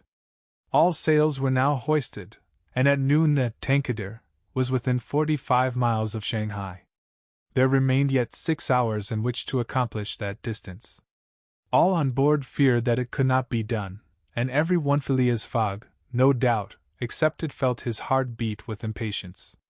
The boat must keep up an average of 9 miles an hour, and the wind was becoming calmer every moment. It was a capricious breeze coming from the coast, and after it passed the sea became smooth. Still, the Tankadere was so light, and her fine sails caught the fickle zephyrs so well, that, with the aid of the currents, John Bunsby found himself at 6 o'clock not more than 10 miles from the mouth of Shanghai River. Shanghai itself is situated at least 12 miles up the stream. At 7 they were still 3 miles from Shanghai. The pilot swore an angry oath. The reward of £200 was evidently on the point of escaping him. He looked at Mr. Fogg. Mr. Fogg was perfectly tranquil, and yet his whole fortune was at this moment at stake.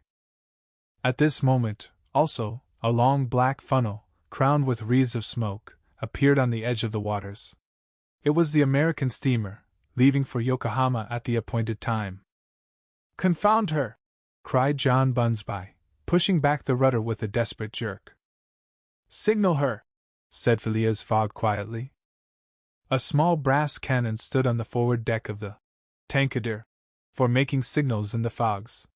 It was loaded to the muzzle, but just as the pilot was about to apply a red-hot coal to the touch-hole, Mr. Fogg said, "Hoist your flag." The flag was run up at half-mast, and this being the signal of distress, it was hoped that the American steamer, perceiving it, would change her course a little, so as to succor the pilot boat. "Fire!" said Mr. Fogg, and the booming of the little cannon resounded in the air. Chapter 22, in which Passepartout finds out that, even at the Antipodes, it is convenient to have some money in one's pocket. The Carnatic, setting sail from Hong Kong at 6:30 on the 7th of November, directed her course at full steam towards Japan. She carried a large cargo and a well-filled cabin of passengers. 2 staterooms in the rear were, however, unoccupied, those which had been engaged by Phileas Fogg. The next day a passenger with a half-stupefied eye, staggering gait, and disordered hair, was seen to emerge from the second cabin, and to totter to a seat on deck. It was Passepartout, and what had happened to him was as follows. Shortly after Fix left the opium den, 2 waiters had lifted the unconscious Passepartout, and had carried him to the bed reserved for the smokers. 3 hours later, pursued even in his dreams by a fixed idea, the poor fellow awoke, and struggled against the stupefying influence of the narcotic. The thought of a duty unfulfilled shook off his torpor, and he hurried from the abode of drunkenness. Staggering and holding himself up by keeping against the walls, falling down and creeping up again, and irresistibly impelled by a kind of instinct, he kept crying out, "The Carnatic! The Carnatic!" The steamer lay puffing alongside the quay, on the point of starting. Passepartout had but few steps to go, and rushing upon the plank, he crossed it, and fell unconscious on the deck, just as the Carnatic was moving off. Several sailors, who were evidently accustomed to this sort of scene, carried the poor Frenchman down into the second cabin, and Passepartout did not wake until they were 150 miles away from China. Thus he found himself the next morning on the deck of the Carnatic, and eagerly inhaling the exhilarating sea breeze. The pure air sobered him. He began to collect his sense, which he found a difficult task, but at last he recalled the events of the evening before, Fix's revelation, and the opium house. "It is evident," said he to himself, "that I have been abominably drunk. What will Mr. Fogg say? At least I have not missed the steamer, which is the most important thing." Then, as Fix occurred to him, "As for that rascal, I hope we are well rid of him, and that he has not dared, as he proposed, to follow us on board the Carnatic. A detective on the track of Mr. Fogg, accused of robbing the Bank of England. Pshaw! Mr. Fogg is no more a robber than I am a murderer." Should he divulge Fix's real errand to his master? Would it do to tell the part the detective was playing? Would it not be better to wait until Mr. Fogg reached London again, and then impart to him that an agent of the Metropolitan Police had been following him round the world, and have a good laugh over it? No doubt, at least, it was worth considering. The first thing to do was to find Mr. Fogg, and apologize for his singular behavior. Passepartout got up and proceeded, as well as he could with the rolling of the steamer, to the after deck. He saw no one who resembled either his master or Uda. "Good!" muttered he. "Uda has not got up yet, and Mr. Fogg has probably found some partners at whist." He descended to the saloon. Mr. Fogg was not there.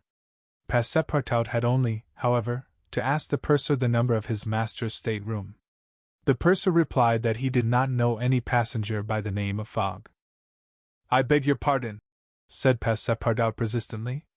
"He is a tall gentleman, quiet, and not very talkative, and has with him a young lady dash." "There is no young lady on board," interrupted the purser. "Here is a list of the passengers, you may see for yourself." Passepartout scanned the list, but his master's name was not upon it. All at once an idea struck him. "Ah! Am I on the Carnatic?" "Yes." "On the way to Yokohama?" "Certainly." Passepartout had for an instant feared that he was on the wrong boat, but, though he was really on the Carnatic, his master was not there. He fell thunderstruck on a seat. He saw it all now. He remembered that the time of sailing had been changed, that he should have informed his master of that fact, and that he had not done so. It was his fault, then, that Mr. Fogg and Uda had missed the steamer. Yes, but it was still more the fault of the traitor who, in order to separate him from his master, and detain the latter at Hong Kong, had inveigled him into getting drunk. He now saw the detective's trick, and at this moment Mr. Fogg was certainly ruined, his bet was lost, and he himself perhaps arrested and imprisoned. At this thought Passepartout tore his hair. Ah, if Fix ever came within his reach, what a settling of accounts there would be! After his first depression, Passepartout became calmer, and began to study his situation. It was certainly not an enviable one. He found himself on the way to Japan, and what should he do when he got there? His pocket was empty. He had not a solitary shilling, not so much as a penny. His passage had fortunately been paid for in advance, and he had 5 or 6 days in which to decide upon his future course. He fell to at meals with an appetite, and ate for Mr. Fogg, Uda, and himself. He helped himself as generously as if Japan were a desert, where nothing to eat was to be looked for. At dawn on the 13th the Carnatic entered the port of Yokohama. This is an important port of call in the Pacific, where all the mail steamers, and those carrying travelers between North America, China, Japan, and the Oriental Islands put in.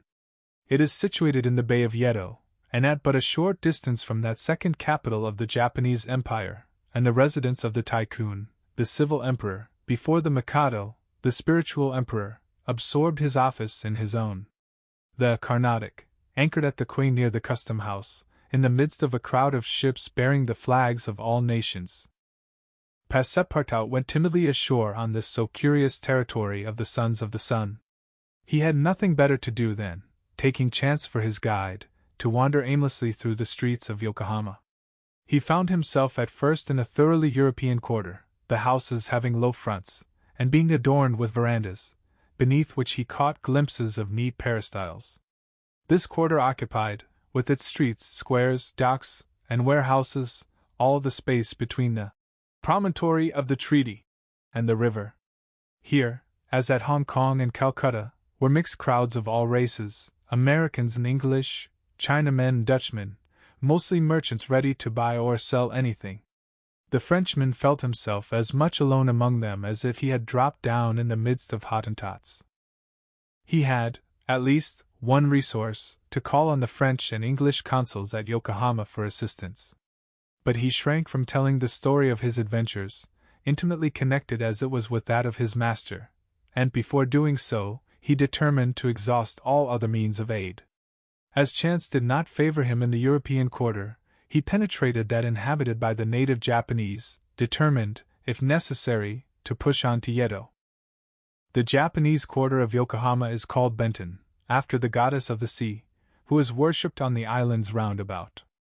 There Passepartout beheld beautiful fir and cedar groves, sacred gates of a singular architecture, bridges half hid in the midst of bamboos and reeds, temples shaded by immense cedar trees, holy retreats where were sheltered Buddhist priests and sectaries of Confucius, and interminable streets, where a perfect harvest of rose-tinted and red-cheeked children, who looked as if they had been cut out of Japanese screens, and who were playing in the midst of short-legged poodles and yellowish cats, might have been gathered. The streets were crowded with people.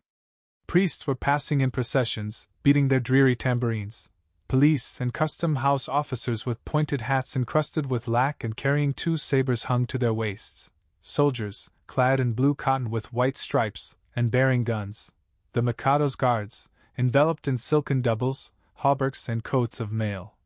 And numbers of military folk of all ranks, for the military profession is as much respected in Japan as it is despised in China, went hither and thither in groups and pairs. Passepartout saw, too, begging friars, long-robed pilgrims, and simple civilians, with their warped and jet-black hair, big heads, long busts, slender legs, short stature, and complexions varying from copper color to a dead white, but never yellow, like the Chinese, from whom the Japanese widely differ.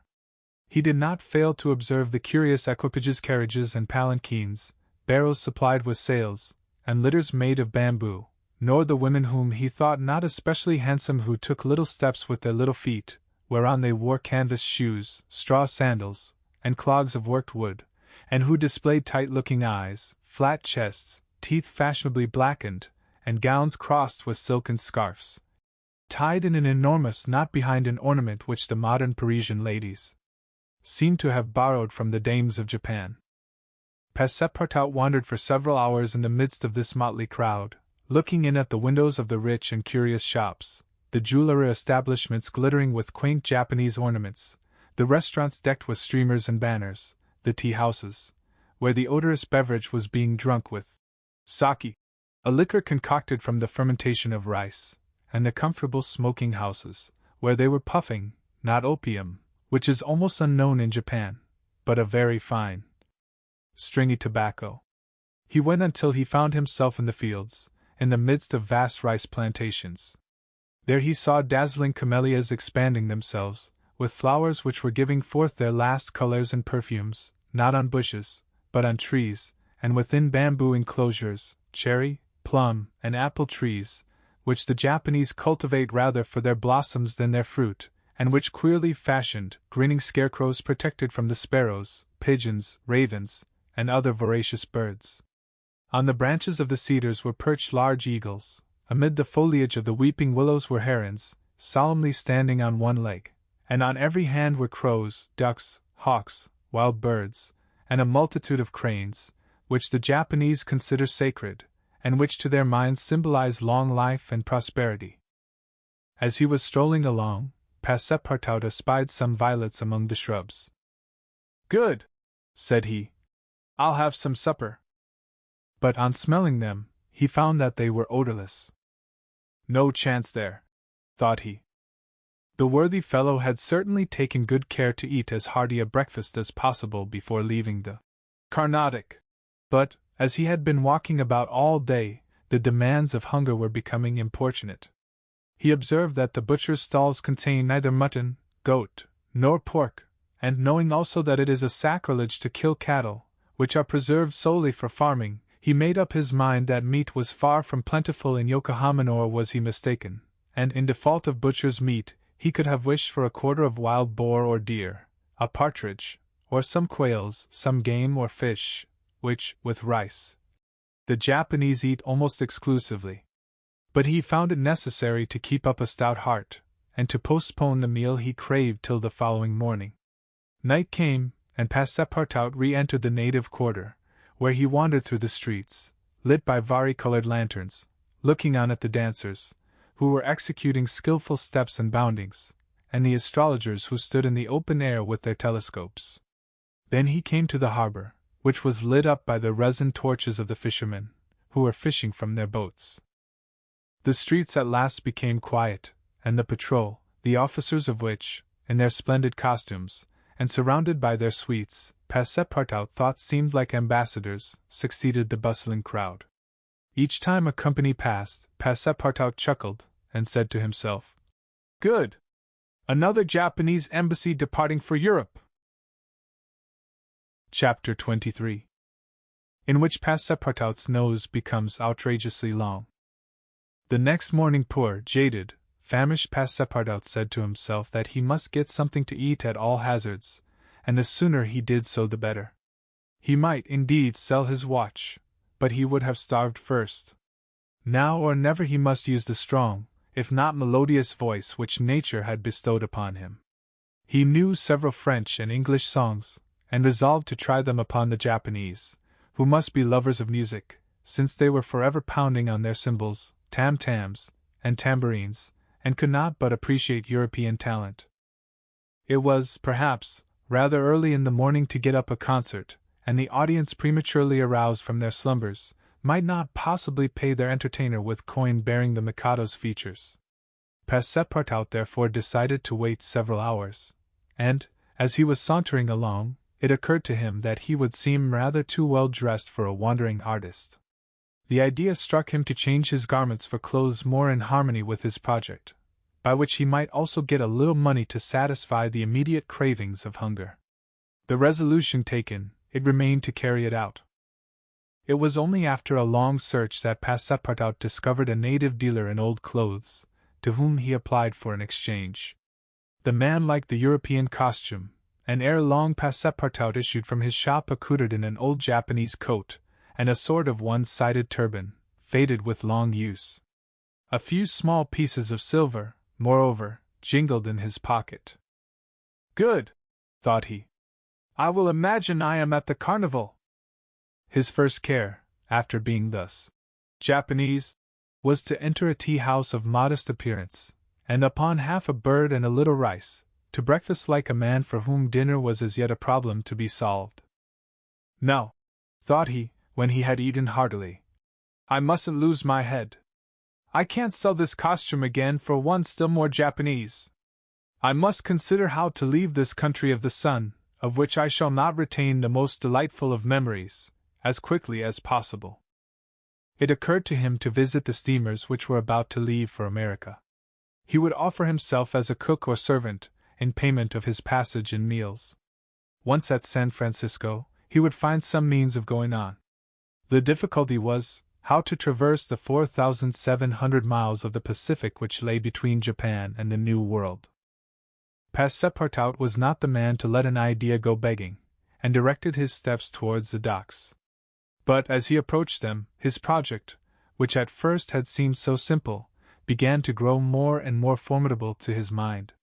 What need would they have of a cook or servant on an American steamer, and what confidence would they put in him, dressed as he was? What references could he give? As he was reflecting in this wise, his eyes fell upon an immense placard which a sort of clown was carrying through the streets. This placard, which was in English, read as follows: Acrobatic Japanese Troupe. Honorable William Batulker, proprietor. Last representations. Prior to their departure to the United States. Of the Long Noses. Long Noses. Under the direct patronage of the god Tingu. Great attraction. The United States, said Passepartout. That's just what I want. He followed the clown, and soon found himself once more in the Japanese quarter. A quarter of an hour later he stopped before a large cabin, adorned with several clusters of streamers, the exterior walls of which were designed to represent, in violent colors and without perspective, a company of jugglers. This was the Honorable William Betulker's establishment. That gentleman was a sort of Barnum, the director of a troupe of mountebanks, jugglers, clowns, acrobats, equilibrists, and gymnasts, who, according to the placard, was giving his last performances before leaving the Empire of the Sun for the States of the Union. Passepartout entered and asked for Mr. Betulker, who straightway appeared in person. "What do you want?" said he to Passepartout, whom he at first took for a native. "Would you like a servant, sir?" asked Passepartout. "A servant!" cried Mr. Betulker, caressing the thick grey beard which hung from his chin. "I already have two who are obedient and faithful, have never left me, and serve me for their nourishment, and here they are," added he, holding out his two robust arms, furrowed with veins as large as the strings of a bass viol. "So I can be of no use to you?" "None." "The devil! I should so like to cross the Pacific with you."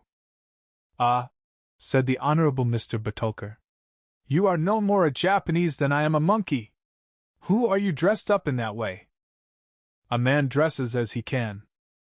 "That's true. You are a Frenchman, aren't you?" "Yes, a Parisian of Paris." "Then you ought to know how to make grimaces?" "Why," replied Passepartout, a little vexed that his nationality should cause this question, "we Frenchmen know how to make grimaces, it is true, but not any better than the Americans do." "True. Well, if I can't take you as a servant, I can as a clown. You see, my friend, in France they exhibit foreign clowns, and in foreign parts French clowns." "Ah. You are pretty strong, eh? Especially after a good meal. And you can sing?" "Yes," returned Passepartout, who had formerly been wont to sing in the streets. "But can you sing standing on your head, with the top spinning on your left foot, and a saber balanced on your right?" "Humph! I think so," replied Passepartout, recalling the exercises of his younger days. "Well, that's enough," said the Honorable William Betulker. The engagement was concluded there and then. Passepartout had at last found something to do. He was engaged to act in the celebrated Japanese troupe. It was not a very dignified position, but within a week he would be on his way to San Francisco. The performance, so noisily announced by the Honorable Mr. Betulker, was to commence at 3 o'clock, and soon the deafening instruments of a Japanese orchestra resounded at the door. Passepartout, though he had not been able to study or rehearse a part, was designated to lend the aid of his sturdy shoulders in the great exhibition of the human pyramid, executed by the long noses of the god Tingu. This great attraction was to close the performance. Before 3 o'clock the large shed was invaded by the spectators, comprising Europeans and natives, Chinese and Japanese, men, women and children, who precipitated themselves upon the narrow benches and into the boxes opposite the stage. The musicians took up a position inside, and were vigorously performing on their gongs, tam-tams, flutes, bones, tambourines, and immense drums. The performance was much like all acrobatic displays, but it must be confessed that the Japanese are the first equilibrists in the world. One, with a fan and some bits of paper, performed the graceful trick of the butterflies and the flowers. Another traced in the air, with the odorous smoke of his pipe, a series of blue words, which composed a compliment to the audience, while a third juggled with some lighted candles, which he extinguished successively as they passed his lips, and relit again without interrupting for an instant his juggling. Another reproduced the most singular combinations with a spinning top. In his hands the revolving tops seemed to be animated with a life of their own in their interminable whirling. they ran over pipe stems, the edges of sabers, wires, and even hairs stretched across the stage. They turned around on the edges of large glasses, crossed bamboo ladders, dispersed into all the corners, and produced strange musical effects by the combination of their various pitches of tone. The jugglers tossed them in the air, threw them like shuttlecocks with wooden battledores, and yet they kept on spinning. They put them into their pockets, and took them out still whirling as before. It is useless to describe the astonishing performances of the acrobats and gymnasts. The turning on ladders, poles, balls, barrels, etc., was executed with wonderful precision. But the principal attraction was the exhibition of the long noses, a show to which Europe is as yet a stranger. The long noses form a peculiar company, under the direct patronage of the god Tingu. Attired after the fashion of the Middle Ages, they bore upon their shoulders a splendid pair of wings. But what especially distinguished them was the long noses which were fastened to their faces, and the uses which they made of them. These noses were made of bamboo, and were 5, 6, and even 10 feet long, some straight, others curved, some ribboned, and some having imitation warts upon them. It was upon these appendages, fixed tightly on their real noses, that they performed their gymnastic exercises. A dozen of these sectaries of Tingu lay flat upon their backs, while others, dressed to represent lightning rods, came and frolicked on their noses, jumping from one to another, and performing the most skillful leapings and somersaults. As a last scene, a human pyramid had been announced, in which 50 long noses were to represent the car of Juggernaut. But instead of forming a pyramid by mounting each other's shoulders, the artists were to group themselves on top of the noses. It happened that the performer who had hitherto formed the base of the car had quitted the troupe, and as, to fill this part, only strength and adroitness were necessary, Passepartout had been chosen to take his place. The poor fellow really felt sad when melancholy reminiscence of his youth. He donned his costume, adorned with vari-colored wings, and fastened to his natural feature a false nose 6 feet long. But he cheered up when he thought that this nose was winning him something to eat. He went upon the stage, and took his place beside the rest who were to compose the base of the car of Juggernaut. They all stretched themselves on the floor, their noses pointing to the ceiling. A second group of artists disposed themselves on these long appendages, then a third above these, then a fourth, until a human monument reaching to the very cornices of the theatre soon arose on top of the noses. This elicited loud applause, in the midst of which the orchestra was just striking up a deafening air. When the pyramid tottered, the balance was lost, one of the lower noses vanished from the pyramid, and the human monument was shattered like a castle built of cards. It was Passepartout's fault. Abandoning his position, clearing the footlights without the aid of his wings, and clambering up to the right-hand gallery, he fell at the feet of one of the spectators, crying, "Ah, my master! My master! You here?" "Myself." "Very well, then let us go to the steamer, young man." Mr. Fogg, Oda, and Passepartout passed through the lobby of the theatre to the outside, where they encountered the Honorable Mr. Batulcar, furious with rage. He demanded damages for the breakage of the pyramid, and Phileas Fogg appeased him by giving him a handful of banknotes. At 6:30, the very hour of departure, Mr. Fogg and Oda, followed by Passepartout, who in his hurry had retained his wings, and nose 6 feet long, stepped upon the American steamer. Chapter 24, during which Mr. Fogg and party crossed the Pacific Ocean. What happened when the pilot boat came in sight of Shanghai will be easily guessed. The signals made by the Tankadere had been seen by the captain of the Yokohama steamer, who, espying the flag at half-mast, had directed his course towards the little craft. Phileas Fogg, after paying the stipulated price of his passage to John Busby, and rewarding that worthy with the additional sum of £550, ascended the steamer with Oda and Fix, and they started at once for Nagasaki and Yokohama. They reached their destination on the morning of the 14th of November. Phileas Fogg lost no time in going on board the Carnatic, where he learned, to Oda's great delight and perhaps to his own, though he betrayed no emotion, that Passepartout, a Frenchman, had really arrived on her the day before. The San Francisco steamer was announced to leave that very evening, and it became necessary to find Passepartout, if possible, without delay. Mr. Fogg applied in vain to the French and English consuls, and, after wandering through the streets a long time, began to despair of finding his missing servant. Chance, or perhaps a kind of presentiment, at last led him into the Honorable Mr. Batulcar's theatre. He certainly would not have recognized Passepartout in the eccentric mountebank's costume, but the latter, lying on his back, perceived his master in the gallery. He could not help starting, which so changed the position of his nose as to bring the pyramid pell-mell upon the stage. All this Passepartout learned from Oda, who recounted to him what had taken place on the voyage from Hong Kong to Shanghai on the Tankadere, in company with one Mr. Fix. Passepartout did not change countenance on hearing this name. He thought that the time had not yet arrived to divulge to his master what had taken place between the detective and himself, and in the account he gave of his absence, he simply excused himself for having been overtaken by drunkenness, in smoking opium at a tavern in Hong Kong. Mr. Fogg heard this narrative coldly, without a word, and then furnished his man with funds necessary to obtain clothing more in harmony with his position. Within an hour the Frenchman had cut off his nose and parted with his wings, and retained nothing about him which recalled the secretary of the god Tingu. The steamer which was about to depart from Yokohama to San Francisco belonged to the Pacific Mail Steamship Company, and was named the General Grant.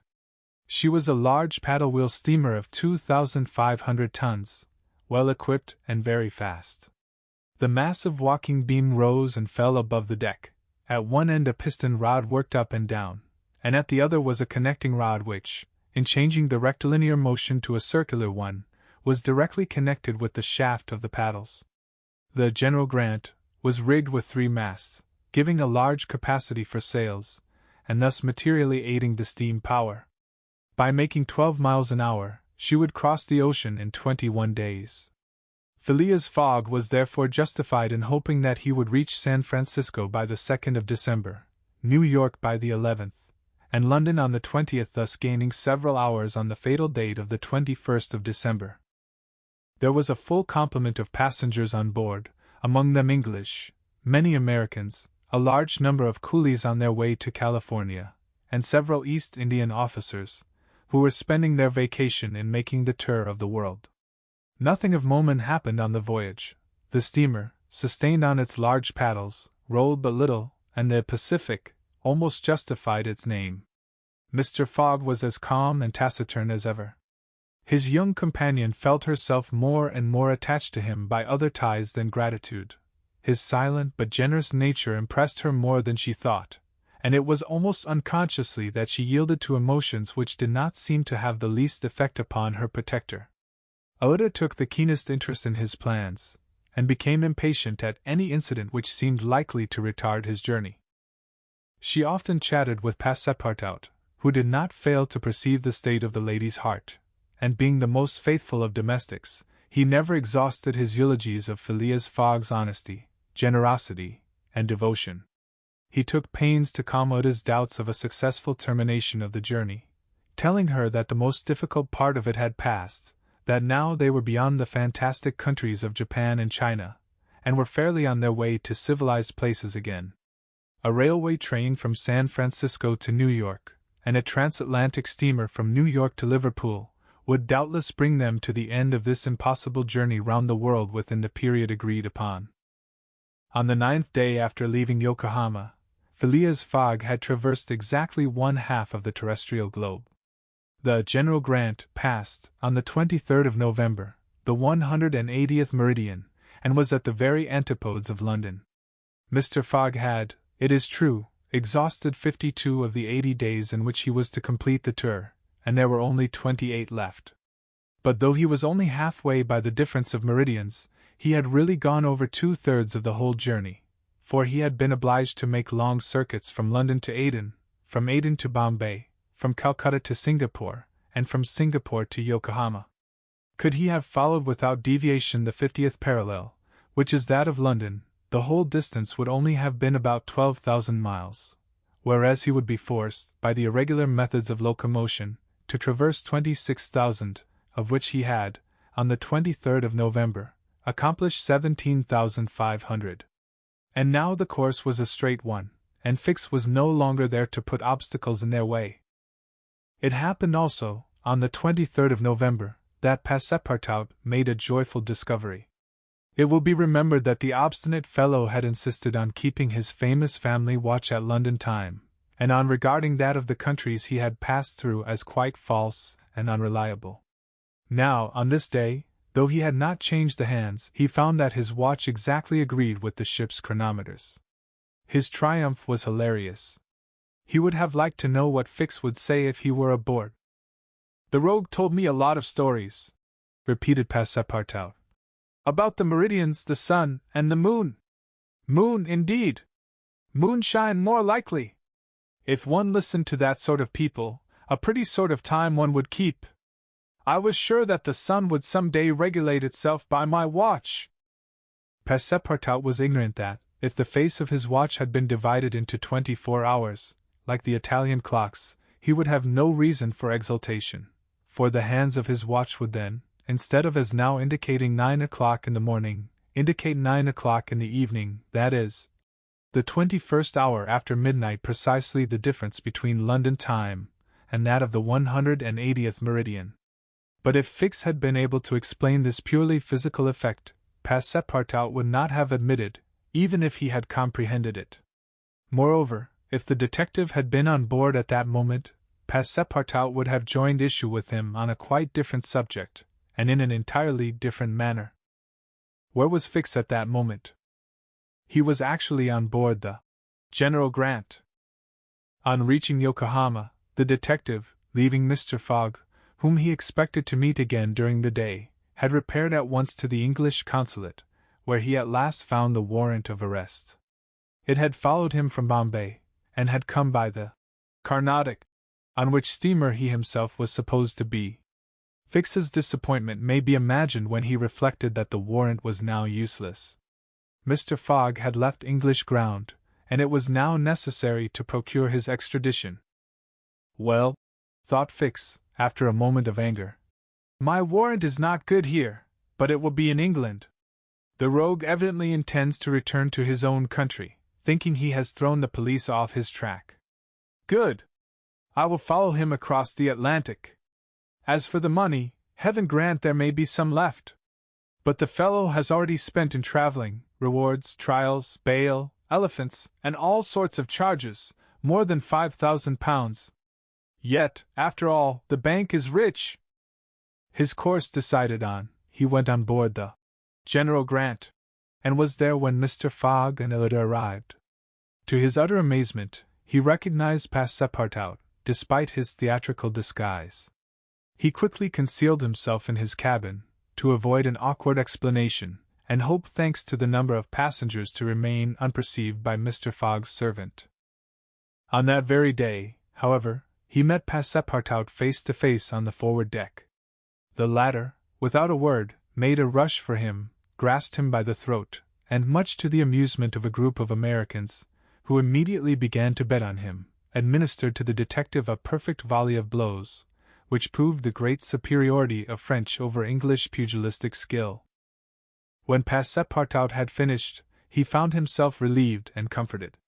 Fix got up in a somewhat rumpled condition, and looking at his adversary, coldly said, "Have you done?" "For this time, yes." "Then let me have a word with you." "But I dash." "In your master's interests."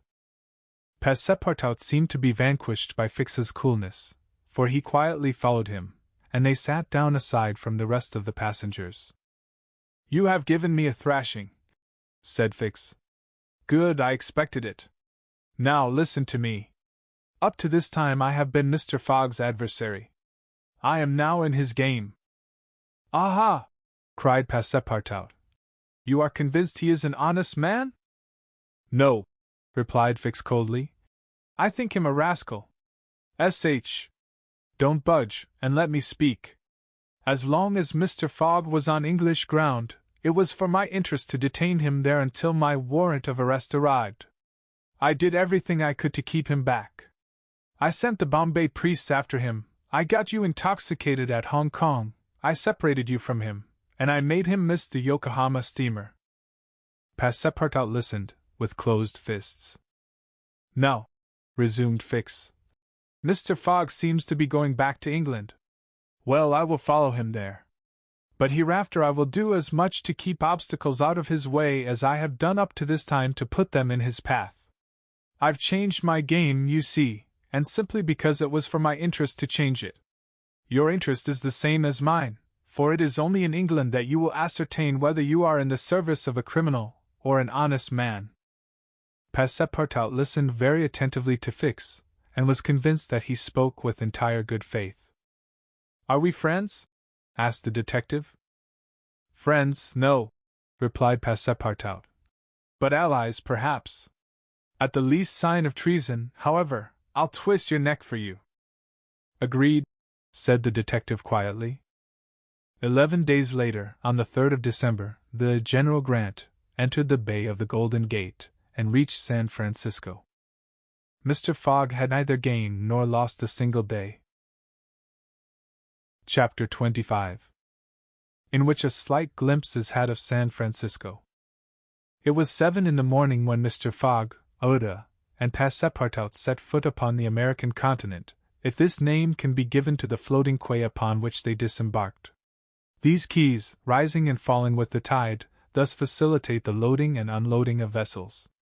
Alongside them were clippers of all sizes, steamers of all nationalities, and the steamboats, with several decks rising one above the other, which ply on the Sacramento and its tributaries. There were also heaped up the products of a commerce which extends to Mexico, Chile, Peru, Brazil, Europe, Asia, and all the Pacific Islands. Passepartout, in his joy on reaching at last the American continent, thought he would manifest it by executing a perilous vault in fine style, but tumbling upon some worm-eaten planks, he fell through them. Put out of countenance by the manner in which he thus set foot upon the New World, he uttered a loud cry, which so frightened the innumerable cormorants and pelicans that are always perched upon these movable quays, that they flew noisily away. Mr. Fogg, on reaching shore, proceeded to find out at what hour the first train left for New York, and learned that this was at 6 o'clock p.m. He had, therefore, an entire day to spend in the Californian capital. Taking a carriage at a charge of $3, he and Oda entered it, while Passepartout mounted the box beside the driver, and they set out for the International Hotel. From his exalted position Passepartout observed with much curiosity the wide streets, the low, evenly ranged houses, the Anglo-Saxon Gothic churches, the great docks, the palatial wooden and brick warehouses, the numerous conveyances, omnibuses, horse cars, and upon the sidewalks, not only Americans and Europeans, but Chinese and Indians. Passepartout was surprised at all he saw.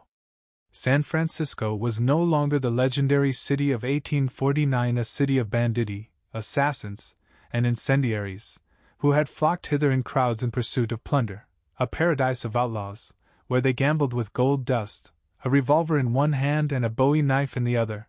It was now a great commercial emporium. The lofty tower of its city hall overlooked the whole panorama of the streets and avenues, which cut each other at right angles, and in the midst of which appeared pleasant, verdant squares, while beyond appeared the Chinese quarter, seemingly imported from the Celestial Empire in a toy box. Sombreros and red shirts and plumed Indians were rarely to be seen, but there were silk hats and black coats everywhere worn by a multitude of nervously active, gentlemanly-looking men. Some of the streets, especially Montgomery Street, which is to San Francisco what Regent Street is to London, the Boulevard des Italiens to Paris, and Broadway to New York, were lined with splendid and spacious stores, which exposed in their windows the products of the entire world. When Passepartout reached the International Hotel, it did not seem to him as if he had left England at all. The ground floor of the hotel was occupied by a large bar, a sort of restaurant freely open to all passers-by, who might partake of dried beef, oyster soup, biscuits, and cheese, without taking out their purses. Payment was made only for the ale, porter, or sherry which was drunk. This seemed very American to Passepartout. The hotel refreshment rooms were comfortable, and Mr. Fogg and Oda, installing themselves at a table, were abundantly served on diminutive plates by negroes of darkest hue. After breakfast, Mr. Fogg, accompanied by Uda, started for the English consulate to have his passport visaed. As he was going out, he met Passepartout, who asked him if it would not be well, before taking the train, to purchase some dozens of Enfield rifles and Colt's revolvers. He had been listening to stories of attacks upon the trains by the Sioux and Pawnees. Mr. Fogg thought it a useless precaution, but told him to do as he thought best, and went on to the consulate. He had not proceeded 200 steps, however, when, by the greatest chance in the world, he met Fix. The detective seemed wholly taken by surprise. What? Had Mr. Fogg and himself crossed the Pacific together, and not met on the steamer? At least Fix felt honored to behold once more the gentleman to whom he owed so much, and, as his business recalled him to Europe, he should be delighted to continue the journey in such pleasant company. Mr. Fogg replied that the honor would be his, and the detective, who was determined not to lose sight of him, begged permission to accompany them in their walk about San Francisco, a request which Mr. Fogg readily granted. They soon found themselves in Montgomery Street, where a great crowd was collected. The sidewalks, street, horse-car rails, the shop doors, the windows of the houses, and even the roofs, were full of people. Men were going about carrying large posters, and flags and streamers were floating in the wind, while loud cries were heard on every hand. "Hurrah for Cammerfield! Hurrah for Mandiba!" It was a political meeting, at least so Fix conjectured, who said to Mr. Fogg, "Perhaps we had better not mingle with the crowd. There may be danger in it." "Yes," returned Mr. Fogg. "And blows, even if they are political, are still blows." Fix smiled at this remark, and in order to be able to see without being jostled about, the party took up a position on the top of a flight of steps situated at the upper end of Montgomery Street.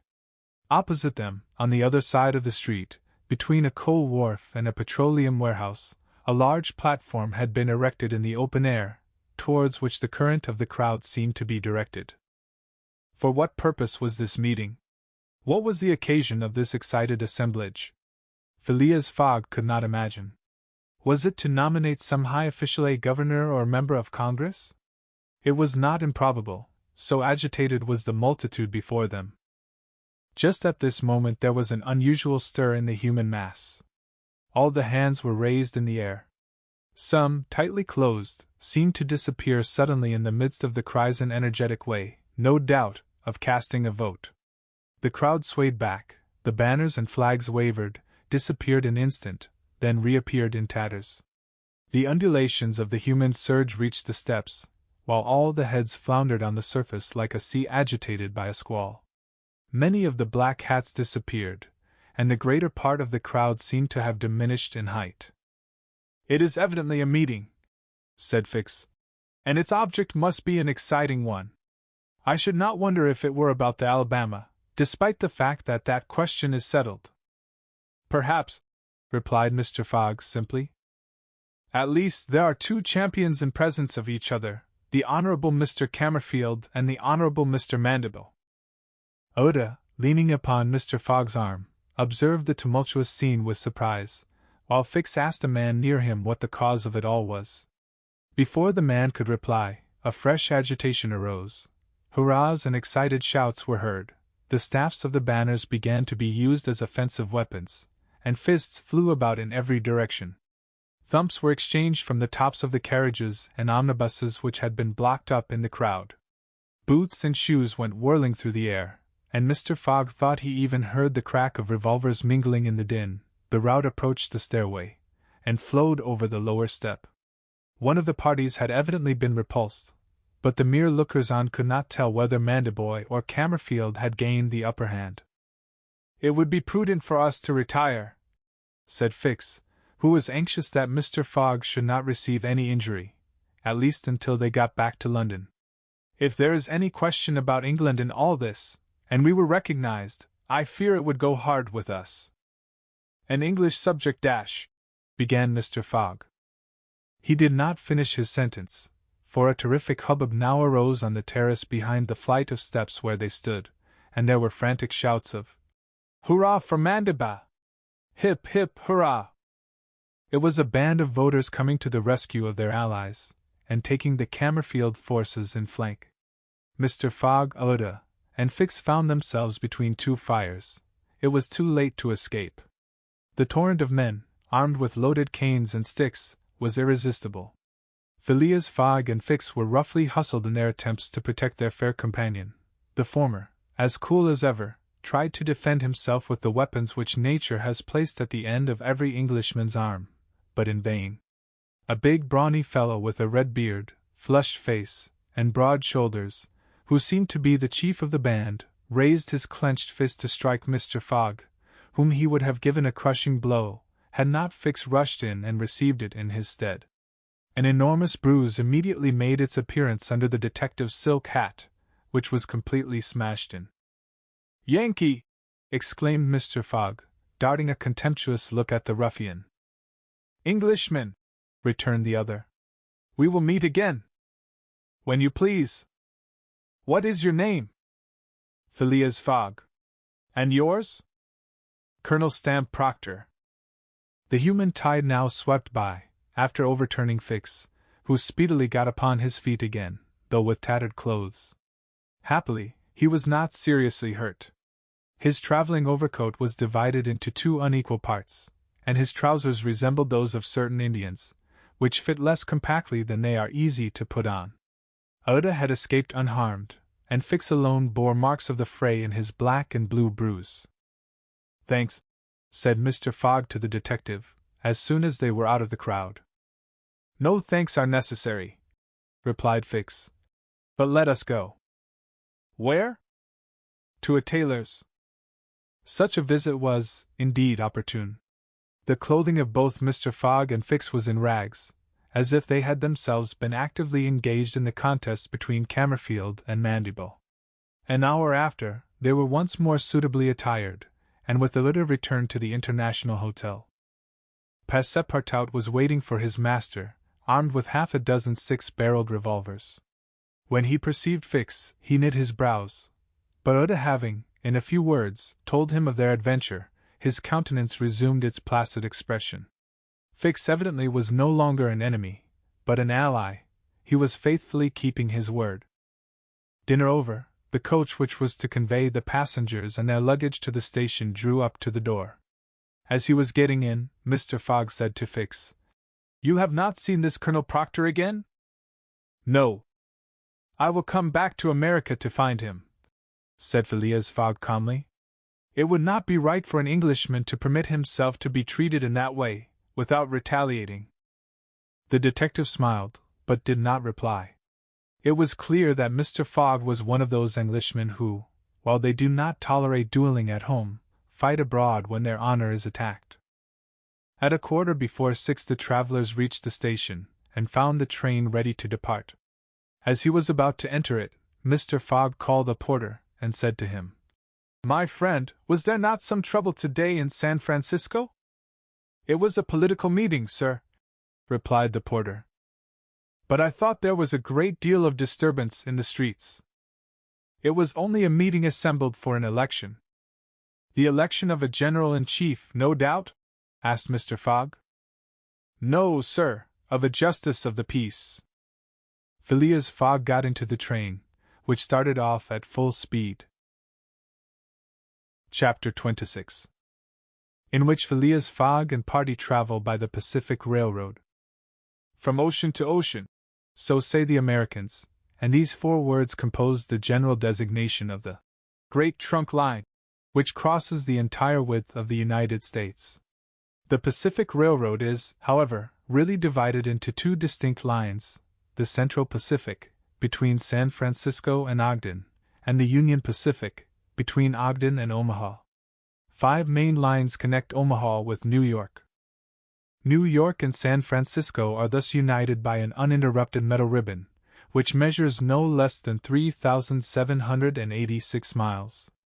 Between Omaha and the Pacific the railway crosses a territory which is still infested by Indians and wild beasts, and a large tract which the Mormons, after they were driven from Illinois in 1845, began to colonize. The journey from New York to San Francisco consumed, formerly, under the most favorable conditions, at least 6 months. It is now accomplished in 7 days. It was in 1862 that, in spite of the Southern members of Congress, who wished a more southerly route, it was decided to lay the road between the 41st and 42nd parallels. President Lincoln himself fixed the end of the line at Omaha, in Nebraska. The work was at once commenced, and pursued with true American energy, nor did the rapidity with which it went on injuriously affect its good execution. The road grew, on the prairies, 1.5 miles a day. A locomotive, running on the rails laid down the evening before, brought the rails to be laid on the morrow, and advanced upon them as fast as they were put in position. The Pacific Railroad is joined by several branches in Iowa, Kansas, Colorado, and Oregon. On leaving Omaha, it passes along the left bank of the Platte River as far as the junction of its northern branch, follows its southern branch, crosses the Laramie Territory and the Wasatch Mountains, turns the Great Salt Lake, and reaches Salt Lake City, the Mormon capital, plunges into the Tooele Valley, across the American Desert, Cedar and Humboldt Mountains, the Sierra Nevada, and descends, via Sacramento, to the Pacific. Its grade, even on the Rocky Mountains, never exceeding 112 feet to the mile. Such was the road to be traversed in 7 days, which would enable Phileas Fogg at least, so he hoped to take the Atlantic steamer at New York on the 11th for Liverpool. The car which he occupied was a sort of long omnibus on 8 wheels, and with no compartments in the interior. It was supplied with 2 rows of seats, perpendicular to the direction of the train on either side of an aisle which conducted to the front and rear platforms. These platforms were found throughout the train, and the passengers were able to pass from one end of the train to the other. It was supplied with saloon cars, balcony cars, restaurants, and smoking cars. Theater cars alone were wanting, and they will have these some day. Book and news dealers, sellers of edibles, drinkables, and cigars, who seemed to have plenty of customers, were continually circulating in the aisles. The train left Oakland Station at 6 o'clock. It was already night, cold and cheerless, the heavens being overcast with clouds which seemed to threaten snow. The train did not proceed rapidly. Counting the stoppages, it did not run more than 20 miles an hour, which was a sufficient speed, however, to enable it to reach Omaha within its designated time. There was but little conversation in the car, and soon many of the passengers were overcome with sleep. Passepartout found himself beside the detective, but he did not talk to him. After recent events, their relations with each other had grown somewhat cold. There could no longer be mutual sympathy or intimacy between them. Fix's manner had not changed, but Passepartout was very reserved, and ready to strangle his former friend on the slightest provocation. Snow began to fall an hour after they started, a fine snow, however, which happily could not obstruct the train. Nothing could be seen from the windows but a vast, white sheet, against which the smoke of the locomotive had a grayish aspect. At 8 o'clock a steward entered the car and announced that the time for going to bed had arrived, and in a few minutes the car was transformed into a dormitory. The backs of the seats were thrown back, bedsteads carefully packed were rolled out by an ingenious system, berths were suddenly improvised, and each traveler had soon at his disposition a comfortable bed, protected from curious eyes by thick curtains. The sheets were clean and the pillows soft. It only remained to go to bed and sleep, which everybody did while the train sped on across the state of California. The country between San Francisco and Sacramento is not very hilly. The Central Pacific, taking Sacramento for its starting point, extends eastward to meet the road from Omaha. The line from San Francisco to Sacramento runs in a northeasterly direction, along the American River, which empties into San Pablo Bay. The 120 miles between these cities were accomplished in 6 hours, and towards midnight, while fast asleep, the travelers passed through Sacramento, so that they saw nothing of that important place, the seat of the state government, with its fine quays, its broad streets, its noble hotels, squares, and churches. The train, on leaving Sacramento, and passing the junction, Rocklin, Auburn, and Colfax, entered the range of the Sierra Nevada. Cisco was reached at 7 in the morning, and an hour later the dormitory was transformed into an ordinary car, and the travelers could observe the picturesque beauties of the mountain region through which they were steaming. The railway track wound in and out among the passes, now approaching the mountain sides, now suspended over precipices, avoiding abrupt angles by bold curves, plunging into narrow defile, which seemed to have no outlet. The locomotive, its great funnel emitting a weird light, with its sharp bell, and its cow-catcher extended like a spur, mingled its shrieks and bellowings with the noise of torrents and cascades, and twined its smoke among the branches of the gigantic pines. There were few or no bridges or tunnels on the route. The railway turned around the sides of the mountains, and did not attempt to violate nature by taking the shortest cut from one point to another. The train entered the state of Nevada through the Carson Valley about 9 o'clock, going always northeasterly, and at midday reached Reno, where there was a delay of 20 minutes for breakfast.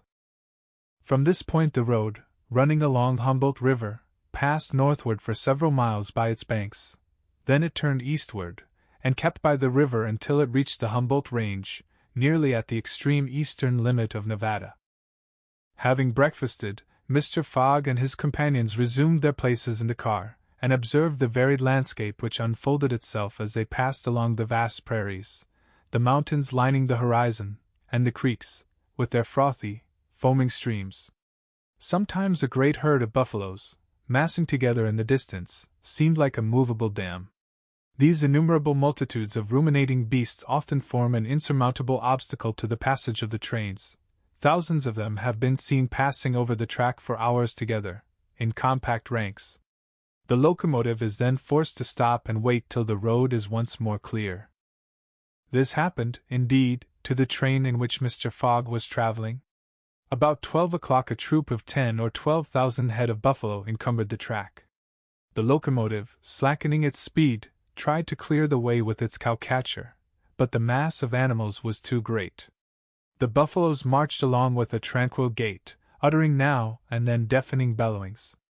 There was no use of interrupting them, for, having taken a particular direction, nothing can moderate and change their course. It is a torrent of living flesh which no dam could contain. The travelers gazed on this curious spectacle from the platforms, but Phileas Fogg, who had the most reason of all to be in a hurry, remained in his seat, and waited philosophically until it should please the buffaloes to get out of the way. Passepartout was furious at the delay they occasioned, and longed to discharge his arsenal of revolvers upon them. "What a country!" cried he. "Mere cattle stop the trains, and go by in a procession, just as if they were not impeding travel. Parbleu! I should like to know if Mr. Fogg foresaw this mishap in his program. And here's an engineer who doesn't dare to run the locomotive into this herd of beasts." The engineer did not try to overcome the obstacle, and he was wise. He would have crushed the first buffaloes, no doubt, with the cow-catcher, but the locomotive, however powerful, would soon have been checked. The train would inevitably have been thrown off the track, and would then have been helpless. The best course was to wait patiently, and regain the lost time by greater speed when the obstacle was removed. The procession of buffaloes lasted 3 full hours, and it was night before the track was clear. The last ranks of the herd were now passing over the rails, while the first had already disappeared below the southern horizon. It was 8 o'clock when the train passed through the defile of the Humboldt Range, and 9:30 when it penetrated Utah, the region of the Great Salt Lake, the singular colony of the Mormons. Chapter 27, in which Passepartout undergoes, at a speed of 20 miles an hour, a course of Mormon history. During the night of the 5th of December, the train ran southeasterly for about 50 miles, then rose an equal distance in a northeasterly direction, towards the Great Salt Lake. Passepartout, about 9 o'clock, went out upon the platform to take the air. The weather was cold, the heavens gray, but it was not snowing. The sun's disk, enlarged by the mist, seemed an enormous ring of gold, and Passepartout was amusing himself by calculating its value in pounds sterling, when he was diverted from this interesting study by a strange-looking personage who made his appearance on the platform. This personage, who had taken the train at Elko, was tall and dark, with black mustache, black stockings, a black silk hat, a black waistcoat, black trousers, a white cravat, and dogskin gloves. He might have been taken for a clergyman. He went from one end of the train to the other, and affixed to the door of each car a notice written in manuscript. Passepartout approached and read one of these notices, which stated that Elder William Hitch, Mormon missionary, taking advantage of his presence on train number 48, would deliver a lecture on Mormonism in car number 117, from 11 to 12 o'clock, and that he invited all who were desirous of being instructed concerning the mysteries of the religion of the Latter-day Saints to attend.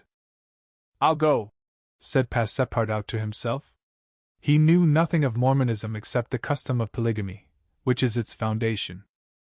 The news quickly spread through the train, which contained about 100 passengers, 30 of whom, at most, attracted by the notice, ensconced themselves in car number 117. Passepartout took one of the front seats. Neither Mr. Fogg nor Fix cared to attend. At the appointed hour Elder William Hitch rose, and in an irritated voice, as if he had already been contradicted, said, "I tell you that Joe Smith is a martyr, that his brother Hiram is a martyr, and that the persecutions of the United States government against the prophets will also make a martyr of Brigham Young. Who dares to say the contrary?" No one ventured to gainsay the missionary, whose excited tone contrasted curiously with his naturally calm visage. No doubt his anger arose from the hardships to which the Mormons were actually subjected. The government had just succeeded, with some difficulty, in reducing these independent fanatics to its rule. It had made itself master of Utah, and subjected that territory to the laws of the Union, after imprisoning Brigham Young on a charge of rebellion and polygamy. The disciples of the prophet had since redoubled their efforts, and resisted, by words at least, the authority of Congress. Elder Hitch, as is seen, was trying to make proselytes on the very railway trains. Then, emphasizing his words with his loud voice and frequent gestures, he related the history of the Mormons from biblical times, how that, in Israel, a Mormon prophet of the tribe of Joseph published the annals of the new religion, and bequeathed them to his son Mormon, how, many centuries later, a translation of this precious book, which was written in Egyptian, was made by Joseph Smith, Jr., a Vermont farmer, who revealed himself as a mystical prophet in 1825, and how, in short, the celestial messenger appeared to him in an illuminated forest, and gave him the annals of the Lord.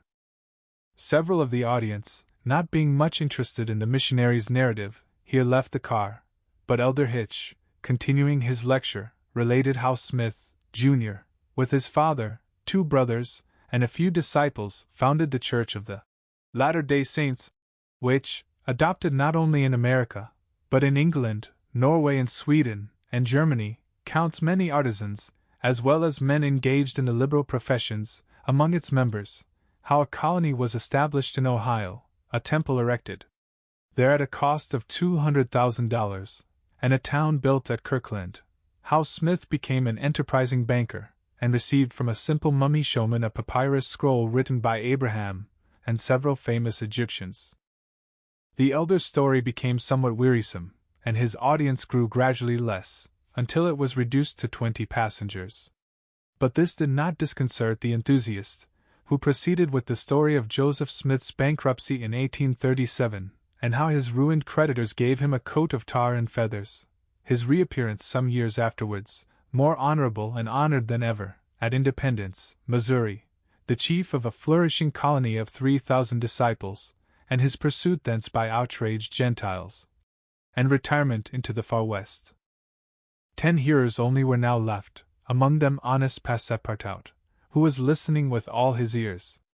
Thus he learned that, after long persecutions, Smith reappeared in Illinois, and in 1839 founded a community at Nauvoo, on the Mississippi, numbering 25,000 souls, of which he became mayor, chief justice, and general-in-chief, that he announced himself, in 1843, as a candidate for the presidency of the United States, and that finally, being drawn into ambuscade at Carthage, he was thrown into prison, and assassinated by a band of men disguised in masks.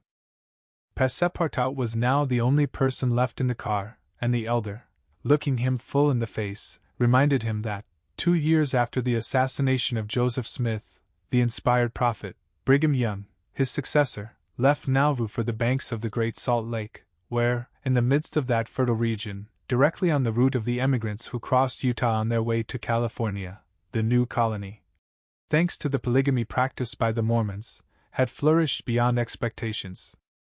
And this, added Elder William Hitch, this is why the jealousy of Congress has been aroused against us. Why have the soldiers of the Union invaded the soil of Utah? Why has Brigham Young, our chief, been imprisoned, in contempt of all justice? Shall we yield to force? Never!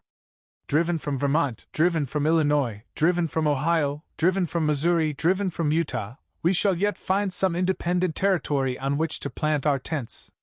And you, my brother, continued the elder, fixing his angry eyes upon his single auditor, will you not plant yours there, too, under the shadow of our flag? No, replied Passepartout courageously, in his turn retiring from the car, and leaving the elder to preach to vacancy. During the lecture the train had been making good progress, and towards 12:30 it reached the northwest border of the Great Salt Lake. Thence the passengers could observe the vast extent of this interior sea, which is also called the Dead Sea, and into which flows an American Jordan. It is a picturesque expanse, framed in lofty crags and large strata, encrusted with white salt, a superb sheet of water, which was formerly of larger extent than now, its shores having encroached with the lapse of time, and thus at once reduced its breadth and increased its depth. The Salt Lake, 70 miles long and 35 wide, is situated 3 miles 800 feet above the sea. Quite different from Lake Asphaltite, whose depression is 1,200 feet below the sea, it contains considerable salt, and 1/4 of the weight of its water is solid matter, its specific weight being 1,170, and, after being distilled, 1,000. Fishes are, of course, unable to live in it, and those which descend through the Jordan, the Weber, and other streams soon perish. The country around the lake was well cultivated, for the Mormons are mostly farmers, while ranches and pens for domesticated animals, fields of wheat, corn, and other cereals, luxuriant prairies, hedges of wild rose, clumps of acacias and milkwort, would have been seen 6 months later. Now the ground was covered with a thin powdering of snow.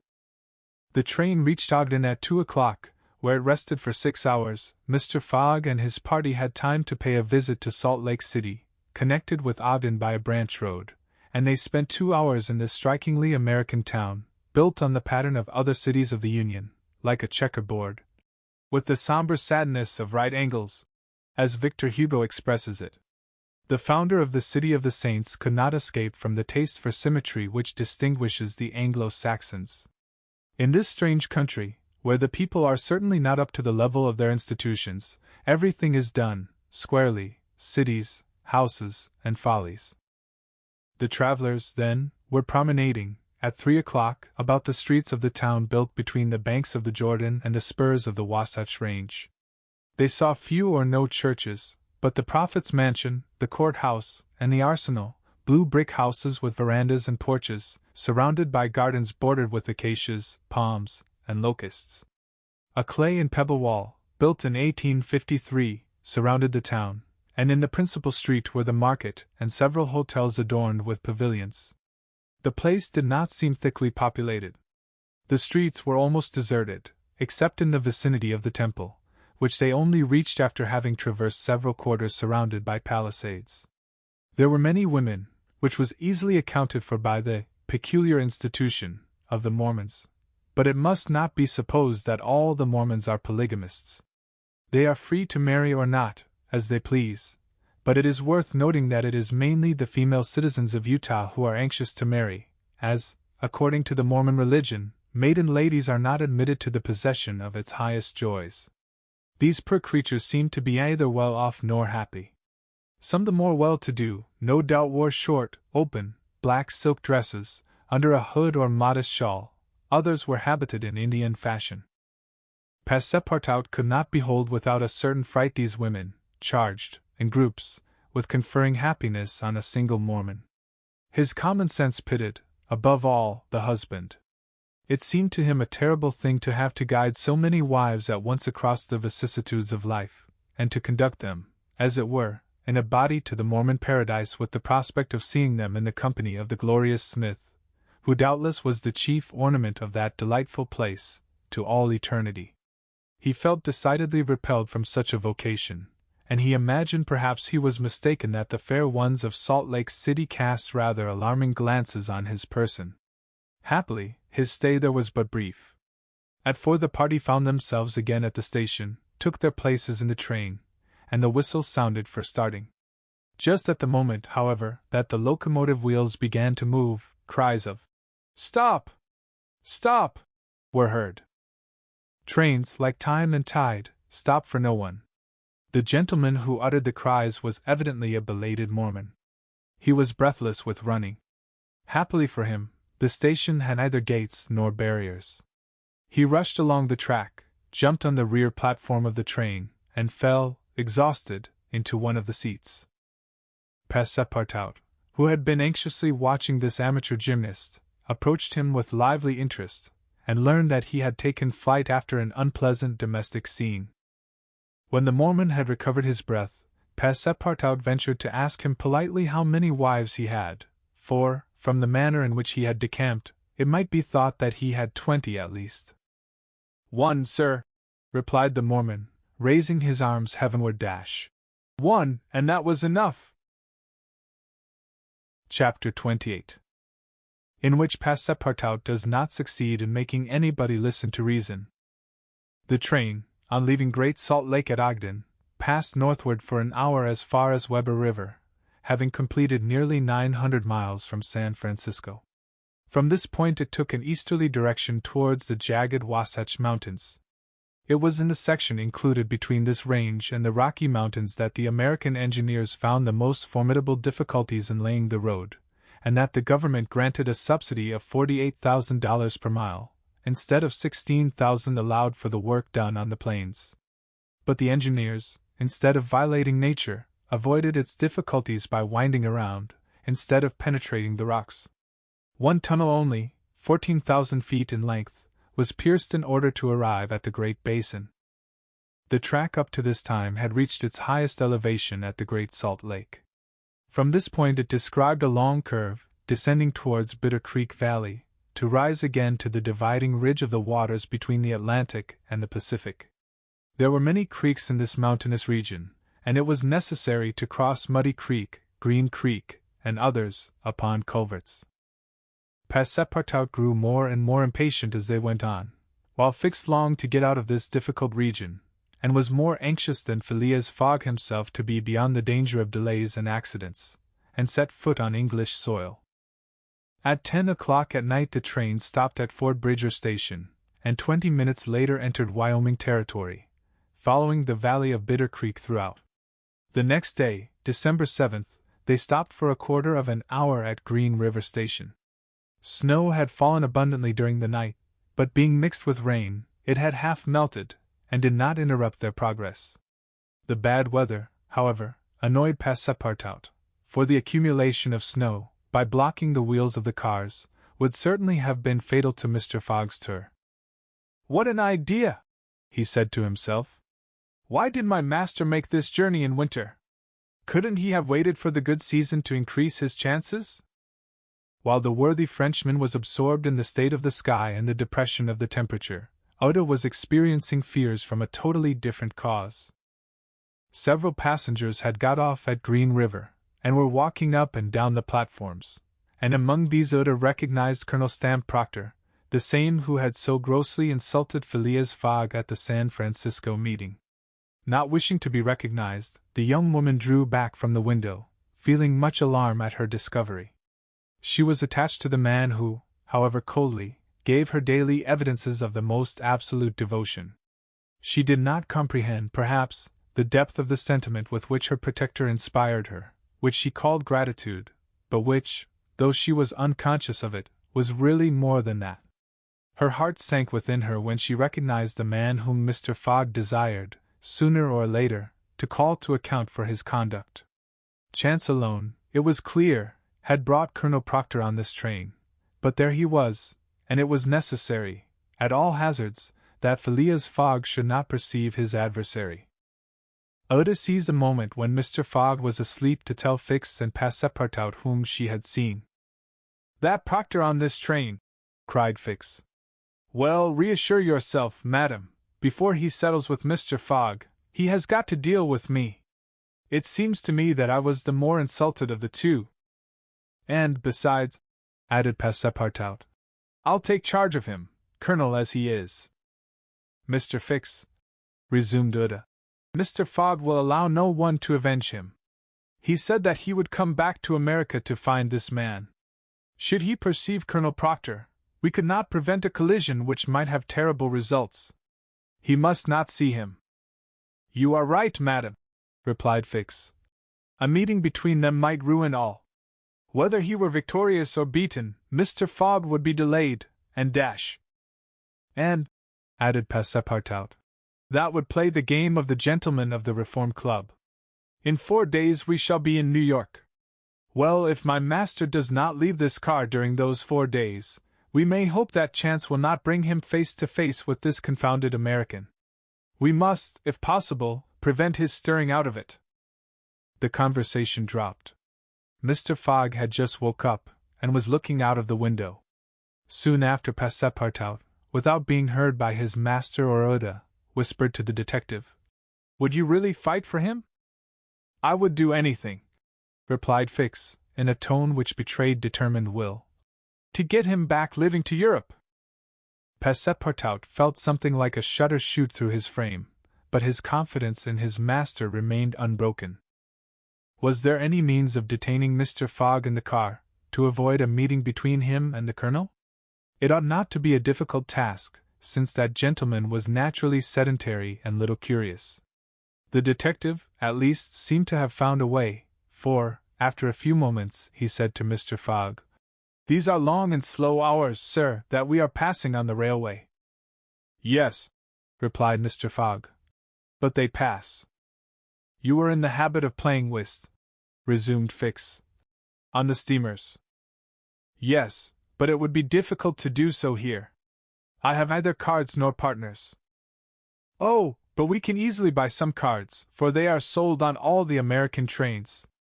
And as for partners, if Madam plays dash—" "Certainly, sir," Oda quickly replied.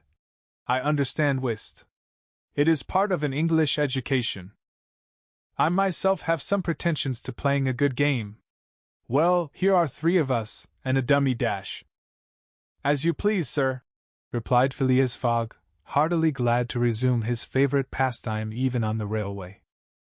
Passepartout was dispatched in search of the steward, and soon returned with 2 packs of cards, some pins, counters, and a shelf covered with cloth. The game commenced. Oda understood whist sufficiently well, and even received some compliments on her playing from Mr. Fogg. As for the detective, he was simply an adept, and worthy of being matched against his present opponent. "No," thought Passepartout, "we've got him. He won't budge." At 11 in the morning the train had reached the dividing ridge of the waters at Bridger Pass, 7,524 feet above the level of the sea, one of the highest points attained by the track in crossing the Rocky Mountains. After going about 200 miles, the travelers at last found themselves on one of those vast plains which extend to the Atlantic, and which nature has made so propitious for laying the iron road. On the declivity of the Atlantic basin the first streams, branches of the North Platte River, already appeared. The whole northern and eastern horizon was bounded by the immense semicircular curtain which is formed by the southern portion of the Rocky Mountains, the highest being Laramie Peak. Between this and the railway extended vast plains, plentifully irrigated. On the right rose the lower spurs of the mountainous mass which extends southward to the sources of the Arkansas River, one of the great tributaries of the Missouri. At 12:30 the travelers caught sight for an instant of Fort Halleck, which commands that section, and in a few more hours the Rocky Mountains were crossed. There was reason to hope, then, that no accident would mark the journey through this difficult country. The snow had ceased falling, and the air became crisp and cold. Large birds, frightened by the locomotive, rose and flew off in the distance. No wild beast appeared on the plain. It was a desert in its vast nakedness. After a comfortable breakfast served in the car, Mr. Fogg and his partners had just resumed whist, when a violent whistling was heard, and the train stopped. Passepartout put his head out of the door, but saw nothing to cause the delay. No station was in view. Oda and Fix feared that Mr. Fogg might take it into his head to get out, but that gentleman contented himself with saying to his servant, "See what is the matter." Passepartout rushed out of the car. 30 or 40 passengers had already descended, amongst them Colonel Stamp Proctor. The train had stopped before a red signal which blocked the way. The engineer and conductor were talking excitedly with the signalman, whom the station master at Medicine Bow, the next stopping place, had sent on before. The passengers drew around and took part in the discussion, in which Colonel Proctor, with his insolent manner, was conspicuous. Passepartout, joining the group, heard the signalman say, "No! You can't pass. The bridge at Medicine Bow is shaky, and would not bear the weight of the train." This was a suspension bridge thrown over some rapids, about a mile from the place where they now were. According to the signalman, it was in a ruinous condition, several of the iron wires being broken, and it was impossible to risk the passage. He did not in any way exaggerate the condition of the bridge. It may be taken for granted that, rash as the Americans usually are, when they are prudent there is good reason for it. Passepartout, not daring to apprise his master of what he heard, listened with set teeth, immovable as a statue. "Hum!" cried Colonel Proctor. "But we are not going to stay here, I imagine, and take root in the snow." "Colonel," replied the conductor, "we have telegraphed to Omaha for a train, but it is not likely that it will reach Medicine Bow in less than 6 hours. 6 hours! Cried Passepartout. Certainly, returned the conductor. Besides, it will take us as long as that to reach Medicine Bow on foot. But it is only a mile from here, said one of the passengers. Yes, but it's on the other side of the river. And can't we cross that in a boat? Asked the colonel. That's impossible. The creek is swelled by the rains. It is a rapid, and we shall have to make a circuit of 10 miles to the north to find a ford. The colonel launched a volley of oaths, denouncing the railway company and the conductor, and Passepartout, who was furious, was not disinclined to make common cause with him. Here was an obstacle, indeed, which all his master's banknotes could not remove. There was a general disappointment among the passengers, who, without reckoning the delay, saw themselves compelled to trudge 15 miles over a plain covered with snow. They grumbled and protested, and would certainly have thus attracted Phileas Fogg's attention if he had not been completely absorbed in his game. Passepartout found that he could not avoid telling his master what had occurred, and with hanging head, he was turning towards the car, when the engineer, a true Yankee, named Forster, called out, "Gentlemen, perhaps there is a way, after all, to get over." "On the bridge?" asked a passenger. "On the bridge." "With our train?" "With our train." Passepartout stopped short, and eagerly listened to the engineer. "But the bridge is unsafe," urged the conductor. "No matter," replied Forster. "I think that by putting on the very highest speed we might have a chance of getting over." "The devil!" muttered Passepartout. But a number of the passengers were at once attracted by the engineer's proposal, and Colonel Proctor was especially delighted, and found the plan a very feasible one. He told stories about engineers leaping their trains over rivers without bridges, by putting on full steam, and many of those present avowed themselves of the engineer's mind. "We have 50 chances out of 100 of getting over," said one. 80. 90. Passepartout was astounded, and though ready to attempt anything to get over Medicine Creek, thought the experiment proposed a little too American. Besides, thought he, there's a still more simple way, and it does not even occur to any of these people. "Sir," said he aloud to one of the passengers, "the engineer's plan seems to me a little dangerous, but dash." 80 chances, replied the passenger, turning his back on him. "I know it," said Passepartout, turning to another passenger, "but a simple idea, dash." Ideas are no use, returned the American, shrugging his shoulders, as the engineer assures us that we can pass. Doubtless, urged Passepartout. We can pass, but perhaps it would be more prudent dash. What? Prudent! Cried Colonel Proctor, whom this word seemed to excite prodigiously. At full speed, don't you see, at full speed? I know I see, repeated Passepartout. But it would be, if not more prudent, since that word displeases you, at least more natural dash. Who? What? What's the matter with this fellow? Cried several. The poor fellow did not know to whom to address himself. Are you afraid? Asked Colonel Proctor. I afraid? Very well, I will show these people that a Frenchman can be as American as they. All aboard!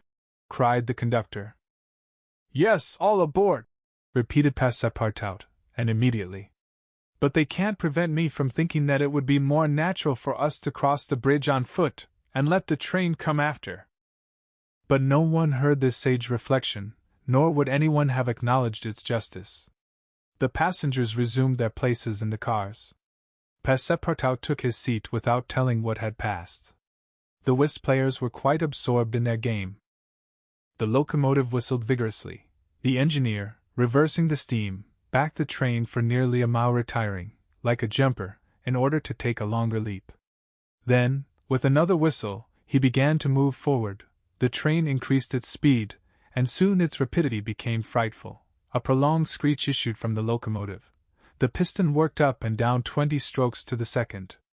They perceived that the whole train, rushing on at the rate of 100 miles an hour, hardly bore upon the rails at all. And they passed over. It was like a flash. No one saw the bridge. The train leaped, so to speak, from one bank to the other, and the engineer could not stop it until it had gone 5 miles beyond the station. But scarcely had the train passed the river, when the bridge, completely ruined, fell with a crash into the rapids of Medicine Bow. Chapter 29, in which certain incidents are narrated which are only to be met with on American railroads. The train pursued its course, that evening, without interruption, passing Fort Saunders, crossing Cheyenne Pass, and reaching Evans Pass. The road here attained the highest elevation of the journey, 8,092 feet above the level of the sea. The travelers had now only to descend to the Atlantic by limitless plains, leveled by nature. A branch of the Grand Trunk led off southward to Denver, the capital of Colorado. The country round about is rich in gold and silver, and more than 50,000 inhabitants are already settled there. 1,382 miles had been passed over from San Francisco, in 3 days and 3 nights. 4 days and nights more would probably bring them to New York. Phileas Fogg was not as yet behindhand. During the night Camp Walbach was passed on the left. Lodgepole Creek ran parallel with the road, marking the boundary between the territories of Wyoming and Colorado. They entered Nebraska at 11, passed near Sedgwick, and touched at Julesburg, on the southern branch of the Platte River. It was here that the Union Pacific Railroad was inaugurated on the 23rd of October 1867, by the chief engineer, General Dodge. 2 powerful locomotives, carrying 9 cars of invited guests, amongst whom was Thomas C. Durant, vice president of the road, stopped at this point. Cheers were given, the Sioux and Pawnees performed an imitation Indian battle, fireworks were let off, and the first number of the Railway Pioneer was printed by a press brought on the train. Thus was celebrated the inauguration of this great railroad, a mighty instrument of progress and civilization, thrown across the desert, and destined to link together cities and towns which do not yet exist. The whistle of the locomotive, more powerful than Amphion's lyre, was about to bid them rise from American soil. Fort McPherson was left behind at 8 in the morning, and 357 miles had yet to be traversed before reaching Omaha. The road followed the capricious windings of the southern branch of the Platte River, on its left bank. At 9 the train stopped at the important town of North Platte, built between the 2 arms of the river, which rejoin each other around it, and form a single artery, a large tributary, whose waters empty into the Missouri a little above Omaha. The 101st meridian was passed. Mr. Fogg and his partners had resumed their game. No one, not even the dummy, complained of the length of the trip.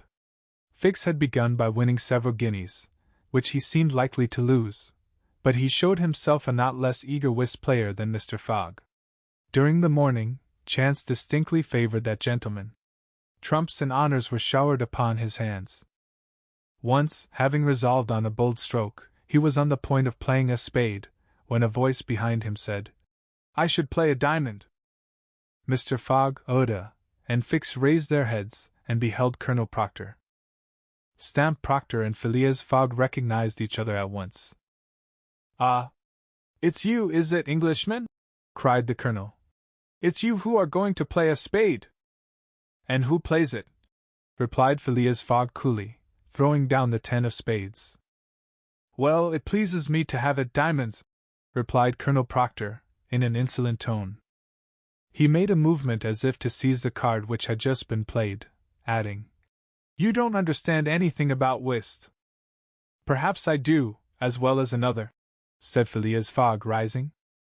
"You have only to try, son of John Bull," replied the Colonel.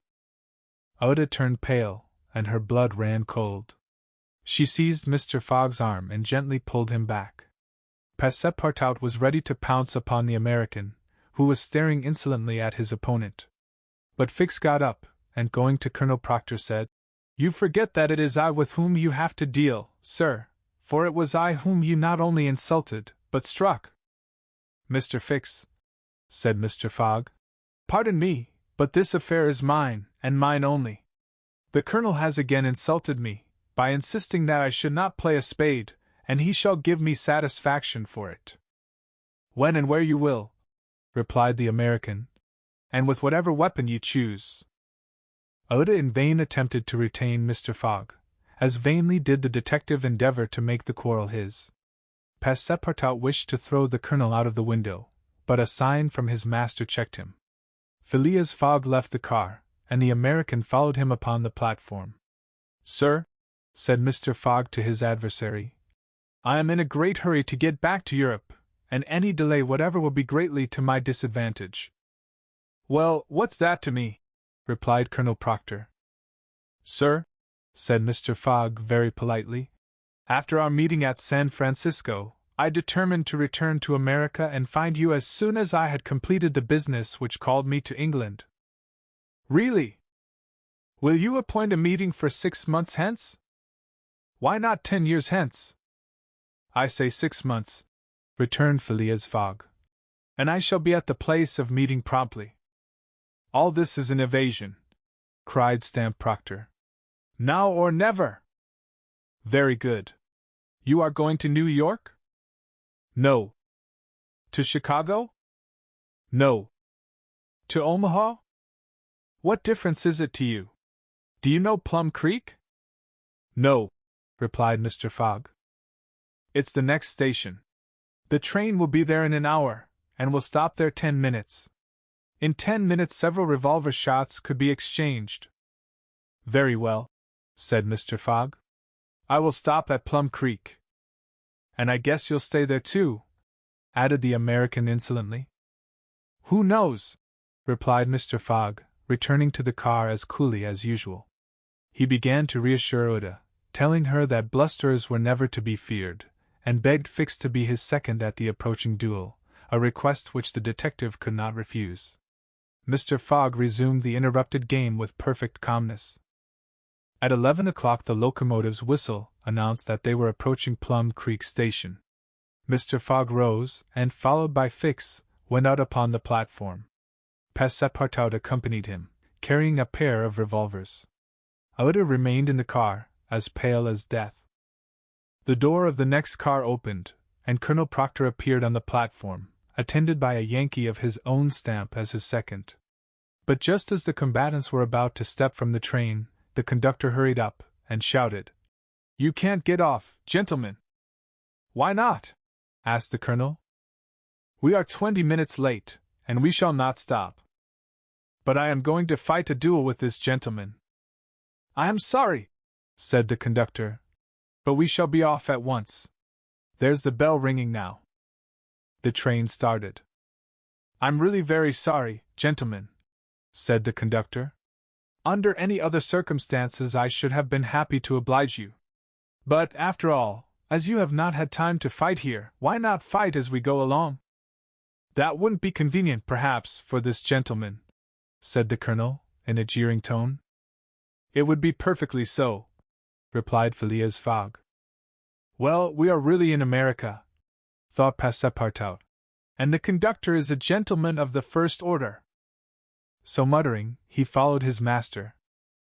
The two combatants, their seconds, and the conductor passed through the cars to the rear of the train. The last car was only occupied by a dozen passengers, whom the conductor politely asked if they would not be so kind as to leave it vacant for a few moments, as two gentlemen had an affair of honor to settle.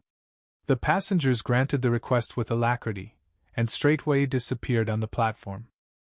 The car, which was some 50 feet long, was very convenient for their purpose. The adversaries might march on each other in the aisle, and fire at their ease. Never was duel more easily arranged.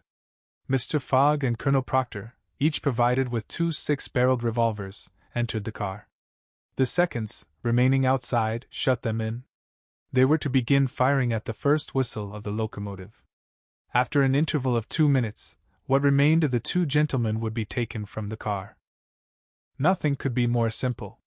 Indeed, it was all so simple that Fix and Passepartout felt their hearts beating as if they would crack. They were listening for the whistle agreed upon, when suddenly savage cries resounded in the air, accompanied by reports which certainly did not issue from the car where the duelists were. The reports continued in front and the whole length of the train. Cries of terror proceeded from the interior of the cars. Colonel Proctor and Mr. Fogg, revolvers in hand, hastily quitted their prison, and rushed forward where the noise was most clamorous. They then perceived that the train was attacked by a band of Sioux. This was not the first attempt of these daring Indians, for more than once they had waylaid trains on the road. 100 of them had, according to their habit, jumped upon the steps without stopping the train, with the ease of a clown mounting a horse at full gallop. The Sioux were armed with guns, from which came the reports, to which the passengers, who were almost all armed, responded by revolver shots. The Indians had first mounted the engine, and half stunned the engineer and stoker with blows from their muskets. A Sioux chief, wishing to stop the train, but not knowing how to work the regulator, had opened wide instead of closing the steam valve, and the locomotive was plunging forward with terrific velocity. The Sioux had at the same time invaded the cars, skipping like enraged monkeys over the roofs, thrusting open the doors, and fighting hand to hand with the passengers. Penetrating the baggage car, they pillaged it, throwing the trunks out of the train. The cries and shots were constant. The travelers defended themselves bravely. Some of the cars were barricaded, and sustained a siege, like moving forts, carried along at a speed of 100 miles an hour. Aouda behaved courageously from the first. She defended herself like a true heroine with a revolver, which she shot through the broken windows whenever a savage made his appearance. 20 Sioux had fallen mortally wounded to the ground, and the wheels crushed those who fell upon the rails as if they had been worms. Several passengers, shot or stunned, lay on the seats. It was necessary to put an end to the struggle, which had lasted for 10 minutes, and which would result in the triumph of the Sioux if the train was not stopped. Fort Kearny Station, where there was a garrison, was only 2 miles distant, but that once passed, the Sioux would be masters of the train between Fort Kearny and the station beyond.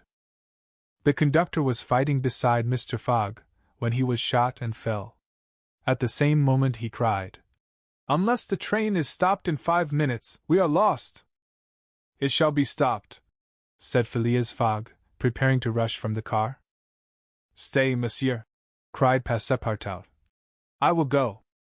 Mr. Fogg had not time to stop the brave fellow, who, opening a door unperceived by the Indians, succeeded in slipping under the car, and while the struggle continued and the balls whizzed across each other over his head, he made use of his old acrobatic experience, and with amazing agility worked his way under the cars, holding on to the chains, aiding himself by the brakes and edges of the sashes, creeping from one car to another with marvelous skill, and thus gaining the forward end of the train. There, suspended by one hand between the baggage car and the tender, with the other he loosened the safety chains. But, owing to the traction, he would never have succeeded in unscrewing the yoking bar, had not a violent concussion jolted this bar out. The train, now detached from the engine, remained a little behind, whilst the locomotive rushed forward with increased speed. Carried on by the force already acquired, the train still moved for several minutes. But the brakes were worked, and at last they stopped, less than 100 feet from Kearney Station. The soldiers of the fort, attracted by the shots, hurried up. The Sioux had not expected them, and decamped in a body before the train entirely stopped. But when the passengers counted each other on the station platform, several were found missing, among others the courageous Frenchman, whose devotion had just saved them. Chapter 30, in which Phileas Fogg simply does his duty. 3 passengers, including Passepartout, had disappeared. Had they been killed in the struggle? Were they taken prisoners by the Sioux? It was impossible to tell. There were many wounded, but none mortally. Colonel Proctor was one of the most seriously hurt. He had fought bravely, and a ball had entered his groin. He was carried into the station with the other wounded passengers, to receive such attention as could be of avail.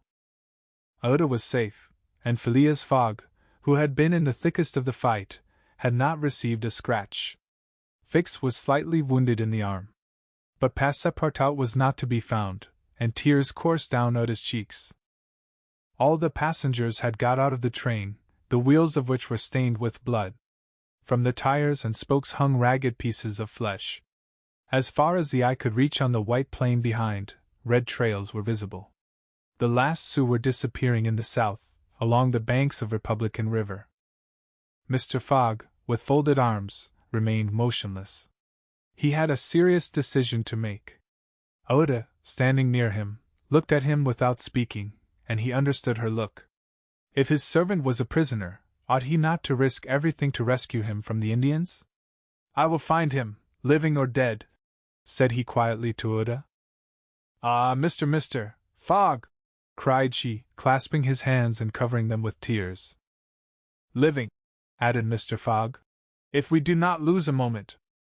Phileas Fogg, by this resolution, inevitably sacrificed himself. He pronounced his own doom. The delay of a single day would make him lose the steamer at New York, and his bet would be certainly lost. But as he thought, "It is my duty," he did not hesitate. The commanding officer of Fort Kearney was there. 100 of his soldiers had placed themselves in a position to defend the station, should the Sioux attack it. "Sir," said Mr. Fogg to the captain, 3 passengers have disappeared." "Dead?" asked the captain. "Dead or prisoners, that is the uncertainty which must be solved. Do you propose to pursue the Sioux?" "That's a serious thing to do, sir," returned the captain. "These Indians may retreat beyond the Arkansas, and I cannot leave the fort unprotected." "The lives of 3 men are in question, sir," said Phileas Fogg. "Doubtless, but can I risk the lives of 50 men to save 3? "I don't know whether you can, sir, but you ought to do so." "Nobody here," returned the other, "has a right to teach me my duty." "Very well," said Mr. Fogg coldly. "I will go alone." "You, sir!" cried Fix, coming up. "You go alone in pursuit of the Indians? Would you have me leave this poor fellow to perish, him to whom every one present owes his life? I shall go." "No, sir, you shall not go alone," cried the captain, touched in spite of himself. "No! You are a brave man. 30 volunteers," he added, turning to the soldiers. The whole company started forward at once. The captain had only to pick his men. 30 were chosen, and an old sergeant placed at their head. "Thanks, Captain," said Mr. Fogg. "Will you let me go with you?" asked Fix. "Do as you please, sir. But if you wish to do me a favor, you will remain with Aouda. In case anything should happen to me, dash." A sudden pallor overspread the detective's face. Separate himself from the man whom he had so persistently followed step by step. Leave him to wander about in this desert. Fix gazed attentively at Mr. Fogg, and despite his suspicions and of the struggle which was going on within him, he lowered his eyes before that calm and frank look. "I will stay," said he. A few moments after, Mr. Fogg pressed the young woman's hand, and having confided to her his precious carpet bag, went off with the sergeant and his little squad. But before going, he had said to the soldiers, "My friends, I will divide $5,000 among you, if we save the prisoners." It was then a little past noon. Oda retired to a waiting room, and there she waited alone, thinking of the simple and noble generosity, the tranquil courage of Phileas Fogg. He had sacrificed his fortune, and was now risking his life, all without hesitation, from duty, in silence. Fix did not have the same thoughts, and could scarcely conceal his agitation.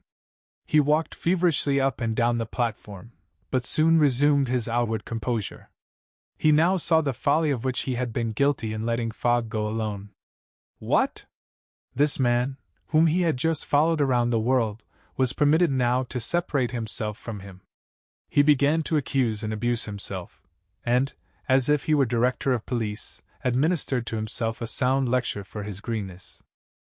"I have been an idiot," he thought, "and this man will see it. He has gone, and won't come back. But how is it that I, Fix, who have in my pocket a warrant for his arrest, have been so fascinated by him? Decidedly, I am nothing but an ass." So reasoned the detective, while the hours crept by all too slowly. He did not know what to do. Sometimes he was tempted to tell Oda all, but he could not doubt how the young woman would receive his confidences. What course should he take? He thought of pursuing Fogg across the vast white plains. It did not seem impossible that he might overtake him. Footsteps were easily printed on the snow. But soon, under a new sheet, every imprint would be effaced. Fix became discouraged. He felt a sort of insurmountable longing to abandon the game altogether. He could now leave Fort Kearny Station, and pursue his journey homeward in peace. Towards 2 o'clock in the afternoon, while it was snowing hard, long whistles were heard approaching from the east.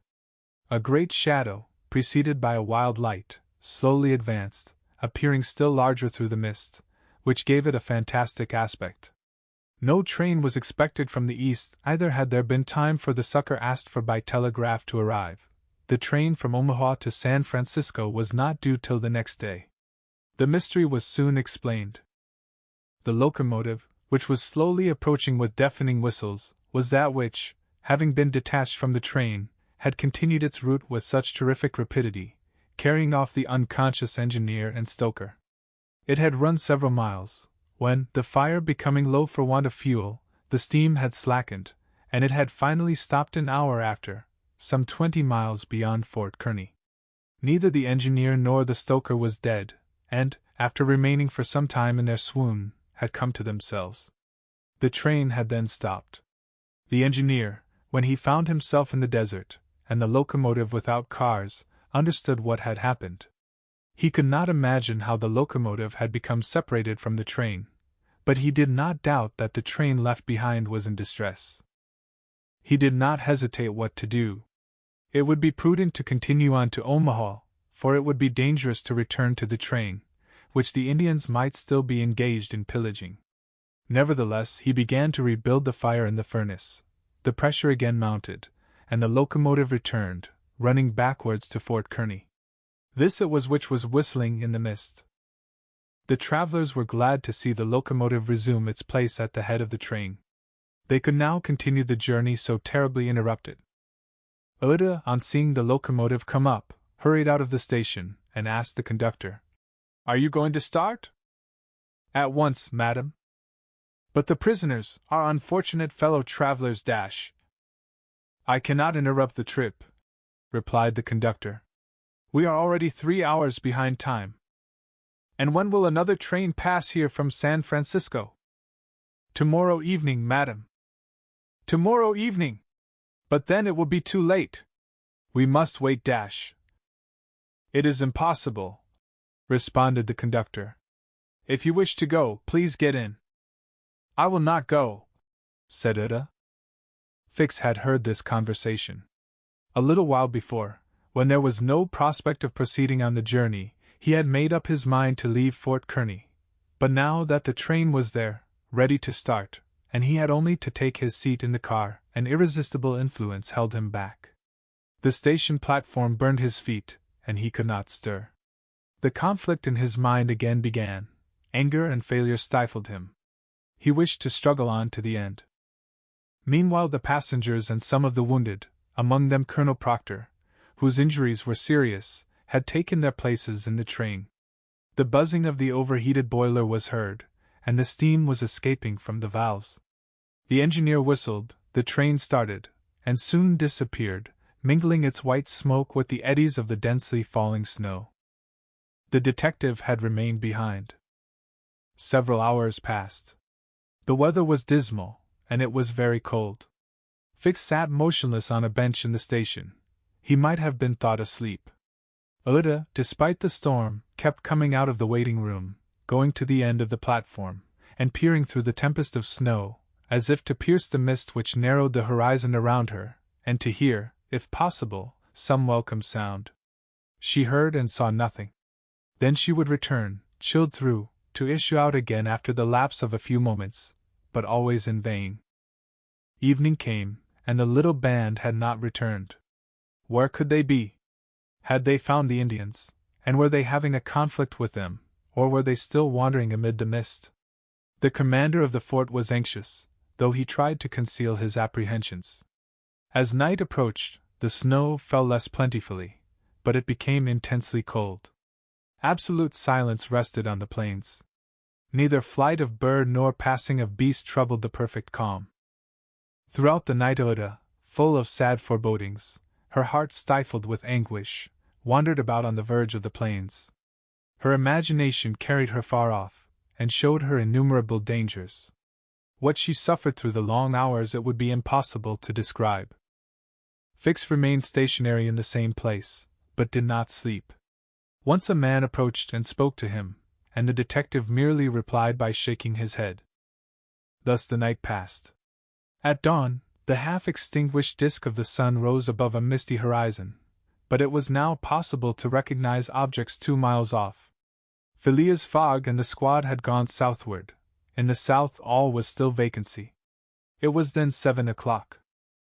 The captain, who was really alarmed, did not know what course to take.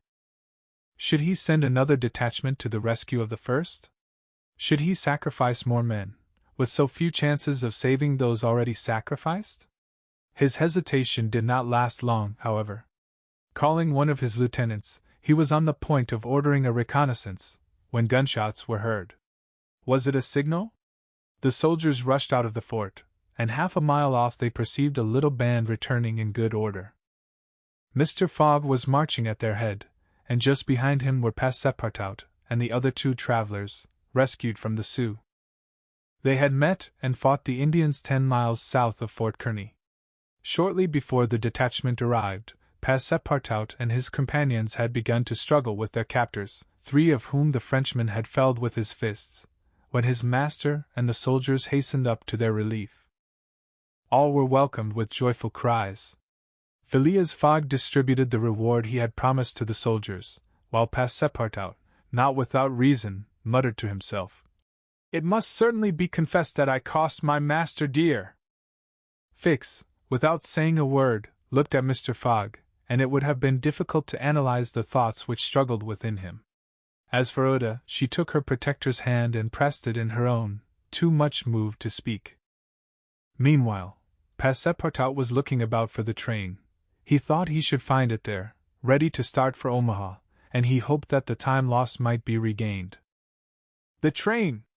The train!" cried he. "Gone," replied Fix. "And when does the next train pass here?" said Phileas Fogg. "Not till this evening." "Ah," returned the impassible gentleman quietly.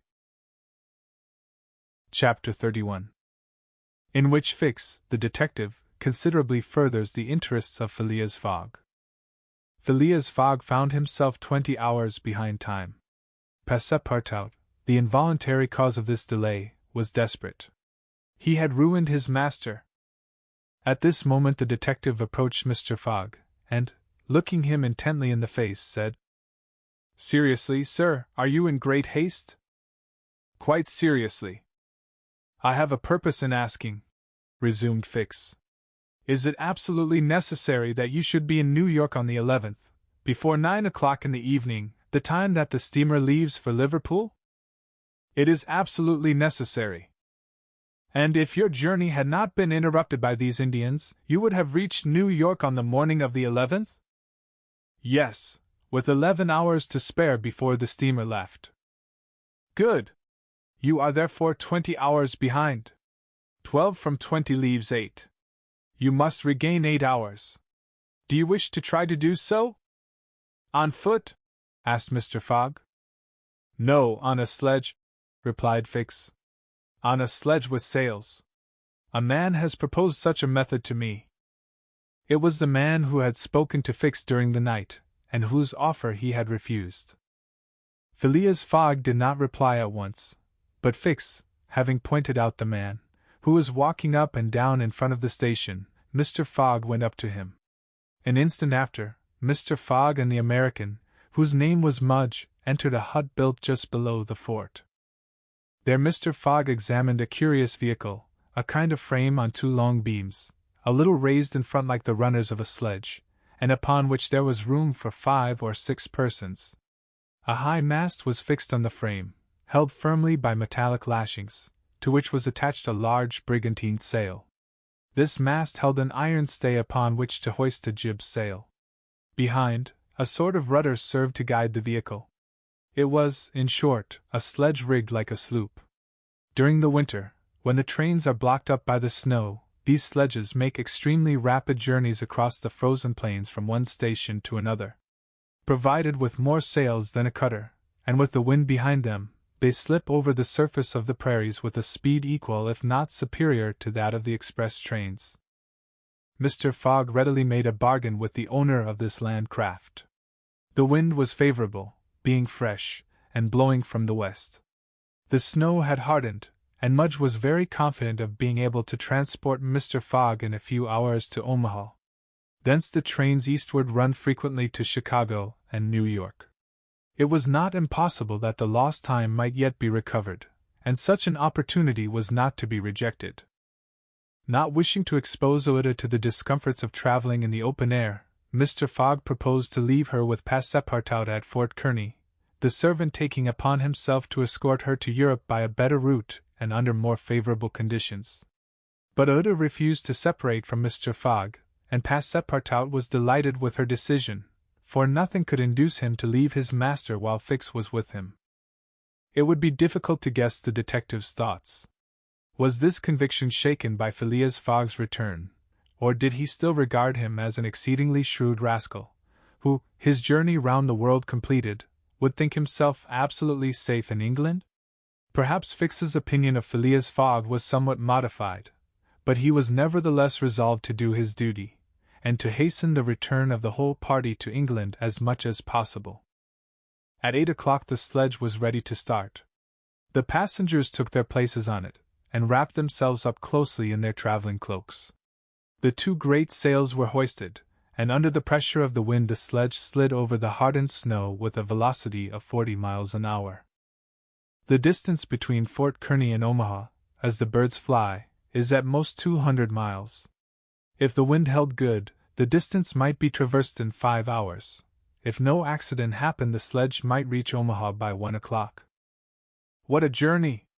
The travelers, huddled close together, could not speak for the cold, intensified by the rapidity at which they were going. The sledge sped on as lightly as a boat over the waves. When the breeze came skimming the earth, the sledge seemed to be lifted off the ground by its sails. Mudge, who was at the rudder, kept in a straight line, and by a turn of his hand checked the lurches which the vehicle had a tendency to make. All the sails were up, and the jib was so arranged as not to screen the brigantine. A top mast was hoisted, and another jib, held out to the wind, added its force to the other sails. Although the speed could not be exactly estimated, the sledge could not be going at less than 40 miles an hour. "If nothing breaks," said Mudge, "we shall get there." Mr. Fogg had made it for Mudge's interest to reach Omaha within the time agreed on, by the offer of a handsome reward. The prairie, across which the sledge was moving in a straight line, was as flat as a sea. It seemed like a vast frozen lake. The railroad which ran through this section ascended from the southwest to the northwest by Great Island, Columbus, an important Nebraska town, Schuyler, and Fremont, to Omaha. It followed throughout the right bank of the Platte River. The sledge, shortening this route, took a quarter of the arc described by the railway. Mudge was not afraid of being stopped by the Platte River, because it was frozen.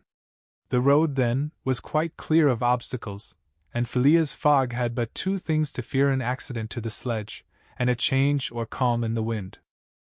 But the breeze, far from lessening its force, blew as if to bend the mast, which, however, the metallic lashings held firmly.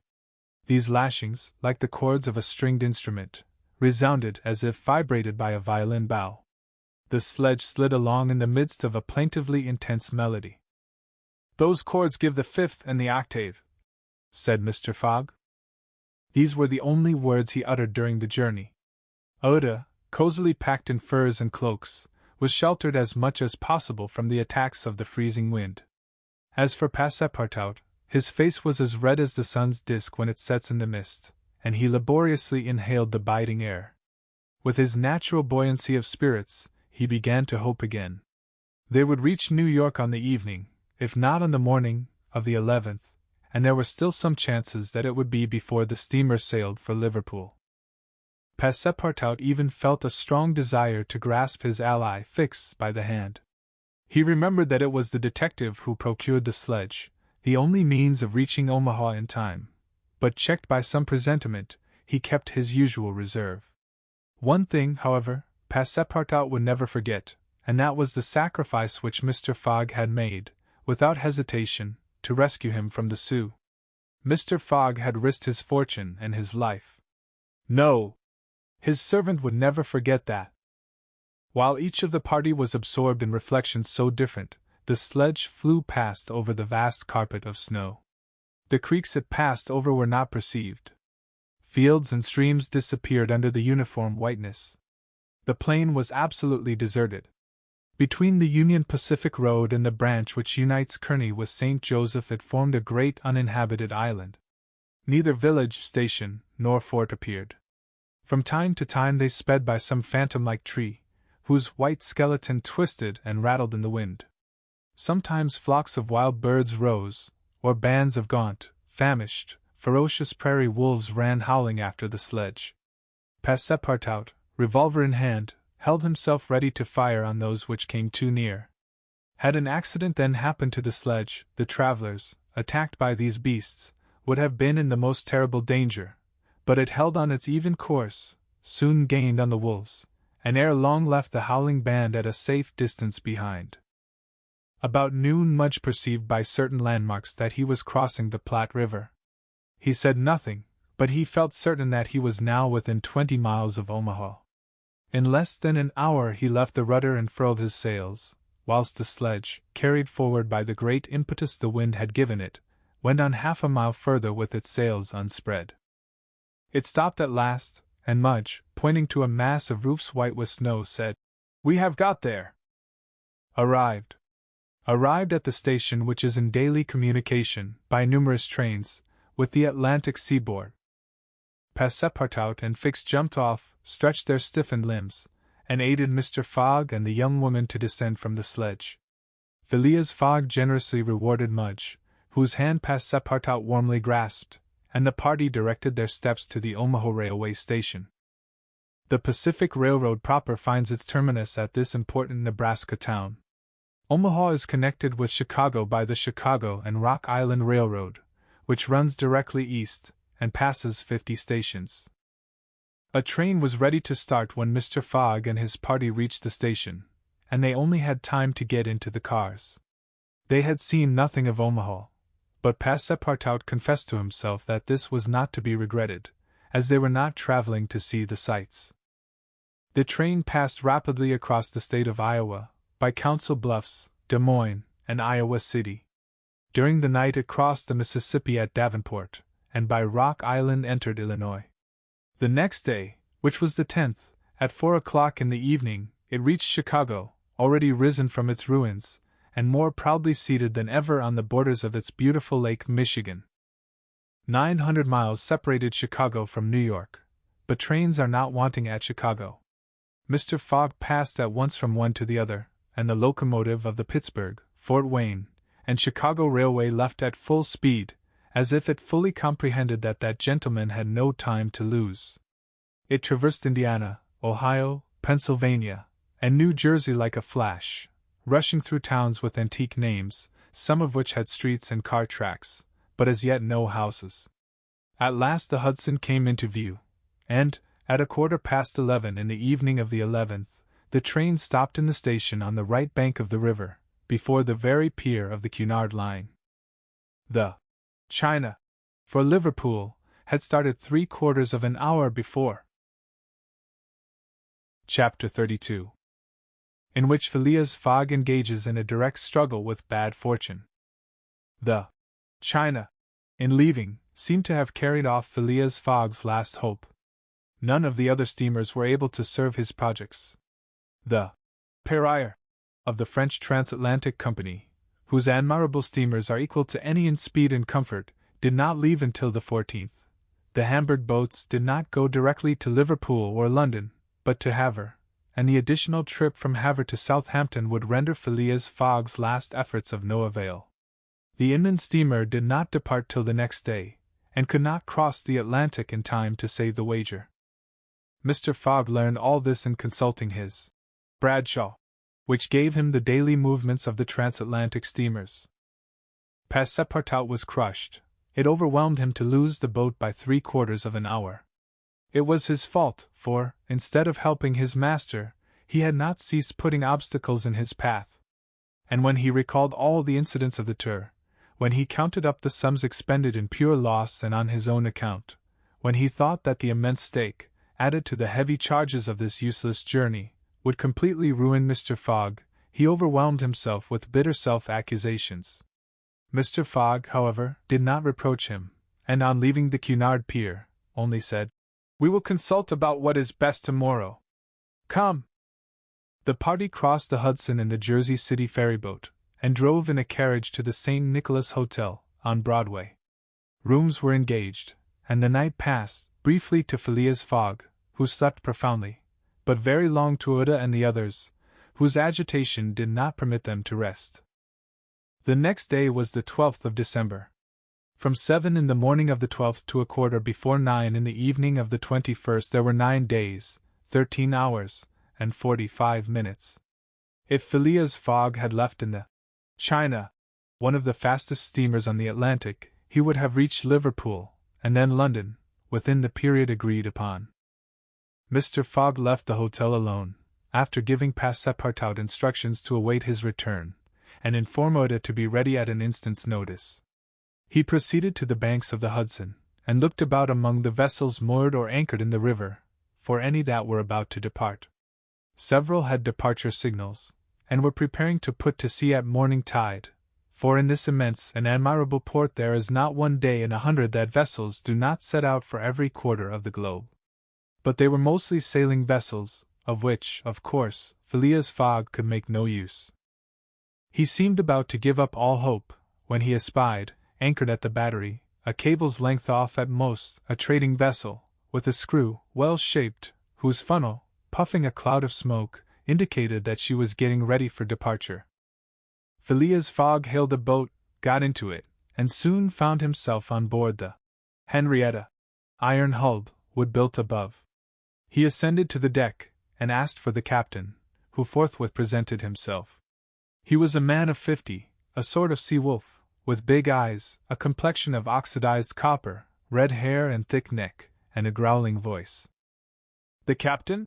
asked Mr. Fogg. "I am the captain.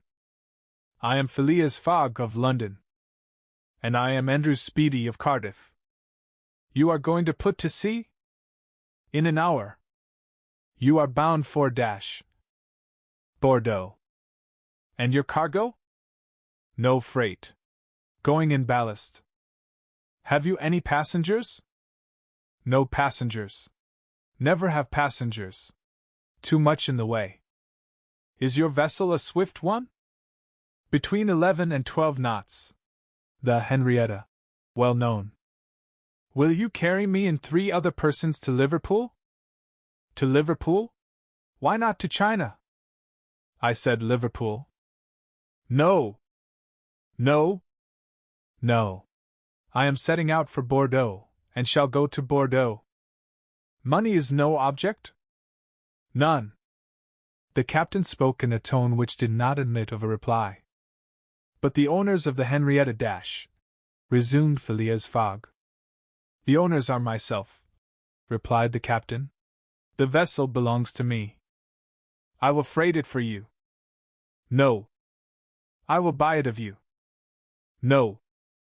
Phileas Fogg did not betray the least disappointment, but the situation was a grave one. It was not at New York as at Hong Kong, nor with the captain of the Henrietta, as with the captain of the Tankadere. Up to this time money had smoothed away every obstacle. Now money failed. Still, some means must be found to cross the Atlantic on a boat, unless by balloon, which would have been venturesome, besides not being capable of being put in practice. It seemed that Phileas Fogg had an idea, for he said to the captain, "Well, will you carry me to Bordeaux?" "No, not if you paid me $200. I offer you 2,000. A piece?" "A piece." "And there are 4 of you?" "4." Captain Speedy began to scratch his head. There were $8,000 to gain, without changing his route, for which it was well worth conquering the repugnance he had for all kinds of passengers. Besides, passengers at $2,000 are no longer passengers, but valuable merchandise. "I start at 9 o'clock, said Captain Speedy simply.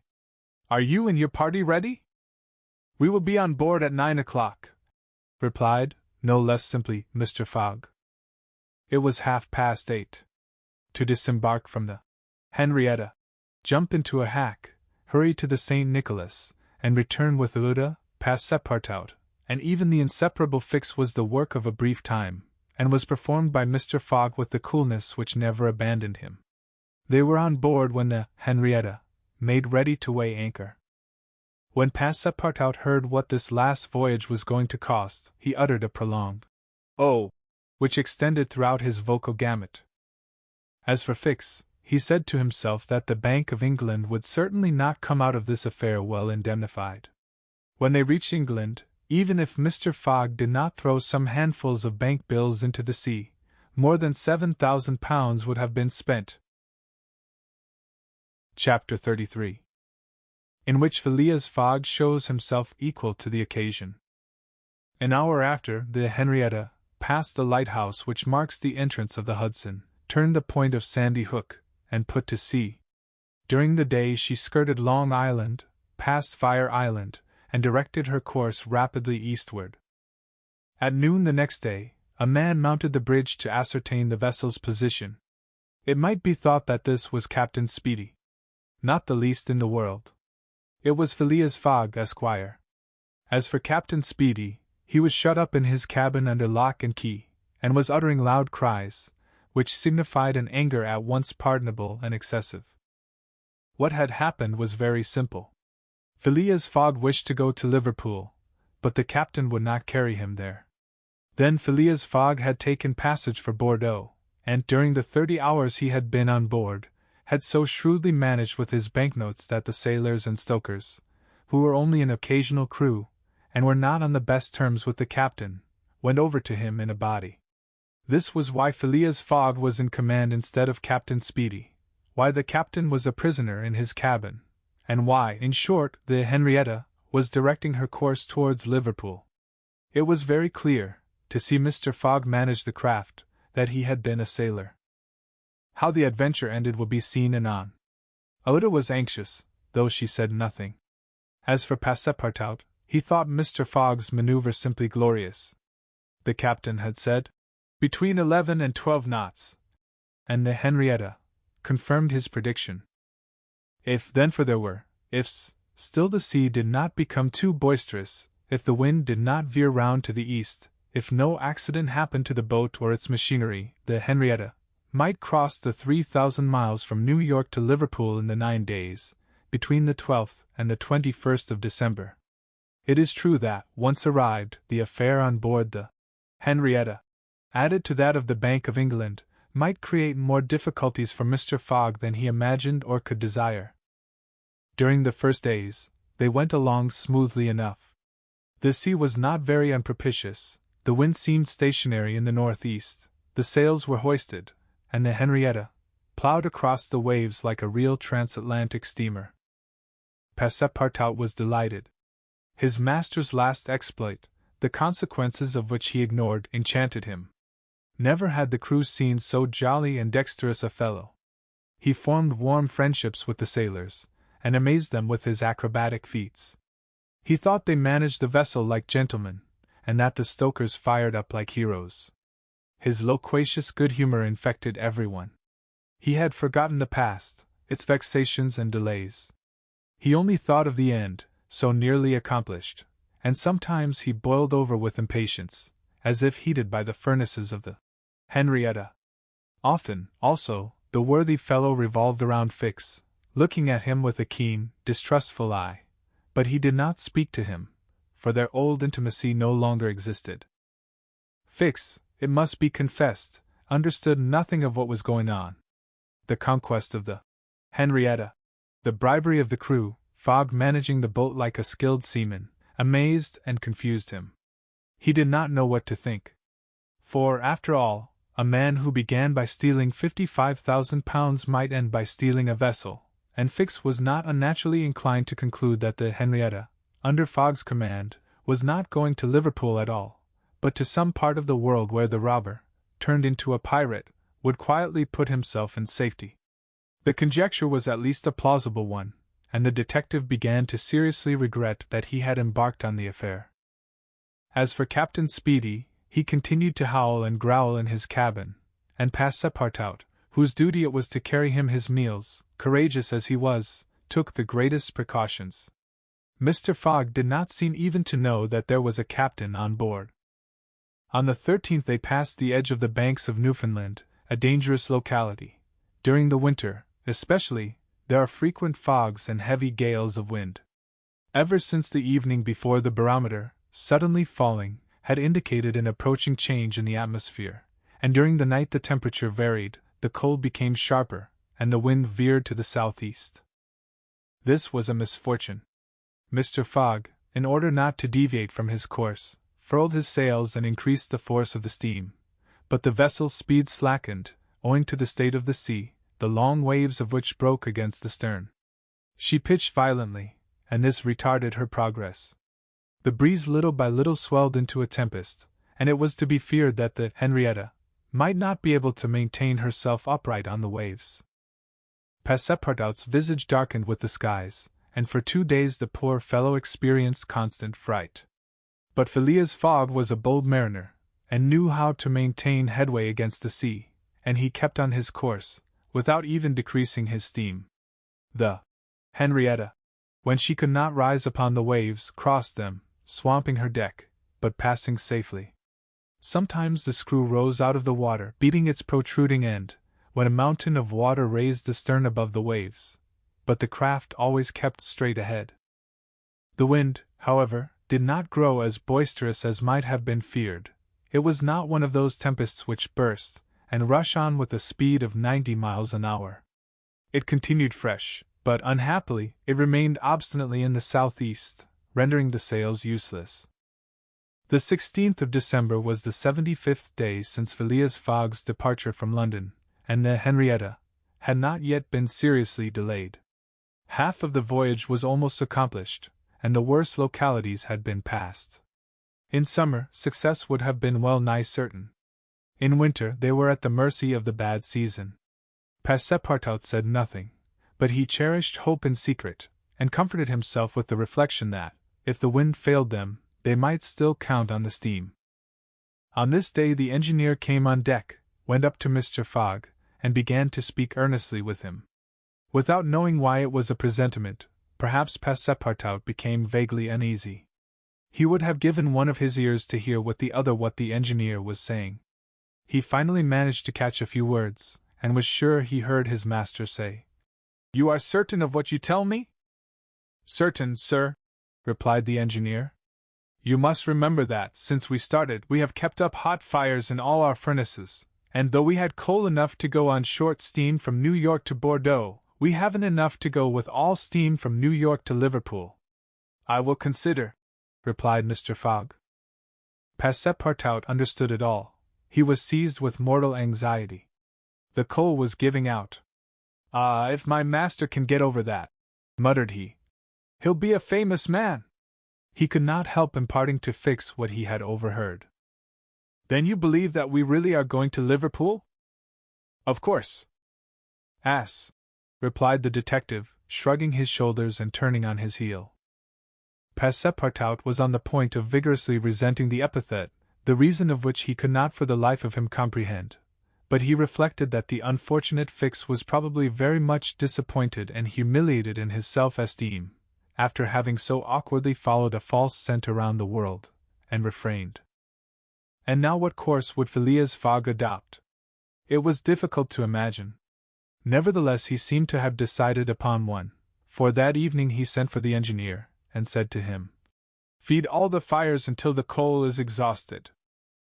A few moments after, the funnel of the Henrietta vomited forth torrents of smoke. The vessel continued to proceed with all steam on, but on the 18th, the engineer, as he had predicted, announced that the coal would give out in the course of the day. "Do not let the fires go down," replied Mr. Fogg. "Keep them up to the last. Let the valves be filled." Towards noon Phileas Fogg, having ascertained their position, called Passepartout, and ordered him to go for Captain Speedy. It was as if the honest fellow had been commanded to unchain a tiger. He went to the poop, saying to himself, "He will be like a man." In a few moments, with cries and oaths, a bomb appeared on the poop deck. The bomb was Captain Speedy. It was clear that he was on the point of bursting. "Where are we?" were the first words his anger permitted him to utter. Had the poor man been an apoplectic, he could never have recovered from his paroxysm of wrath. "Where are we?" he repeated with purple face. 707 miles from Liverpool," replied Mr. Fogg, with imperturbable calmness. "Pirate!" cried Captain Speedy. "I have sent for you, Sir Dash." "Pickeroon!" "Sir," continued Mr. Fogg, "to ask you to sell me your vessel?" "No! By all the devils, no! But I shall be obliged to burn her." "Burn the Henrietta?" "Yes, at least the upper part of her. The coal has given out." "Burn my vessel!" cried Captain Speedy, who could scarcely pronounce the words. "A vessel worth $50,000. "Here are 60,000, replied Phileas Fogg, handing the captain a roll of bank bills. This had a prodigious effect on Andrew Speedy. An American can scarcely remain unmoved at the sight of $60,000. The captain forgot in an instant his anger, his imprisonment, and all his grudges against his passenger. The Henrietta was 20 years old. It was a great bargain. The bomb would not go off after all. Mr. Fogg had taken away the match. "And I shall still have the iron hull," said the captain in a softer tone. "The iron hull and the engine. Is it agreed?" "Agreed." And Andrew Speedy, seizing the banknotes, counted them and consigned them to his pocket. During this colloquy, Passepartout was as white as a sheet, and Fix seemed on the point of having an apoplectic fit. Nearly £20,000 had been expended, and Fogg left the hull and engine to the captain, that is, near the whole value of the craft. It was true, however, that £55,000 had been stolen from the bank. When Andrew Speedy had pocketed the money, Mr. Fogg said to him, "Don't let this astonish you, sir. You must know that I shall lose £20,000, unless I arrive in London by 9:15 on the evening of the 21st of December. I missed the steamer at New York, and as you refused to take me to Liverpool And I did well," cried Andrew Speedy, "for I have gained at least $40,000 by it." he added more sedately. Do you know one thing, Captain Fogg? Captain Fogg, you've got something of the Yankee about you. And having paid his passenger what he considered a high compliment, he was going away, when Mr. Fogg said, The vessel now belongs to me? Certainly, from the keel to the truck of the masts all the wood, that is. Very well. Have the interior seats, bunks, and frames pulled down, and burn them. It was necessary to have dry wood to keep the steam up to the adequate pressure, and on that day the poop, cabins, bunks, and the spare deck were sacrificed. On the next day, the 19th of December, the masts, rafts, and spars were burned. The crew worked lustily, keeping up the fires. Passepartout hewed, cut, and sawed away with all his might. There was a perfect rage for demolition. The railings, fittings, the greater part of the deck, and top sides disappeared on the 20th, and the Henrietta was now only a flat hulk. But on this day they sighted the Irish coast and fastened at light. By 10 in the evening they were passing Queenstown. Phileas Fogg had only 24 hours more in which to get to London. That length of time was necessary to reach Liverpool, with all steam on. And the steam was about to give out altogether. Sir, said Captain Speedy, who was now deeply interested in Mr. Fogg's project, I really commiserate you. Everything is against you. We are only opposite Queenstown. Ah, said Mr. Fogg. Is that place where we see the lights Queenstown? Yes. Can we enter the harbor? Not under 3 hours. Only at high tide. Stay, replied Mr. Fogg calmly, without betraying in his features that by a supreme inspiration he was about to attempt once more to conquer ill fortune. Queenstown is the Irish port at which the transatlantic steamers stop to put off the mails. These mails are carried to Dublin by express trains always held in readiness to start. From Dublin they are sent on to Liverpool by the most rapid boats, and thus gain 12 hours on the Atlantic steamers. Phileas Fogg counted on gaining 12 hours in the same way. Instead of arriving at Liverpool the next evening by the Henrietta, he would be there by noon, and would therefore have time to reach London before 9:15 in the evening. The Henrietta entered Queenstown harbour at 1 o'clock in the morning, it then being high tide, and Phileas Fogg, after being grasped heartily by the hand by Captain Speedy, left that gentleman on the levelled hulk of his craft, which was still worth half what he had sold it for. The party went on shore at once. Fix was greatly tempted to arrest Mr. Fogg on the spot, but he did not. Why? What struggle was going on within him? Had he changed his mind about his man? Did he understand that he had made a grave mistake? He did not, however, abandon Mr. Fogg. They all got upon the train, which was just ready to start, at 1:30. At dawn of day they were in Dublin, and they lost no time in embarking on a steamer which, disdaining to rise upon the waves, invariably cut through them. Phileas Fogg at last disembarked on the Liverpool quay, at 20 minutes before 12, December 21st. He was only 6 hours distant from London. But at this moment Fix came up, put his hand upon Mr. Fogg's shoulder, and showing his warrant, said, You are really Phileas Fogg? I am. I arrest you in the Queen's name. Chapter 34, in which Phileas Fogg at last reaches London. Phileas Fogg was in prison. He had been shut up in the custom house, and he was to be transferred to London the next day. Passepartout, when he saw his master arrested, would have fallen upon Fix had he not been held back by some policemen. Oda was thunderstruck at the suddenness of an event which she could not understand. Passepartout explained to her how it was that the honest and courageous Fogg was arrested as a robber. The young woman's heart revolted against so heinous a charge, and when she saw that she could attempt to do nothing to save her protector, she wept bitterly. As for Fix, he had arrested Mr. Fogg because it was his duty, whether Mr. Fogg were guilty or not. The thought then struck Passepartout that he was the cause of this new misfortune. Had he not concealed Fix's errand from his master? When Fix revealed his true character and purpose, why had he not told Mr. Fogg? If the latter had been warned, he would no doubt have given Fix proof of his innocence, and satisfied him of his mistake. At least, Fix would not have continued his journey at the expense and on the heels of his master, only to arrest him the moment he set foot on English soil. Passepartout wept till he was blind, and felt like blowing his brains out. Ouida and he had remained, despite the cold, under the portico of the custom house. Neither wished to leave the place. Both were anxious to see Mr. Fogg again. That gentleman was really ruined, and that at the moment when he was about to attain his end. This arrest was fatal. Having arrived at Liverpool at 20 minutes before 12 on the 21st of December, he had till 9:15 that evening to reach the Reform Club, that is, 9 hours and a quarter. The journey from Liverpool to London was 6 hours. If anyone, at this moment, had entered the custom house, he would have found Mr. Fogg seated, motionless, calm, and without apparent anger, upon a wooden bench. He was not, it is true, resigned, but this last blow failed to force him into an outward betrayal of any emotion. Was he being devoured by one of those secret rages, all the more terrible because contained, and which only burst forth, with an irresistible force, at the last moment? No one could tell. There he sat calmly waiting for what? Did he still cherish hope? Did he still believe, now that the door of this prison was closed upon him, that he would succeed?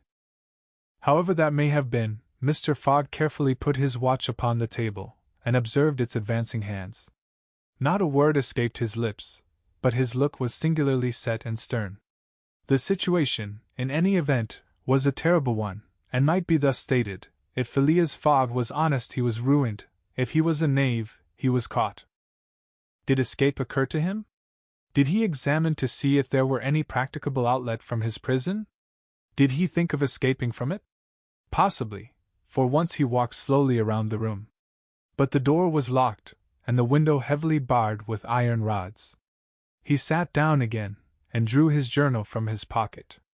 On the line where these words were written, December 21st, Saturday, Liverpool, he added, 80th day, 11:40 a.m., and waited.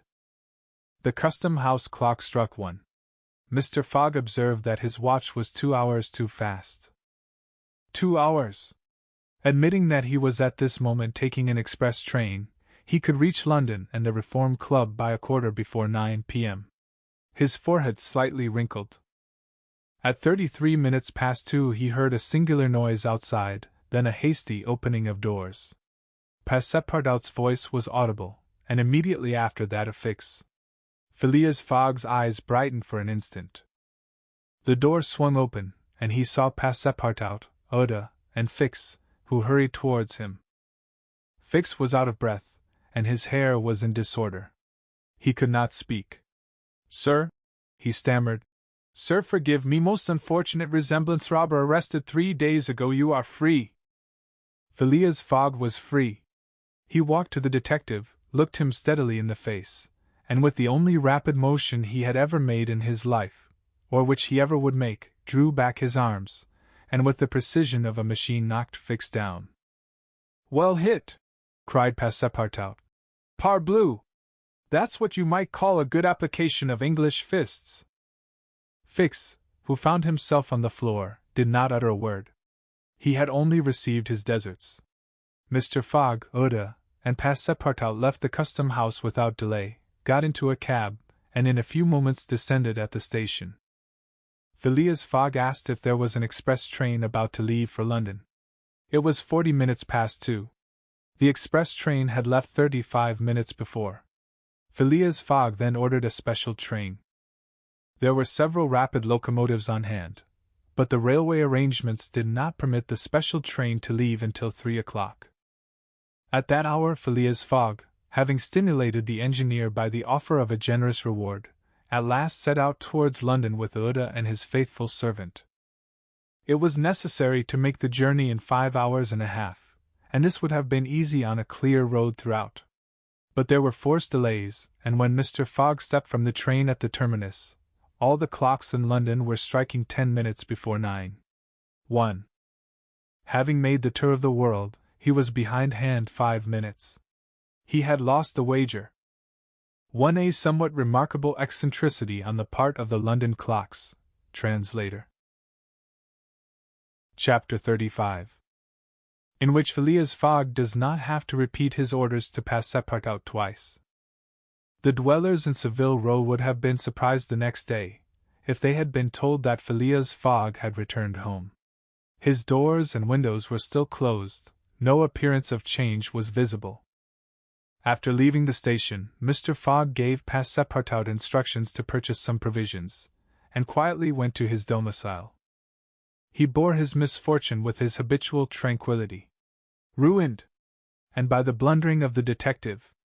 After having steadily traversed that long journey, overcome 100 obstacles, braved many dangers, and still found time to do some good on his way, to fail near the goal by a sudden event which he could not have foreseen, and against which he was unarmed, it was terrible.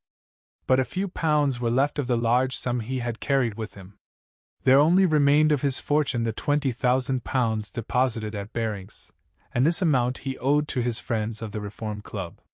So great had been the expense of his tour that, even had he won, it would not have enriched him, and it is probable that he had not sought to enrich himself, being a man who rather laid wagers for honor's sake than for the stake proposed.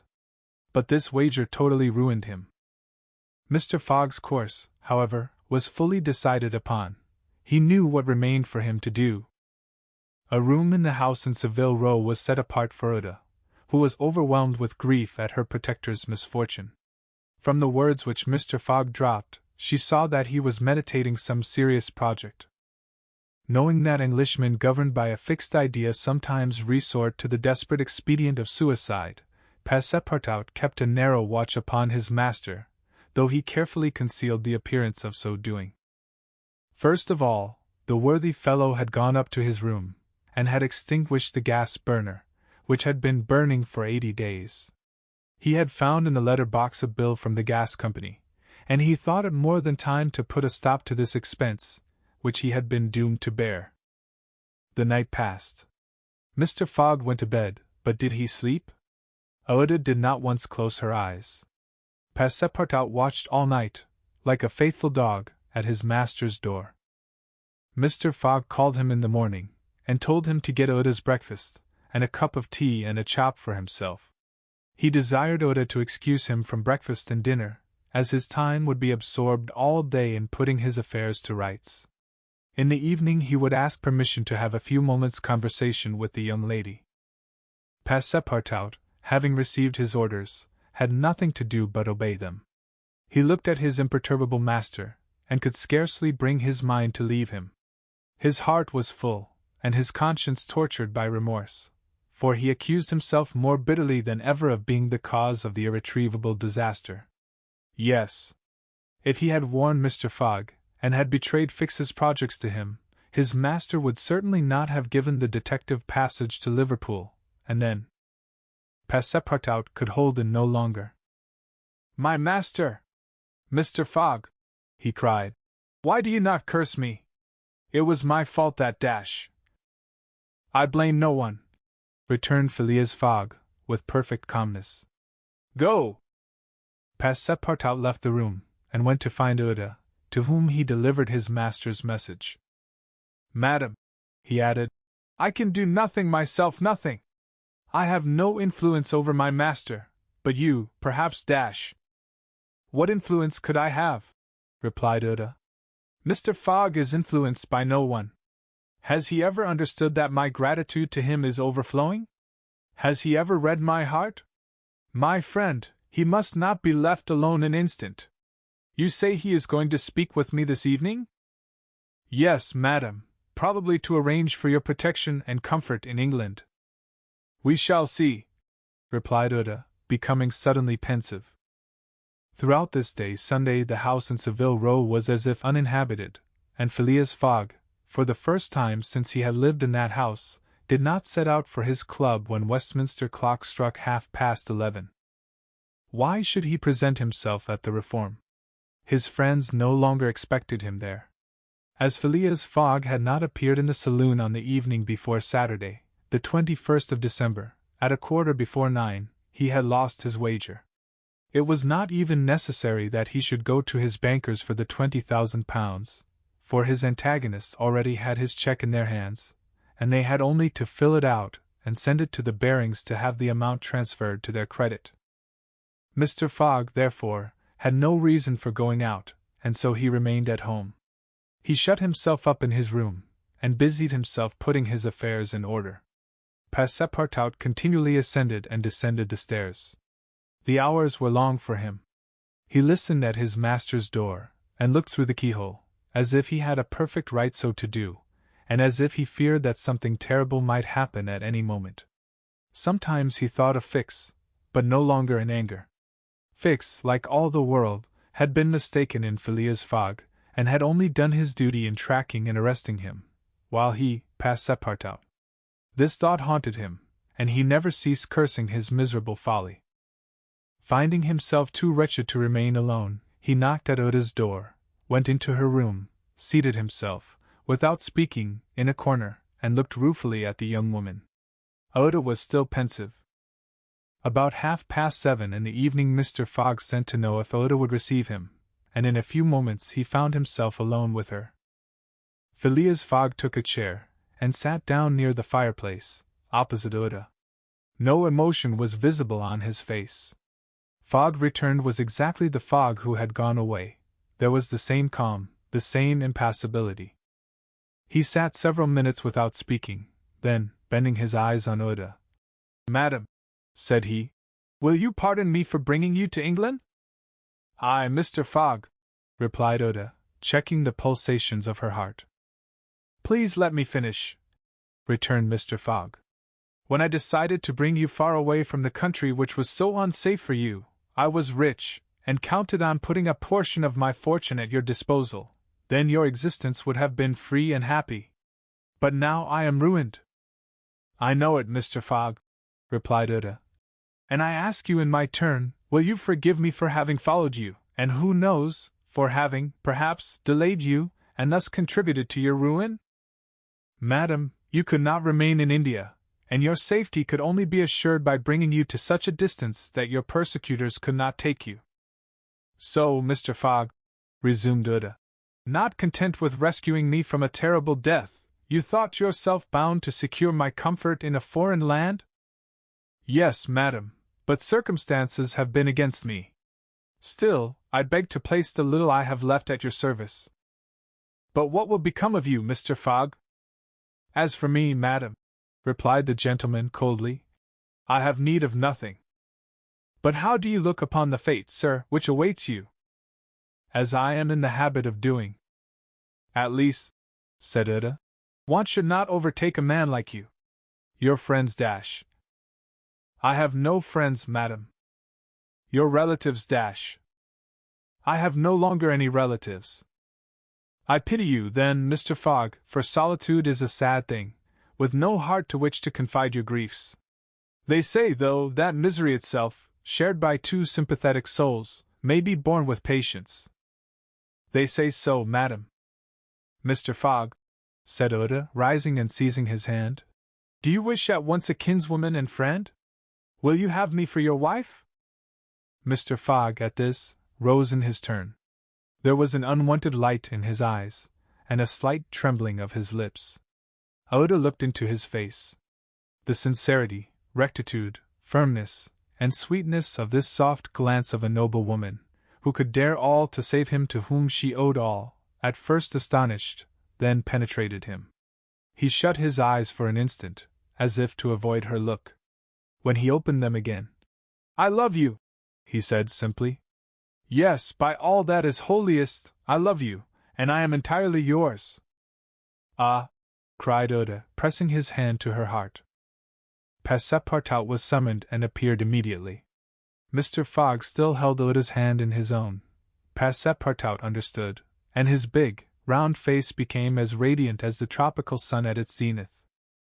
Mr. Fogg asked him if it was not too late to notify the Reverend Samuel Wilson, of Marylebone Parish, that evening. Passepartout smiled his most genial smile, and said, "Never too late." It was 5 minutes past 8. "Will it be for tomorrow, Monday?" "For tomorrow, Monday," said Mr. Fogg, turning to Oda. "Yes, for tomorrow, Monday," she replied. Passepartout hurried off as fast as his legs could carry him. Chapter 36, in which Phileas Fogg's name is once more at a premium on change. It is time to relate what a change took place in English public opinion when it transpired that the real bank robber, a certain James Strand, had been arrested, on the 17th day of December, at Edinburgh. 3 days before, Phileas Fogg had been a criminal, who was being desperately followed up by the police. Now he was an honorable gentleman, mathematically pursuing his eccentric journey round the world. The papers resumed their discussion about the wager. All those who had laid bets, for or against him, revived their interest, as if by magic. The Phileas Fogg bonds again became negotiable, and many new wagers were made. Phileas Fogg's name was once more at a premium on change. His 5 friends of the Reform Club passed these 3 days in a state of feverish suspense. Would Phileas Fogg, whom they had forgotten, reappear before their eyes? Where was he at this moment? The 17th of December, the day of James Strand's arrest, was the 76th since Phileas Fogg's departure, and no news of him had been received. Was he dead? Had he abandoned the effort, or was he continuing his journey along the route agreed upon? And would he appear on Saturday, the 21st of December, at 9:15 in the evening, on the threshold of the Reform Club saloon? The anxiety in which, for 3 days, London society existed, cannot be described. Telegrams were sent to America and Asia for news of Phileas Fogg. Messengers were dispatched to the house in Savile Row morning and evening. No news. The police were ignorant what had become of the detective, Fix, who had so unfortunately followed up a false scent. Bets increased, nevertheless, in number and value. Phileas Fogg, like a racehorse, was drawing near his last turning point.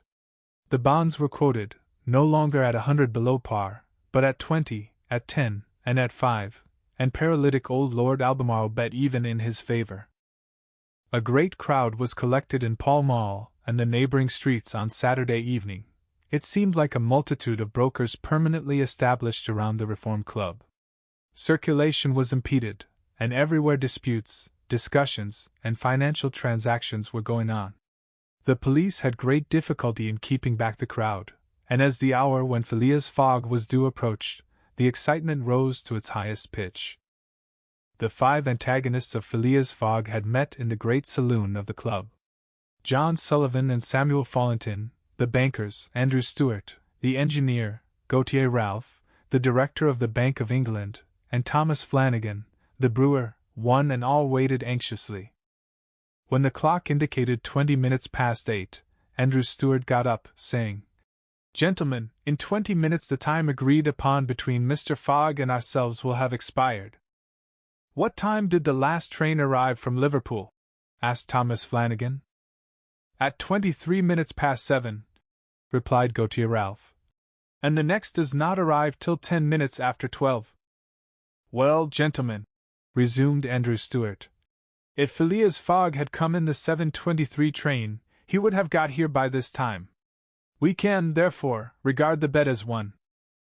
"Wait, don't let us be too hasty," replied Samuel Fallentin. "You know that Mr. Fogg is very eccentric. His punctuality is well known. He never arrives too soon, or too late, and I should not be surprised if he appeared before us at the last minute." "Why," said Andrew Stuart nervously, "if I should see him, I should not believe it was he." "The fact is," resumed Thomas Flanagan, "Mr. Fogg's project was absurdly foolish. Whatever his punctuality, he could not prevent the delays which were certain to occur, and a delay of only 2 or 3 days would be fatal to his tour. Observe, too," added John Sullivan, "that we have received no intelligence from him, though there are telegraphic lines all along his route." "He has lost, gentlemen," said Andrew Stuart. "He has 100 times lost. You know, besides, that the China, the only steamer he could have taken from New York to get here in time, arrived yesterday. I have seen a list of the passengers, and the name of Phileas Fogg is not among them. Even if we admit that fortune has favored him, he can scarcely have reached America. I think he will be at least 20 days behindhand, and that Lord Albemarle will lose a cool 5,000. It is clear, replied Gautier Ralph. And we have nothing to do but to present Mr. Fogg's cheque at Barings tomorrow. At this moment, the hands of the club clock pointed to 20 minutes to 9. 5 minutes more, said Andrew Stuart. The five gentlemen looked at each other. Their anxiety was becoming intense, but, not wishing to betray it, they readily assented to Mr. Fallentin's proposal of a rubber.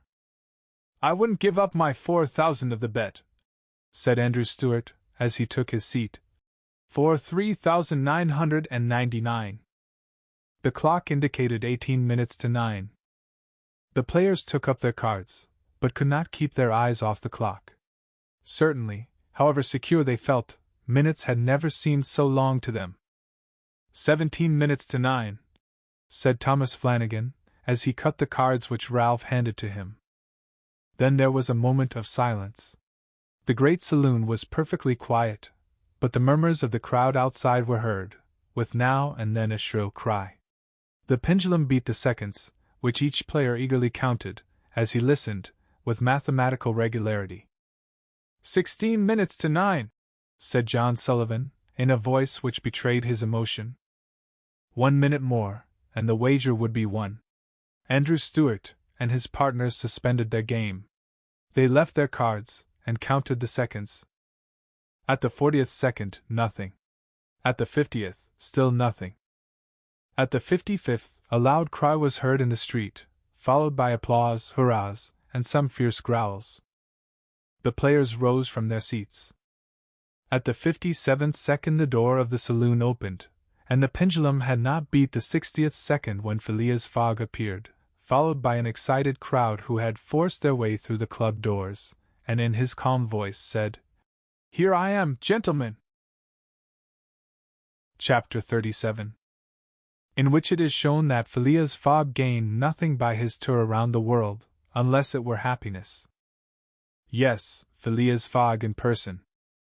The reader will remember that at 5 minutes past 8 in the evening, about 25 hours after the arrival of the travellers in London, Passepartout had been sent by his master to engage the services of the Reverend Samuel Wilson in a certain marriage ceremony, which was to take place the next day. Passepartout went on his errand enchanted. He soon reached the clergyman's house, but found him not at home. Passepartout waited a good 20 minutes, and when he left the reverend gentleman, it was 35 minutes past 8. But in what a state he was! With his hair in disorder, and without his hat, he ran along the street as never man was seen to run before, overturning passers-by, rushing over the sidewalk like a waterspout. In 3 minutes he was in Savile Row again, and staggered back into Mr. Fogg's room. He could not speak. "What is the matter?" asked Mr. Fogg. "My master," gasped Passepartout. "Marriage impossible. Impossible? Impossible for tomorrow." "Why so?" "Because tomorrow is Sunday."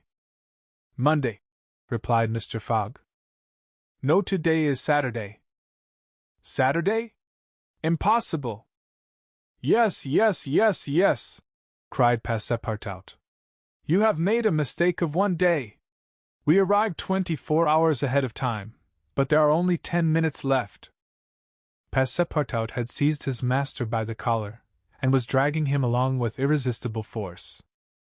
Phileas Fogg, thus kidnapped, without having time to think, left his house, jumped into a cab, promised £100 to the cabman, and, having run over 2 dogs and overturned 5 carriages, reached the Reform Club.